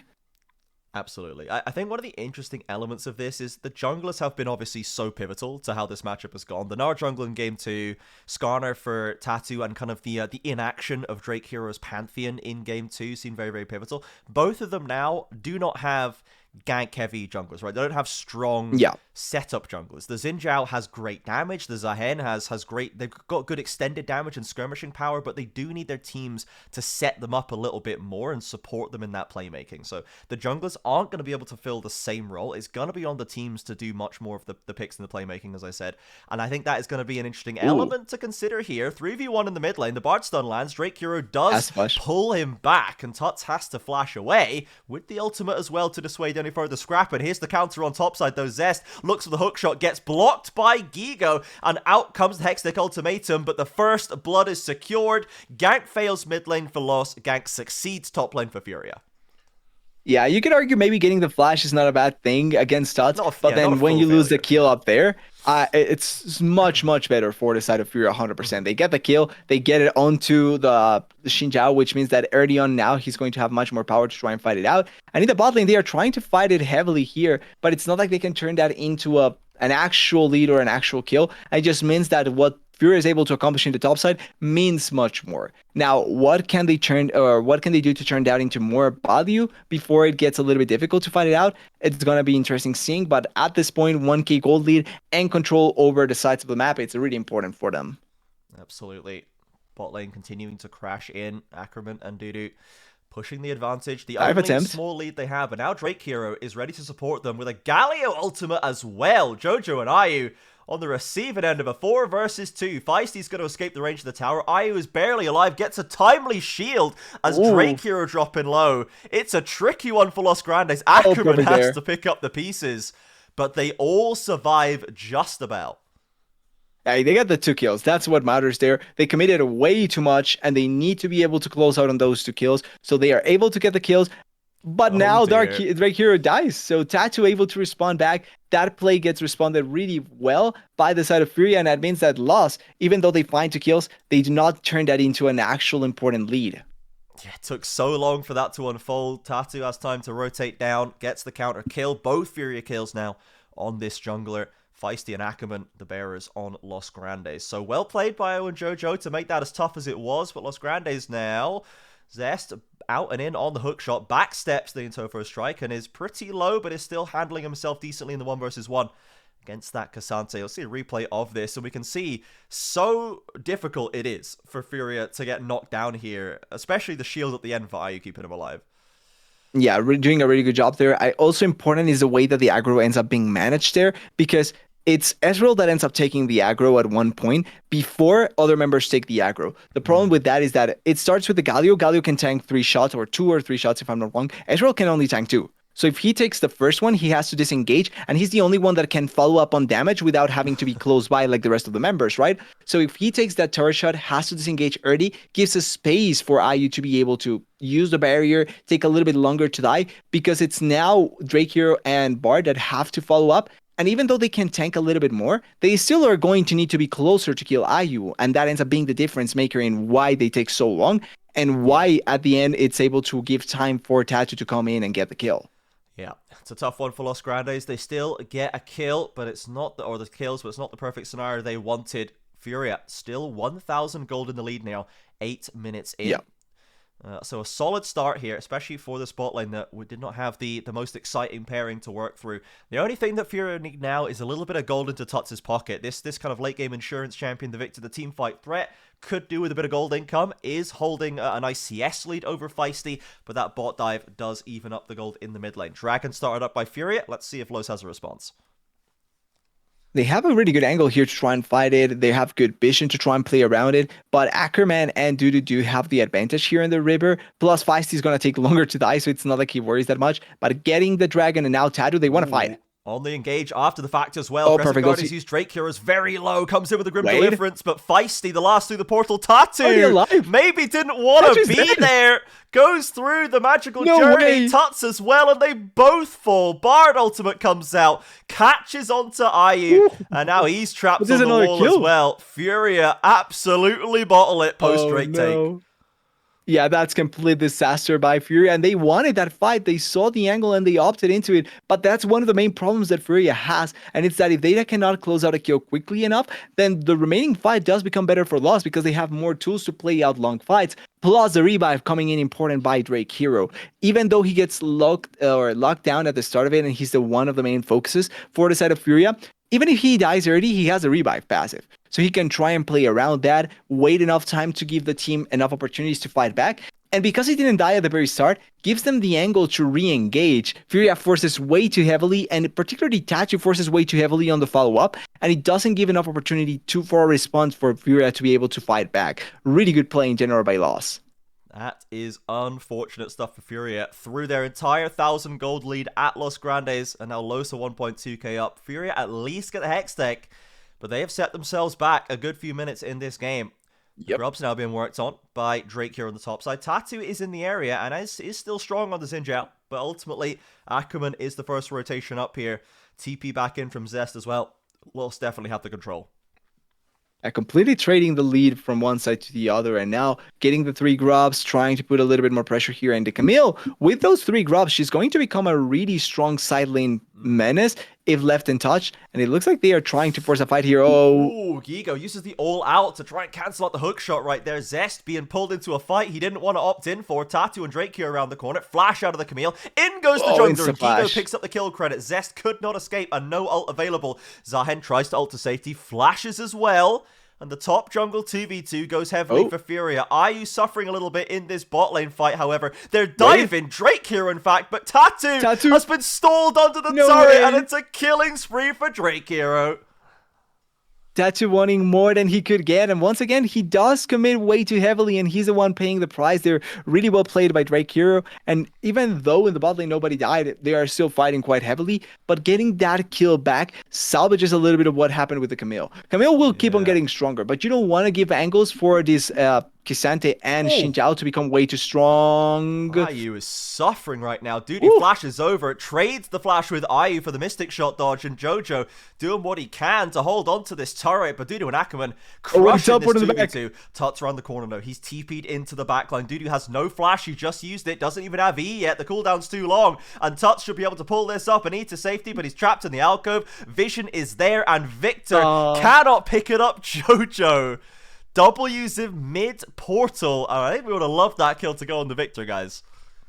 Yeah, but if he doesn't do that, the kill does not go to Victor at all, because the portal is able to get it escape there. Still, really nice play by the side of the Furia's bot lane to be able to lock down that. Almost getting the kill on either side. Like, it really could have gone either way because of how the shots were coming in from both sides. But really good teleport on the back. Important that the Victor is becoming a factor in this game. And even though he doesn't get the kill, he does get the assist, which gives them the stack for his passive. So that's what you really start to value with the Victor as well. It's not only the kills, is getting those stacks for your passive as much as possible. Yeah, absolutely. So Dudu and Ackerman still really showing their prowess in the bot lane, and you can see the gold lead that Dudu has opened up right here, 1.4k. He's got more gold lead himself than the entire Los difference right now. And again, still showing this guy's quality. And Los, generally speaking, of course, their 1v1 and laning prowess, we said at the start, is just so strong. Puts them in such a great position every time to build towards the lead. We can see a replay of this here, and it is very close, right? The cooldown coming back up. Tuts, if you can just get in range for it, and the Deadly Flourish not quite landing. So the fancy footwork from Dudu end up putting him in a spot where, you know, Jojo has to steal it, as you say. So he gets the gold into a better position. But ultimately, a death to death, not ideal. And IU still has to go back into this lane. He is still not winning this one. Yeah, it's still a point where for IU, it's difficult to try and play this out because it doesn't matter how much he wants to try and accomplish here. He will just have to clear waves and try and wait for the best in the situations where Jojo is there, or they can be a fight with Tattoo as well nearby. But because it's by itself against both ranged champions down there on the bot side, just makes it really difficult for them to be able to respond. And then he also isn't even gotten an item completed compared to the Trinity Force already done by Dudu. Tattoo rotating to bot side, won't get his hands on Ackerman. The bot lane turret is just going to fall right here. It's going to be first turret bonus to Los Grandes. And they are going to continue growing this lead. So now they're going into a mid game with the Ezreal almost actually 2 items completed. He's so far ahead of the curve. He's going to help Drake Hero wrap up this second dragon as well. So Furia decidedly in the hole right now. They need Tuts to get some damage on deck. We've got first item completed for Ayu, but it's the Hex Optic start, so not as powerful of a first item until you get that first kill. Then you start to feel a little bit better about it. It does empower the ultimate at least, but you know, that's kind of the thing about Jhin, right? He just does not have the same damage contribution as most traditional AD carries do. Yeah, you're waiting for him to be able to hit like 2 shots with his ultimate and then 4th shot of his regular attacks to be able to get like some sort of help or kill or provide some sort of assistance. But if you're looking for him to be a main damage dealer, it's just simply never going to work. That's why it's important that Toot is able to step up in the damage for the late game fights, because he's going to be the main difference maker in that sense. Where if you compare it to the other side, you having Cest and the Ezreal as well gives you a little bit more leeway to not have to depend on one, because the other can try and get this lack of the other. Also, Cest is starting to hit much stronger against Gigo, and it's showing that the side lane pressure that they are going to be able to create is going to be really important there. Oh, they forced the Camille and Galio ultimate out there. Yeah, you know, Jojo uses the quickness, but a lovely great ulti there out by Gigo drags back Frosty. A Bard ultimate doesn't connect with anybody, and the Cassante pulls back one they are kill, not able tries to get the kill. scrabble back to the turret. Of course, he's still got no resistances. No a clutch way. shield keeps him breathing, and now Zest doesn't have the ultimate again. Tatu can't tag, the wind becomes lightning, doesn't find a way in. You can see in the picture-in-picture, Tuts is just working away on those plates in bot side, so Furia snatch a cheeky kill out of top side. Yeah, good victory coming in there by the side of Furia. Not only do they stop the potential like damage that Lost was going to be able to get onto the turrets and onto the members, but also able to get value for Tuts down there in the bot side. He gets farm, he gets plate, he gets quite a good amount of value thanks to that. Only thing is that Dudu also gets really good value. He gets the mid lane turret plus a plate, and now they can try and come here and contest. It's 3 against 3, although the Jhin is coming in on the side, but Galio is also coming up there. And there's no Camille Galio ultimate, remember. They don't have that core combination. Jojo's pretty low right now, doesn't have the quickness either. Feisty drops an early taunt, but can't get into range. Gigo uses the Unstoppable to avoid getting dragged back by a dreaded return. It's not enough. And Furia, they'll walk away with the Herald, but no fight breaks out.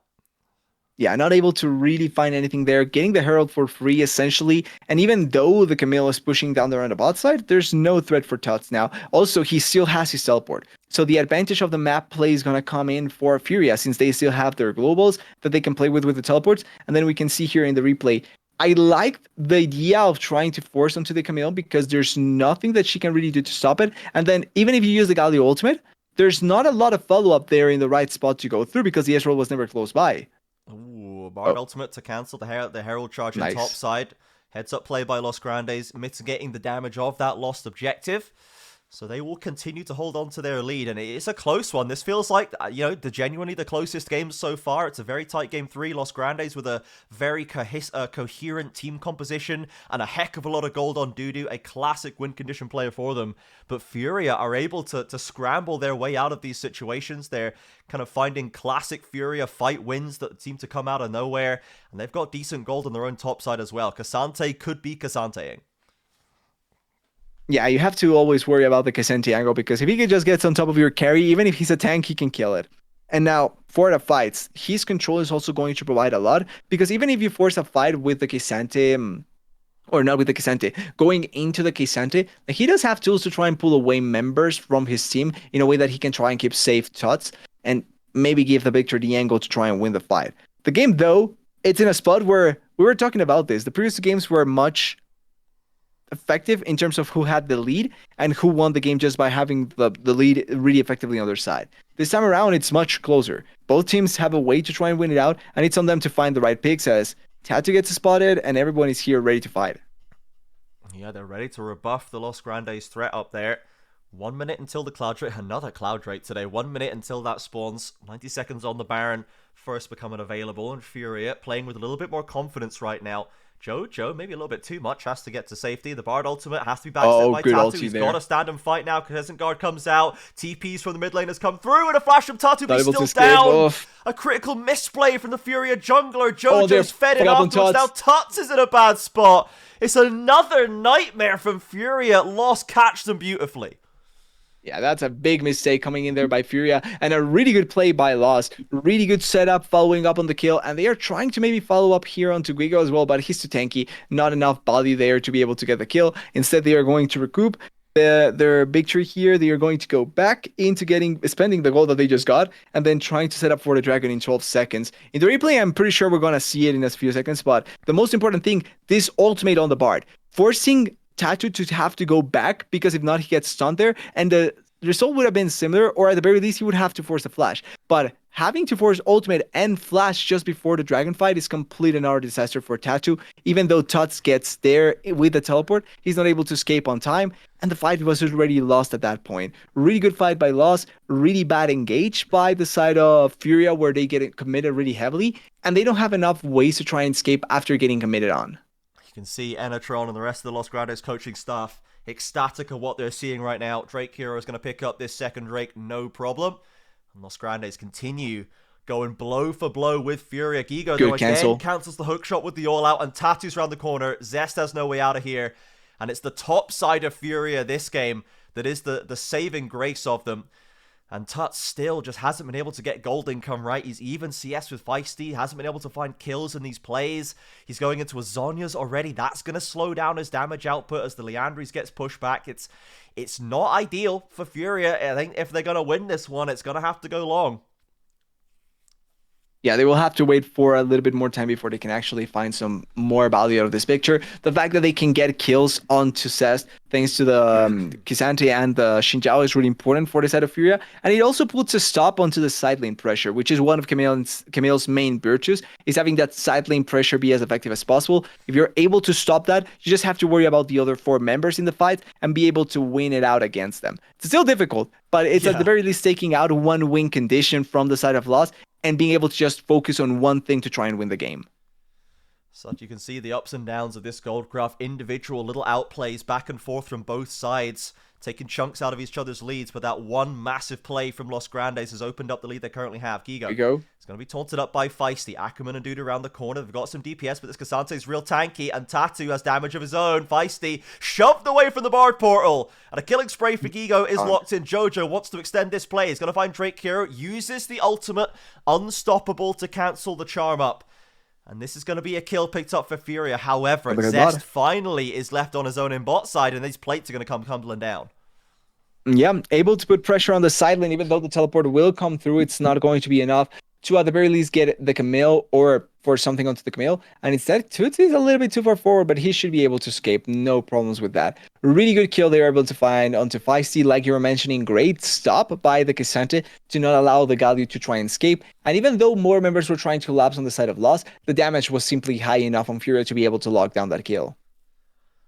Plates, 3 plates taken away by Zest right now, starting to eat into that gold lead.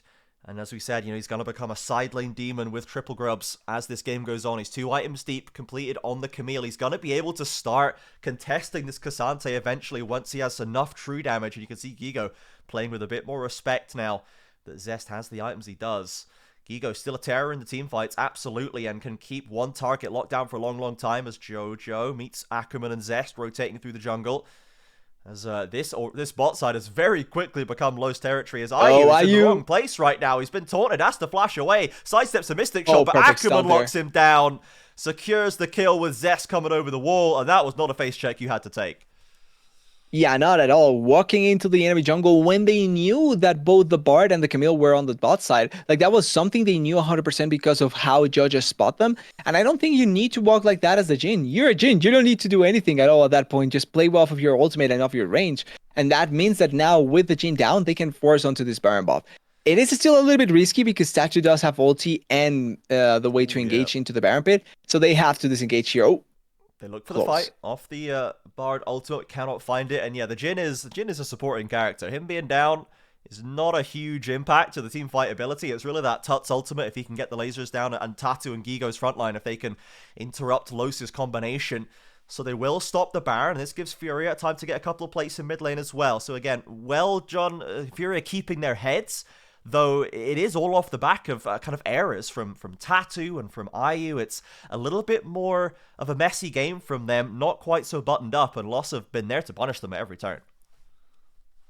Yeah, it's good to see how they are able to respond accordingly to most of how displays want to go through, and able to force it so that they can not only find the advantages but also push the issue a little bit more. Important to notice that the guys already completed a third item as well. On to the next fight, being able to throw those arcane, the Qs. I don't remember the name right now, but Mystic shots, the mystic shots into most members is going to be really ideal. And also he's going to be able to slow them down, enabling more opportunities for both the Sahin and the Camille to try and reach targets that maybe are a little bit too quick to escape or that are not close enough by. So having those extra tools is going to be important for the next Dragon fight, if there is a fight, because realistically, third Dragon of the game for loss shouldn't be that much of an issue for Furia. No, they can probably give this one if they see fit. Furia do generally like to have a fight if they can find any excuse to, but they should probably be able to identify this is not the best spot for them.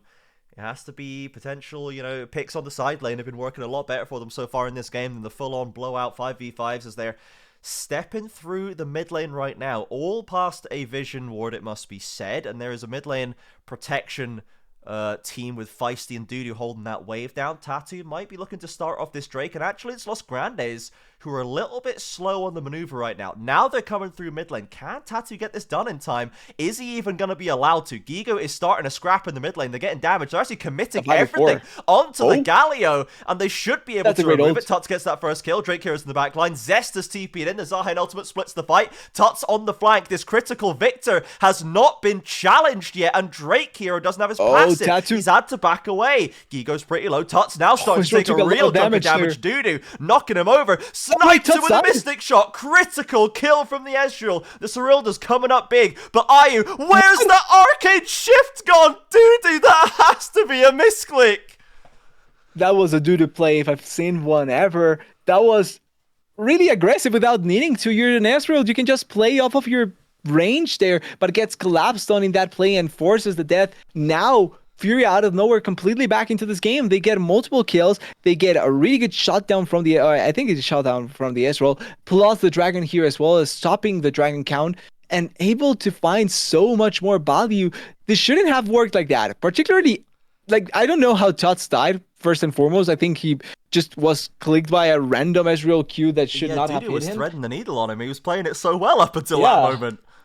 Yeah, and the fight makes sense here. They are forcing onto the Galio knowing that Camilo's not here. The ultimate doesn't hit the Galio, so he just ends up dying. And the Victor ultimate is all the time here hitting Dudu. You can see that, forcing him to step away. Sahin doesn't find a good angle. Tattoo is barely taking any damage because of his ultimate. And then when the re-engage happens, they just have more members. But then you can see here, Toots took a lot of damage. And then also the Q here, I don't think it was aimed at him. It was aimed at the Rakan, I think. And then he just stepped and luckily into that spot, dies. But then the Arcane shift forward. A big misclick. It's 100% a misclick. Yeah, there's just no justification for it otherwise. So, well done, everybody. Our second CBLOL moment of the split. Clip that one. We've had 2 in one day. We're coming thick and fast right now.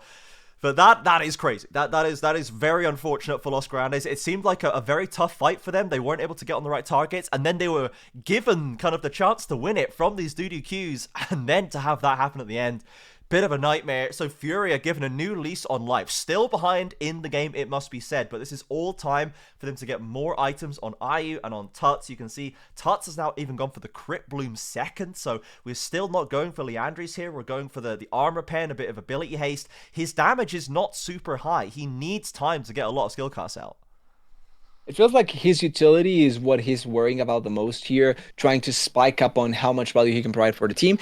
And that can work out if you're able to slowly burn them down. But in some instances, maybe that burst damage would have worked out better to try and kill some targets. But so far, you cannot argue with the fact that it has worked out quite well to at the very least zone out the enemy team in some situations. Now, it has become a game of trying to play the dance in the mid lane, where you try to force a little bit more on one point and then try and not overly commit for some fights. But it feels like they are also willing to just throw the game into a random fight if they see the right chance for it. Yeah, absolutely. They are willing to scrap it out, and this one it's been so hard to split these teams. Both of them, I think, are showing a lot of messiness, a lot of mistakes, a lot of holes in the gameplay, but equally, both of them are able to find wonderful angles and outplays. This is a very CBLOL-esque matchup, particularly to see here today, just gameplay-wise. We are starting off very scrappy today in Split 1. as Furia now, stabilized as they are in this game. The gold lead, pretty minimal at this point. We've got 3 items on IU. We have the Infinity Edge completed with a bit of Armor Pen and the Healing Cut as well. So this is a good position for IU to be in. He's gotten out of this to this point. We're almost completed the Zhonyas for Victor 2, but it seems like Los Grandes might want to pressure them a little harder than Furia are interested in. They TP in Gigo just to make sure nothing goes wrong. Yeah, they wanted to try and force an angle there with the Camille coming in on the side so that they could force with the ultimate, but it doesn't look like they are able at the end to actually commit onto it. Gigo did teleport in. Ooh, Gigo getting forced damage, on. soaking up that front line. Tatu threatens Ackerman on the other side, but not too much damage from there. Dudu comes in with a big chunk onto the Xin Zhao. He's getting shredded right now. Drake Hero's already found 1 kill. Zest on the flank, dives in deep. Look at that. Where's the combo? In comes the Galio ultimate onto IU. Flashes over the wall. Tuts is still untouched right now. Gigo finds 1 kill. Tatu goes into resurrection, but they've caught out the Victor. And now IU has to flee back to the turret. He's got big autos, and IU will trade one back with Gigo's assistance. Tatu's still alive. Gigo still going to this top side that has been Furia's lifesaver all through this game. Gets another kill. A 2 versus 2 at the end of it. Ackerman and Drake Hero versus Gigo and Tatu. And the fight will come to a close. And huge fight by Gigo, by the way. He is the one that salvages this fight, because if not, it could have been a complete and utter disaster for Furia. It was lost, forcing the issue really, really well. Once again, taking the slow approach, but burning down multiple members in the process, and then at the end being able to find important kills. They take out the Guardian Angel as well out of Tatu, which even though he didn't die completely, it's still a big win, especially considering a future fight for Dragon. And then here, slow burn onto Gigo. They are collapsing on him, forcing on him quite a bit. Tatu try and goes here for Ackerman, but because he committed the engage, he has to try and run away. Doesn't die thanks to his ultimate, and also a little bit of the grace of the fact that everyone was ready there. But then the engage by the Camille forcing a lot of the plays. The important part here, though, is that even though IU is almost about to die and it gets committed to try and die here, the way that Gigo played this, pumping here onto Dudu so that he cannot follow up on the play, making it so that even though IU dies, Dudu dies as well, and then he has enough sustain and survivability to be able to provide enough time for Tatu to come back alive, come back into the play, and control the members that are remaining there.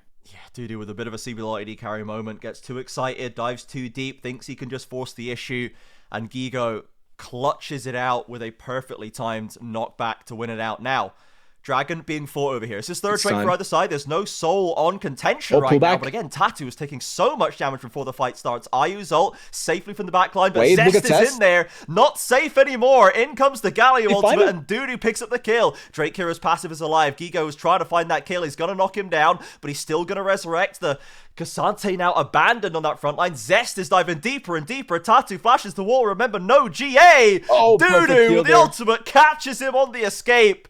And Gigo abandoned. Different story for Los right here. It's a washout for Furia. Los Grandes knock them all down.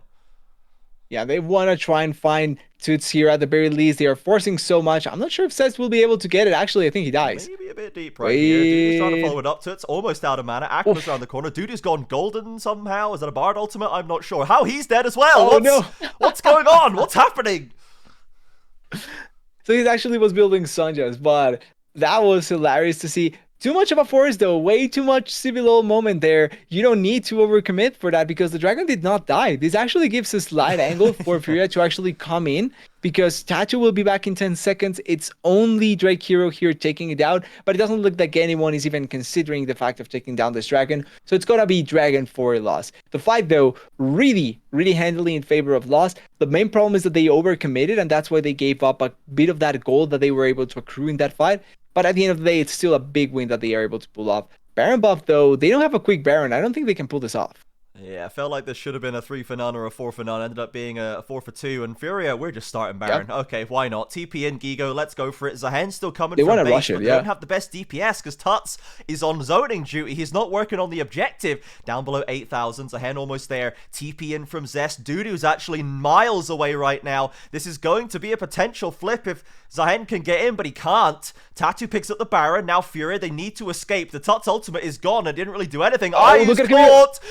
Galio combos come in, Zahen as well. Furia trapped in the perfect meat angle. grinder. The Bard ultimate locks down the backline, and Los Grandes looking for the kills. Wait, Tatu, Gigo. though, finds one. Gigo into the backline. He's saved more than one Oh, fight wait, this Israel. game. Can he do it again? He's taunted. He's removed. Tuts barely doesn't get knocked over by the Ezreal ultimate, and Tatu gets the safety. 2-for-1 right now. Dudu is hunting them down. This guy's been Ian forward all day. They've got a wave in the base, but there's 3-for-4 fights if Tatu can get the recall off.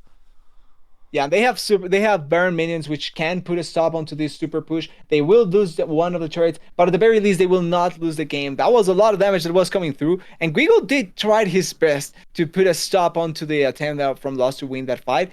But at the end, it's still a fight that Lost is able to win. They lost to only one member, and now, even though they don't win the game, they still are able to push into the base, get one inhibitor, one Nexus turret, and now move into the jungle to try and get a little bit of gold. That Baron is crucial that Fury is able to get it, because if not, that probably was game over. Yeah, With really the way that the with. game was going, Absolutely. Yeah. Okay, Furia. So the Baron power play is basically net zero right now. They've got another minute and 40 though to get some more value out of it. We have a Rabadon's on Tuts. We have actually gone away from the Zhonya's because he still has the Seekers uncracked. So he went for more damage. That's probably the right call. And Gigo, as you say, is still doing his absolute damnedest. But this Camille Galio combo is just making Ayu's life unplayable right now. And to be fair, as a Jhin, if you don't have Flash and you can stay 10,000 miles away from the team fight, you can't escape that combination. Camille Galio can get onto you and you cannot get out of it. Your team has to peel, but if they spend the whole time peeling you, they're not doing anything to Dudu, they're not doing anything to Drake Hero. It's a very tough position to be in. So they need Tuts to work, they need this frontline to survive, and honestly it feels like Tatu has been the one getting shredded before these plays. Like Dudu has been picking him apart with the Qs. yeah, they are able to find multiple opportunities to connect those queues, and it threatens a lot of the members. But it feels like when it's about to be the threshold to kill, he's not connecting those. Sometimes he does, but a lot of times it's just one last queue that he's missing and not able to collect those kills. He's still dealing essentially every bit of damage coming in for the side of Lost. He's really, really far ahead of the Jhin at this point in the game. And he also has a Sanja, so even trying to kill the Ezreal is going to be really difficult, just by virtue of having that extra safety. So it's going to be interesting seeing how Furia will try and find the Ezreal if they can, and if not, how they are going to be able to win fights then. Yeah, it's tough to find a way out of here right now. Furia, if anything, just dropping further and further behind in gold. The Baron power play ticks away. Nothing achieved off the back of it. All it did, I guess it did save the game, that's for sure. But could not find any more purchase on the map. And now with the mid inhib down, it's almost revived as Ayu gets chunked out by the True Shot Barrage. They're going to have to just wait for that to come back alive. We've actually gone the Dudu Zhonya's energy as well. He's going into a Hextech Alternator as the last item too. So we're ending a little bit hybrid with this Ezreal build, and it does make those ultimates hurt even more. Yeah, it just makes it really difficult to be able to fight against that, because you just get collapsed and kill immediately with thanks to that as well. And then also another thing that I feel like sometimes gets not noticed much on, although it's a hint.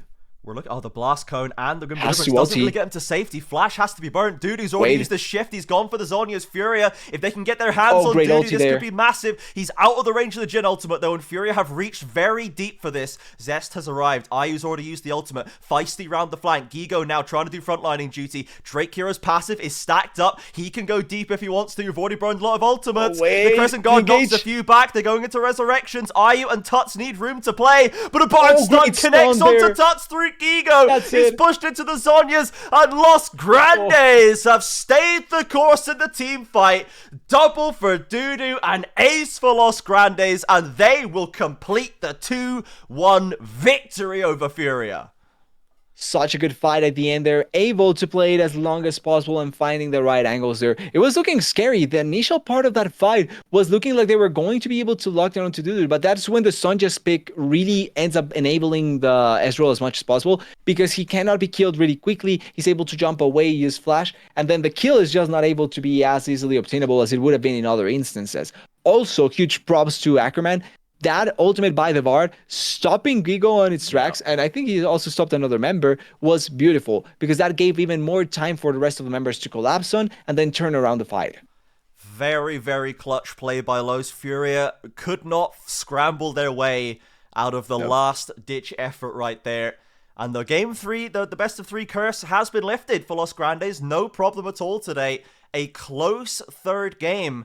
but generally speaking, it did feel like they were in control for the majority of the time. It was kind of miraculous moments for Furia that were able to scrabble them back into an even position.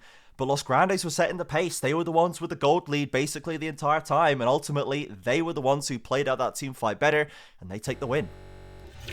Yeah, they were able to just find the right angle there, and the way that they pull it off, it's really a good show of why, even though they messed up last split, I would argue, quote-unquote, messed up, they're still a team to look out for. They have really good pieces, they have really strong players, and the more time they get together, the more than likely we're going to see them fighting for those top spots even more. I think Furia had a very, very bad first game that put them in a spot where they needed to obviously win the 3 games. I think the second game was a good turnaround, but I feel like this is the sort of game that we have to look at into how close each team will be in the CBLOL. Because like this is the sort of like level that I'm looking out for both sides. And even though Furia lost, they found really good angles here and there to really try and turn around. I think their composition played against them because the Jhin really didn't provide anything else, put a lot more pressure onto twos that they could do. And then Gigo had to pretty much put a great performance to even be close to trying to turn around this game. And he did a really good job. I think this was one of the better games that Gigo had this series. And he almost pulled it off, but it's also a K'Sante doublet. Like there's not a lot that you can do to actually hyper carry a game. It felt similar to the second game from the first series, where a lot of the X were on the AD carry basket. When he cannot carry through, the rest of the members don't have enough to back it up. And it felt like that was the case this game with Tooth, sadly, and that's why Fury at the end ended up messing out on the victory. Yeah, it's as you say. I think Gigo deserves a lot of props. That K'Sante game, there's only so much he can do. Yeah. And again, we said it during the game, this felt like a very mistake-strewn game, to be honest, especially for Furia. I think there were a lot of errors being made mechanically wise. We all saw the doo-doo arcane shift forward, right? This was a messy one, right? It was not the cleanest CBLOL gameplay we've seen in a while. True. And ultimately, Los Grandes, I think, were able to... They were cleaner overall, and they felt like they had a clearer plan, and they were able to execute better in the moment. And it's seeing Tatu go from Nara jungle useless to Skarner like crushing the key lanes and smashing team fights into Xin Zhao getting like torn to pieces by an Ezreal and caught on the wrong side of the walls. It was a very up and down series for Tatu specifically. And ultimately I think Fury are probably going to want to shake that one off. So Los Grandes open out the gates with a win. They are not necessarily going to happily just settle into the mid-pack, as I think some worried that they would after the drop-off in playoffs in the CBLOL Cup. So I think we still have a real contender to work with here. Yeah, it's still an exciting roster to look out for. I think, like we're mentioning, they still have a lot of things to try and improve on as much as possible, because it's still a roster that needs to really set themselves up so that they can fight against the top teams, because it's still not a fairly new like team organization that we're looking into here, and I don't think we want to like put the expectation that they are going to fight for the top just immediately, but at the very least they are making an attempt to try and put themselves into that conversation, which I think it's really, really important. The Furias, the Kids, the Louds are the ones that you're expecting to always be up there, right? Where I'm obviously seeing more the Los Grandes be just kind of like bumping themselves, like here, like doing that, trying to get into that spot as much as possible. And I'm excited to see them try and get to that place eventually. If they can do it this split, better, but if they can do it eventually, I think that will be much better for the CBLOL in general.